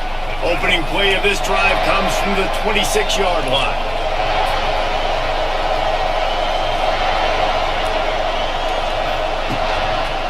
Gives it on the option.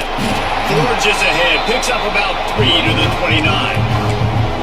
Man, it's really hard to control the running game if you don't control the line of scrimmage. And how about the defensive line doing a great job attacking those guys up front, not open up lanes to run through. Nice job just nullifying that run altogether. Pretty good job of running to get 2 there to the 32. And the Gators will hustle to the line. Rides the back and leaves it. Oh, my God. Crosses the 45. He's loose. Oh! Come on, man. Boy, I fucking hate this. Boy, I hate this game, dog. I hate this game, son. This game fucking stupid, bruh. Like, for what? He managed a few yards on that return, but the bigger play was the fact Like, that for what? Turnover. Definitely needed that one. This coach wanted to be Wait, why am I back on absolutely defense? certain on the challenge. Cause he fumbled it. The previous play will be overturned. Nah, he They'll probably must immediately have got, call he timeout. must have got it back there. Oh wait, yeah, I challenged the Ball fumble. is at the 35. It's 1st and 10. Used to play fake. Now to throw. Steps away. It's caught. Inside the 15. Out of bounds at the 14-yard line. The offense looking for a score. They'll have to hurry if they want to get another play off before the quarter ends.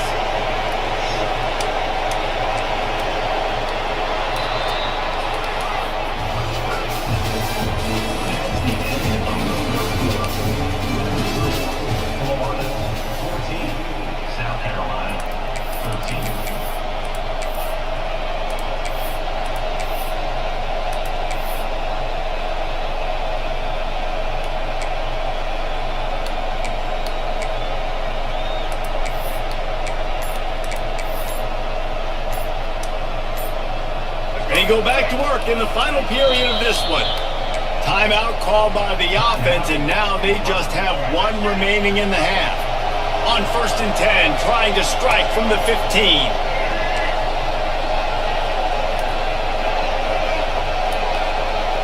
Back to throw, it's Lagway. got some room headed to the goal line. And he's loose and he'll take it to the house. Touchdown Gators! Having a playmaker like that can get the offense out of just about any situation. There ain't no doubt. He can roll right, he can roll left, he can do whatever he wants and buy time and throw the football. But you have to defend everything. You have to defend pass, you have to defend run, and you have to defend plays that aren't even called. So good luck stopping this cat. Let's go to the studio now and check in with Kevin Connors. Kevin, what do you got? Hey guys, just wanted to get you a quick update on a game happening in the Big Ten. Iowa is currently trailing, but if this young star leads a comeback today, he could join former Heisman winner Niall Kinnick among the legends to wear that uniform. It's just a field goal game. They're trailing by 3 to Maryland. Your boy KC has you covered here in studio, guys, in case anything changes in this Big Ten battle. And how about that one? Kevin will be keeping an eye on everything going on elsewhere. They'll start this drive going to the air. Oh, look at that. Tried to nestle that lob in, but it's incomplete. Right, bro. Trailing, it's a close game. You're going to have to complete some balls. You're going to have to make some big-time throws in small windows under duress if you're going to bring your team back and will them to victory. Incomplete there, obviously, but expect them to continue to throw it. This quarterback better dial in.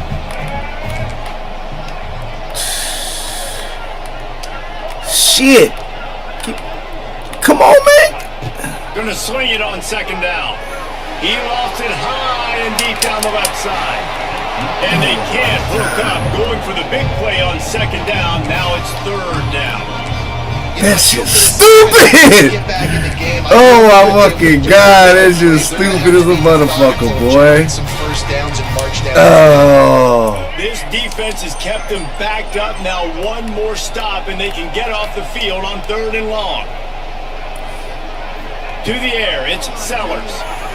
Under fire. And the defense makes a play, sacking him back at the 10. And the defense there goes zone coverage, maybe confused the quarterback a little bit, forced him to hold on to the football, and that allowed the pass rush to get home. And the Gamecocks. That boy Ernest told me he was just getting home from work. 3 and out and not much choice but to get rid of the ball. Oh, where you coach at? So from the shadow of the goalpost, he gets the punt away. He'll make the catch inside his own territory. Well, they finally stopped him, but he found some running room on that. Flag football? Really helps out his offense to start this Tackle. They drive. registering already? Yeah, they registered July 1st. That return man thinking, guys, do not mess this up. I put it on the Man, no, why that shit so early? When the registration close up? They'll try to get it in with the run. He has kept those big power. I wanted the rest of my daughter for volleyball. And this guy really has been a workhorse today. He's made I know they ain't started his yet. offense has needed them the most. He's a guy who's reliable. It's crazy how They them can turn boys- around, give him the football, and he'll How them boys be starting already? But it's good that they start early because they're not in school yet. So you ain't kind of. I like the aggressive play calling by the offensive coordinator on that drive as well. That's where they let y'all have a pass and Very shit. conservative, very close to the vest, run the ball and punt it away. Count on your defense, not this guy. He was going to take some shots, count on his own guys to get it done. And now with that touchdown late, they've got a 2-possession lead. He'll start the return inside his 5. Didn't find any crease in that kickoff coverage, and he'll be stopped at the 17.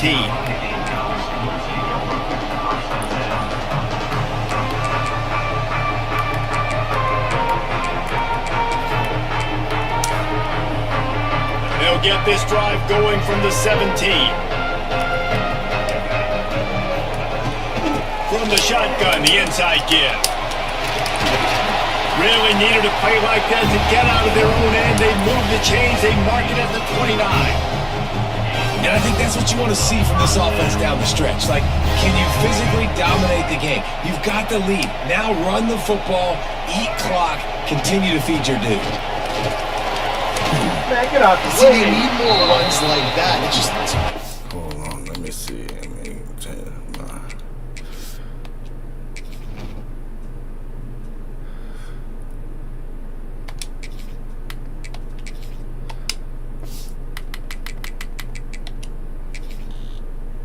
So few and far between. Defensively, they've been in position. They've been winning their one-on-one battles, getting off of blocks and rallying to the ball carrier. This defense has done a nice job slowing down the run game thus far.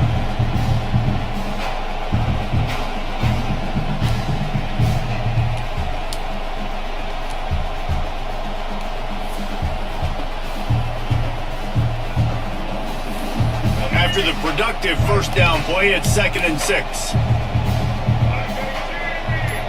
Dropping back, it's Sellers. Lost one deep down the right side. Got it! Touchdown, Gamecocks! And once he found open space, the band might as well start playing. And man, is that perfect timing. You can tell quarterback drops back, he sees his guy, and he knows he's open, but watch the throw. Deep down the field, Palmer, right in the breadbasket. Nice play, nice pitch and catch. He did a nice job of getting it up in the air early and allowing his guy to run under the football, locate it, and then make a tough grab. That is the definition of an explosive play. They'll go to the air. Got his man on the right. He's not going to make it in, and the decision to go for 2 does not work out. Should have hit that hitch route. To that receiver. They're ready to kick it away. Yeah, I was on that. I was actually playing the cornerback. I was on that. So if you would have caught it, it'd probably be because I fucked up. But I was in good position for that one. Coming out with it, it's Hawkins. Stopped at the 29, but found a little running room after coming out of the end zone.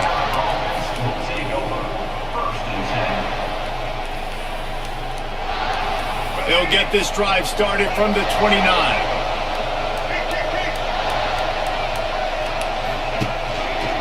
The give and tick, tick, tick, tick, tick, tick, tick. And the defense holds firm. No pickup at all on that play. I know exactly what I have to do here. Defensively, we've got to get the stop. So we're playing run. We're selling out to run because we're thinking they're going to run the football, and we got 3 timeouts. Let's use them wisely. Look, let's use those timeouts. Turning it on. Lots of running room. He's at the 40. The 20. He's at the and he ran away from the defense to take it back. Touchdown, Gator. They can now exhale just a little bit with that lead, and they are close to a victory here in the 8th week of the season. And how nice is it to have a playmaker like that I can get the ball out of my hands right to him and say, all right, dude, you got jets, you can fly, catch the slant, make some people miss, outrun some angles, and get all the way to the end zone. The kickoff unit is out there, and boy, did that last drive quiet this crowd.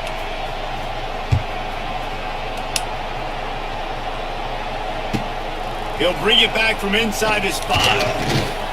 Really disciplined job by the coverage unit to get down there and make the stop at the 19.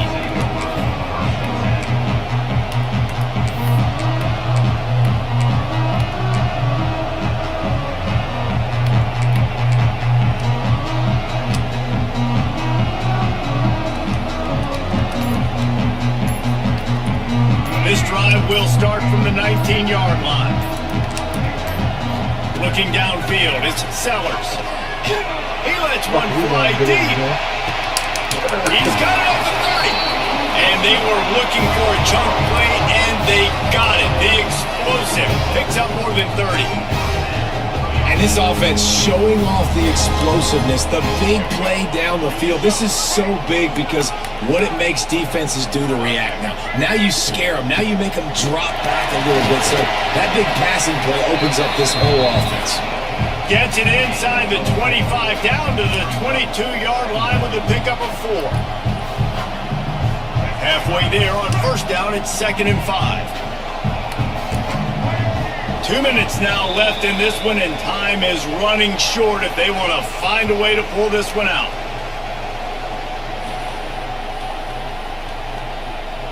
Line getting set on 2nd down. Looking to fire. Unloads to the wideout. Come on, man. Fuck! South Carolina. And they add 6 more to the board with that trip to the house. Yeah, and that's God damn! Getting in the end zone. Now you got to go get the stop. You got to get the football back. You got to find a way to do something to create a turnover, get an onside, to get the football back, to get back in this football game.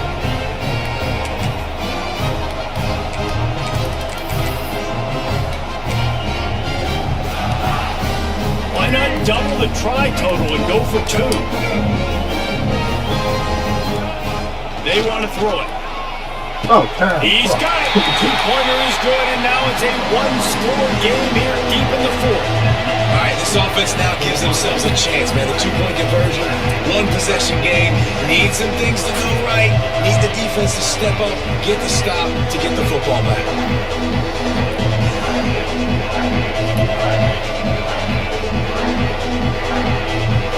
So the kickoff team will come out after they turn in a score on that last drive.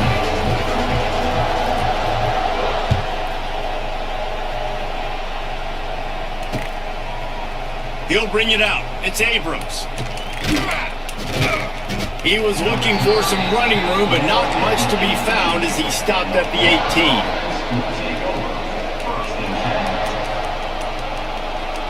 A little bit backed up to start this drive from their own 18-yard line. He'll do it himself. Out of the crowd, and now he's got room.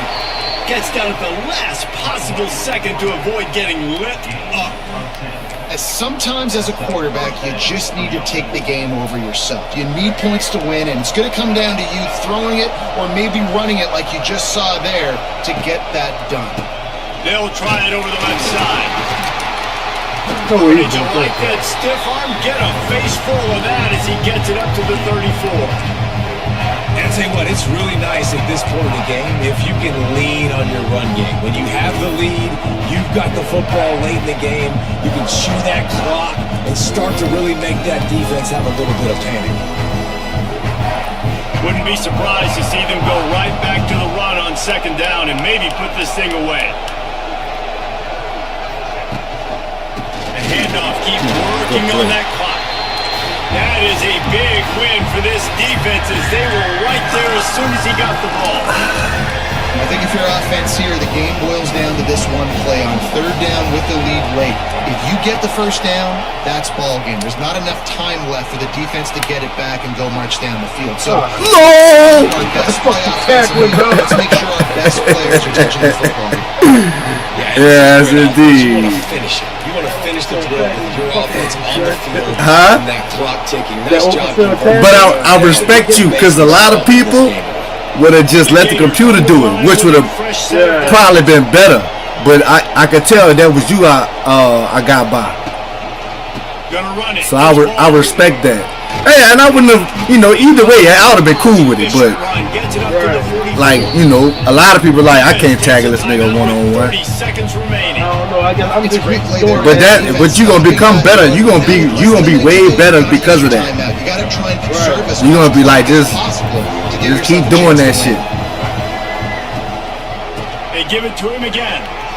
Yeah, just keep like doing that shit. You gonna become better. You gonna start to get it. Like nigga ain't gonna be able to get by you in a minute.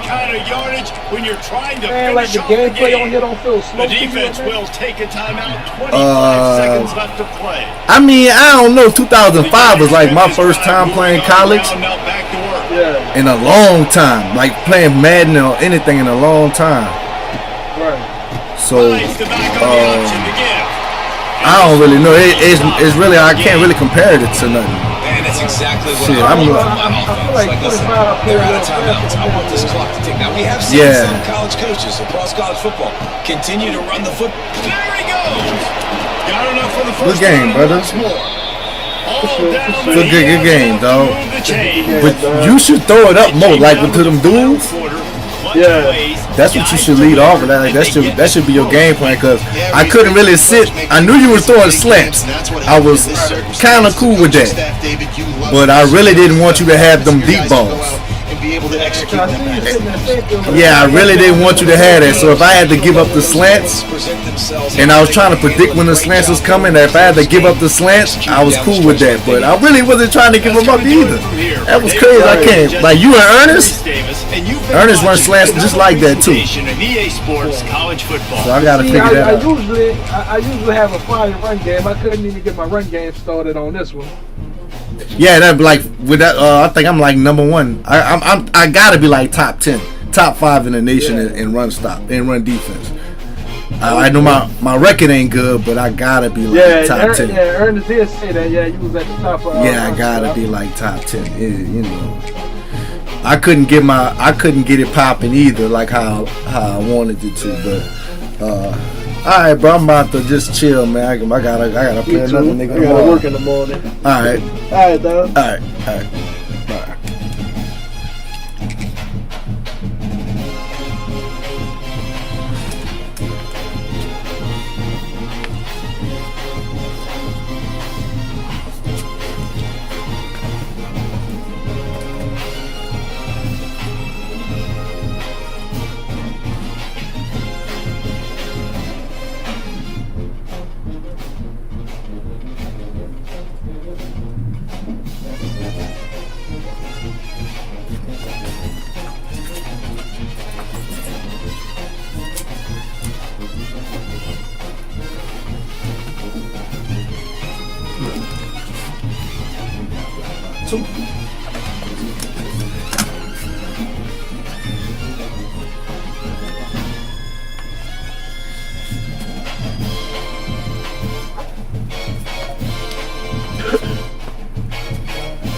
initiative and put their pride on the side and say, I want to play with this other great kid.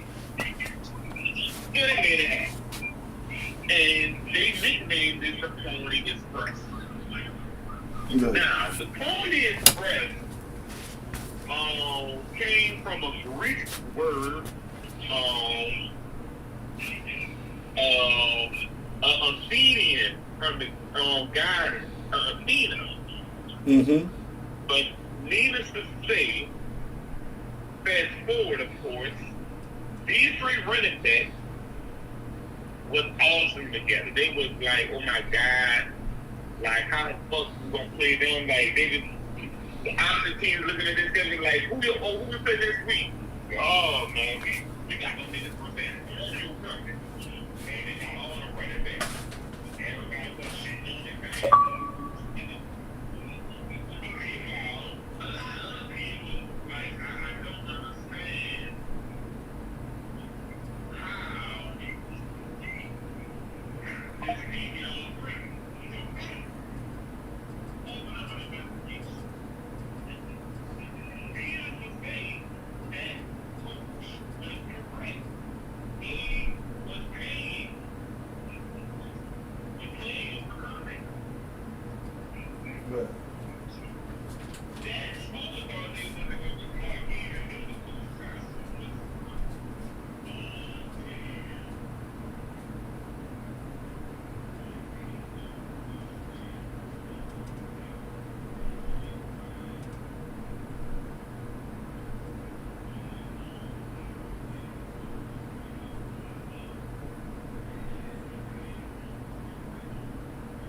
Right. Tragic story, right? Okay, it's a hell of a drug. Right. It was very available to people. Very, very available. Very, very, very available. No problem. And they fit at university and all that.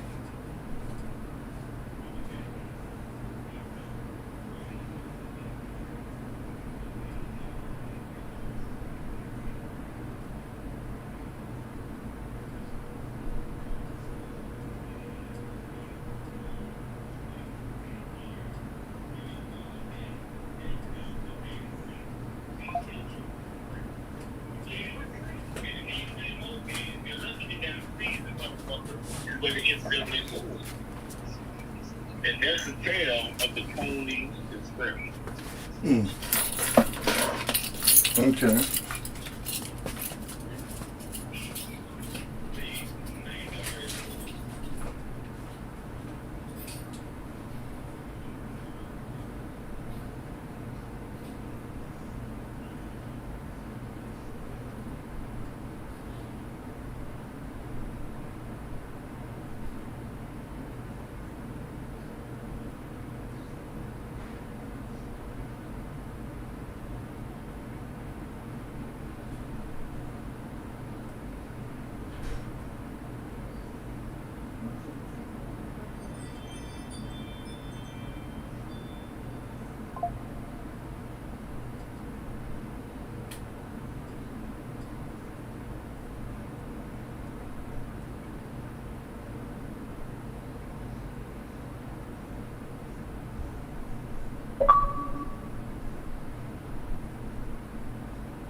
at this time, it was the great migration from people moving from Jim Crow South to the West Coast and up north, like Chicago, Detroit, California. Right. So these kids are moving up there. They're just getting on the bus.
And that's what she when men fail to realize.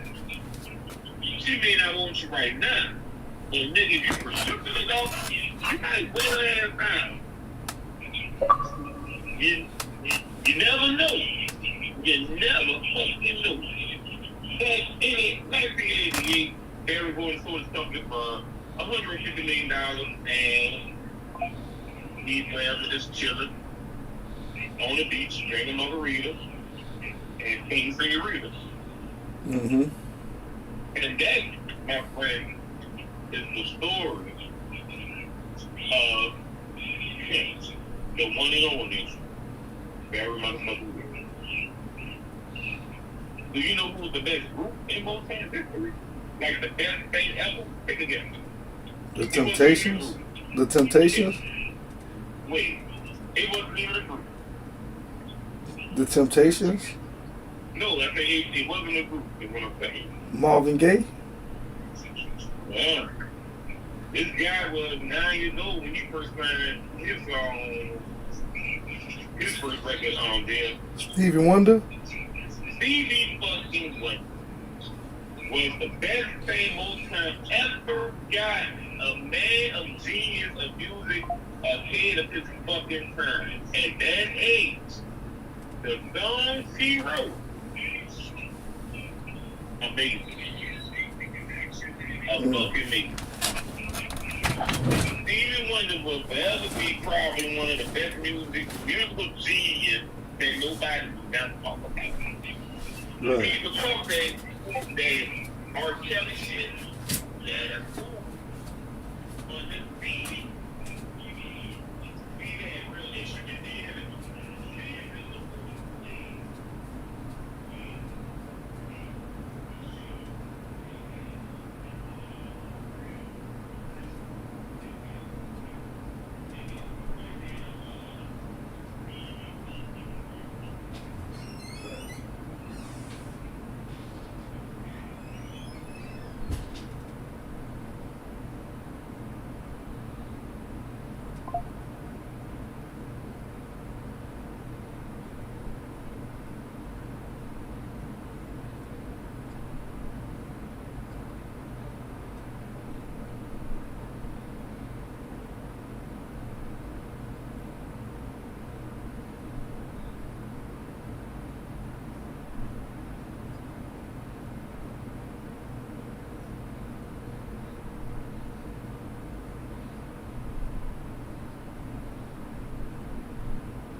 really was that nigga when he left and started doing, because the problem was they didn't give him like ownership to do his music the way he wanted to feel fit, because Motown is structured. Motown is not going to change people. They're not about to give you control of your music like they'll do Stevie Wonder. Everybody can get the Stevie Wonder treatment.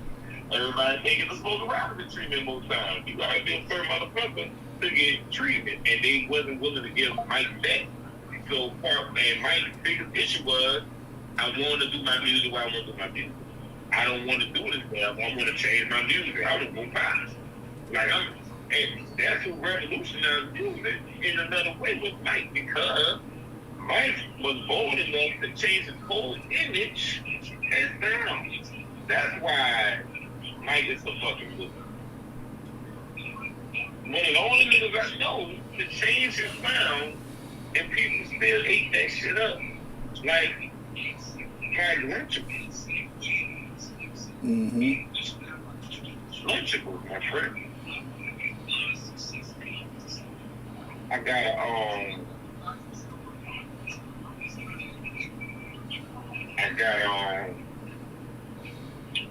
the story behind LSU Tigers.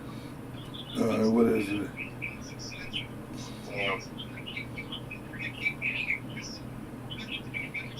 LSU Tigers had a lot of great people. What if I told you the best team they had was the team that didn't win the championship? I wouldn't believe you. And a team back in 2010, I remember this team. This was a team that had the Dwayne Bowe. This is when they should have had really went to that crowd of championship, but they lost. They had a hard schedule. They played Georgia regular season and everything. They just played nonsense. But they beat the piss out of. This is the beginning of this SEC 50 shit when they beat the piss out of Miami in the Orange Bowl. Right. That was kind of that there solidified the SEC because Miami at that time was still holding on to the little juice that was holding on from what they used to be, like the Cowboys, like how they hold on, and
Yeah, I put UConn. I was like, UConn.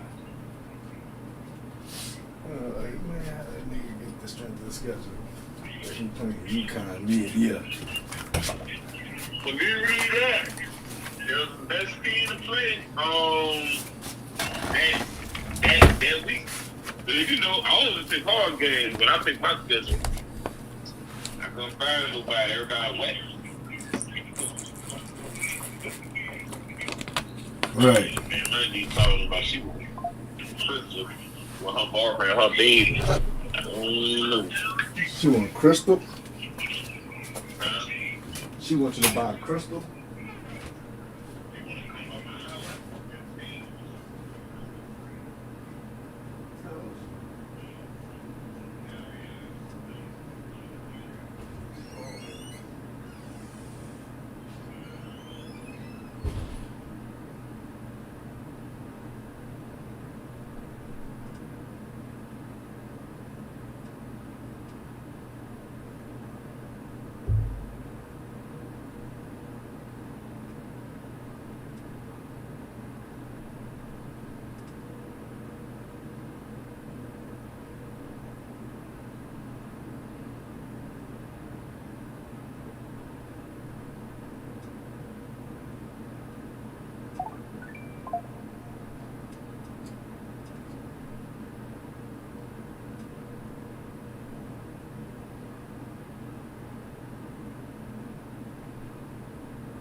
Oh my god.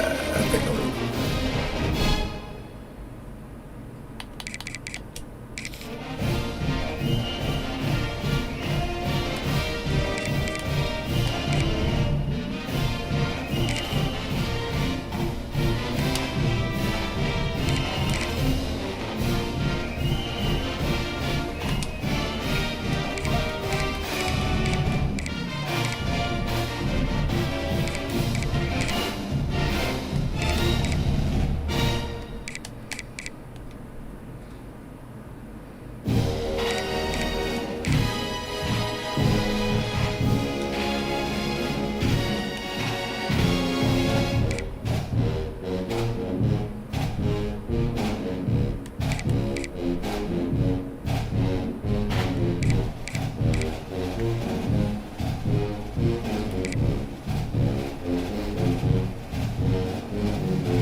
I'll win a game, dog.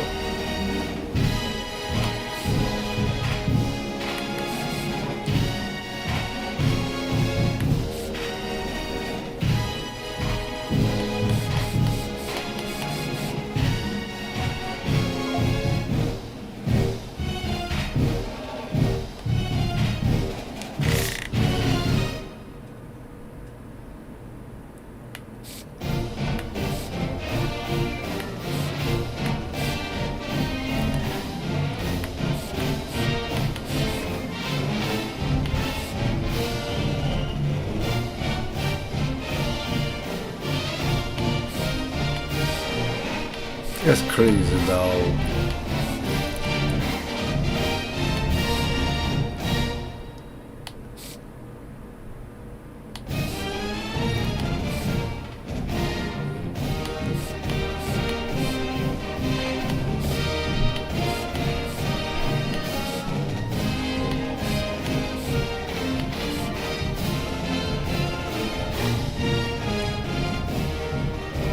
Why are you going to fucking Illinois, bro? It don't fucking make sense. Dog, that shit's stupid as a motherfucker, son. Like, bro, why are you going to Illinois? You from...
I'm about to not get a running back?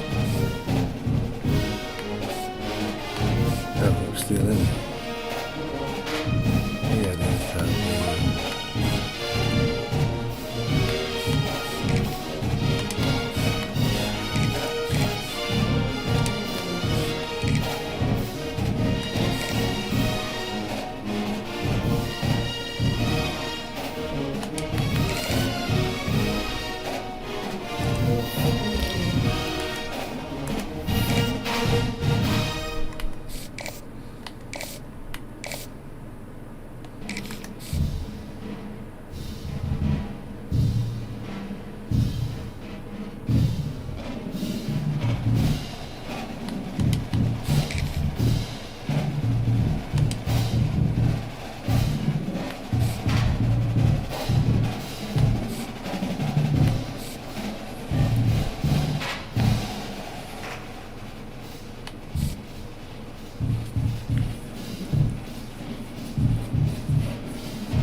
buy sections. You buy watches, I buy collections.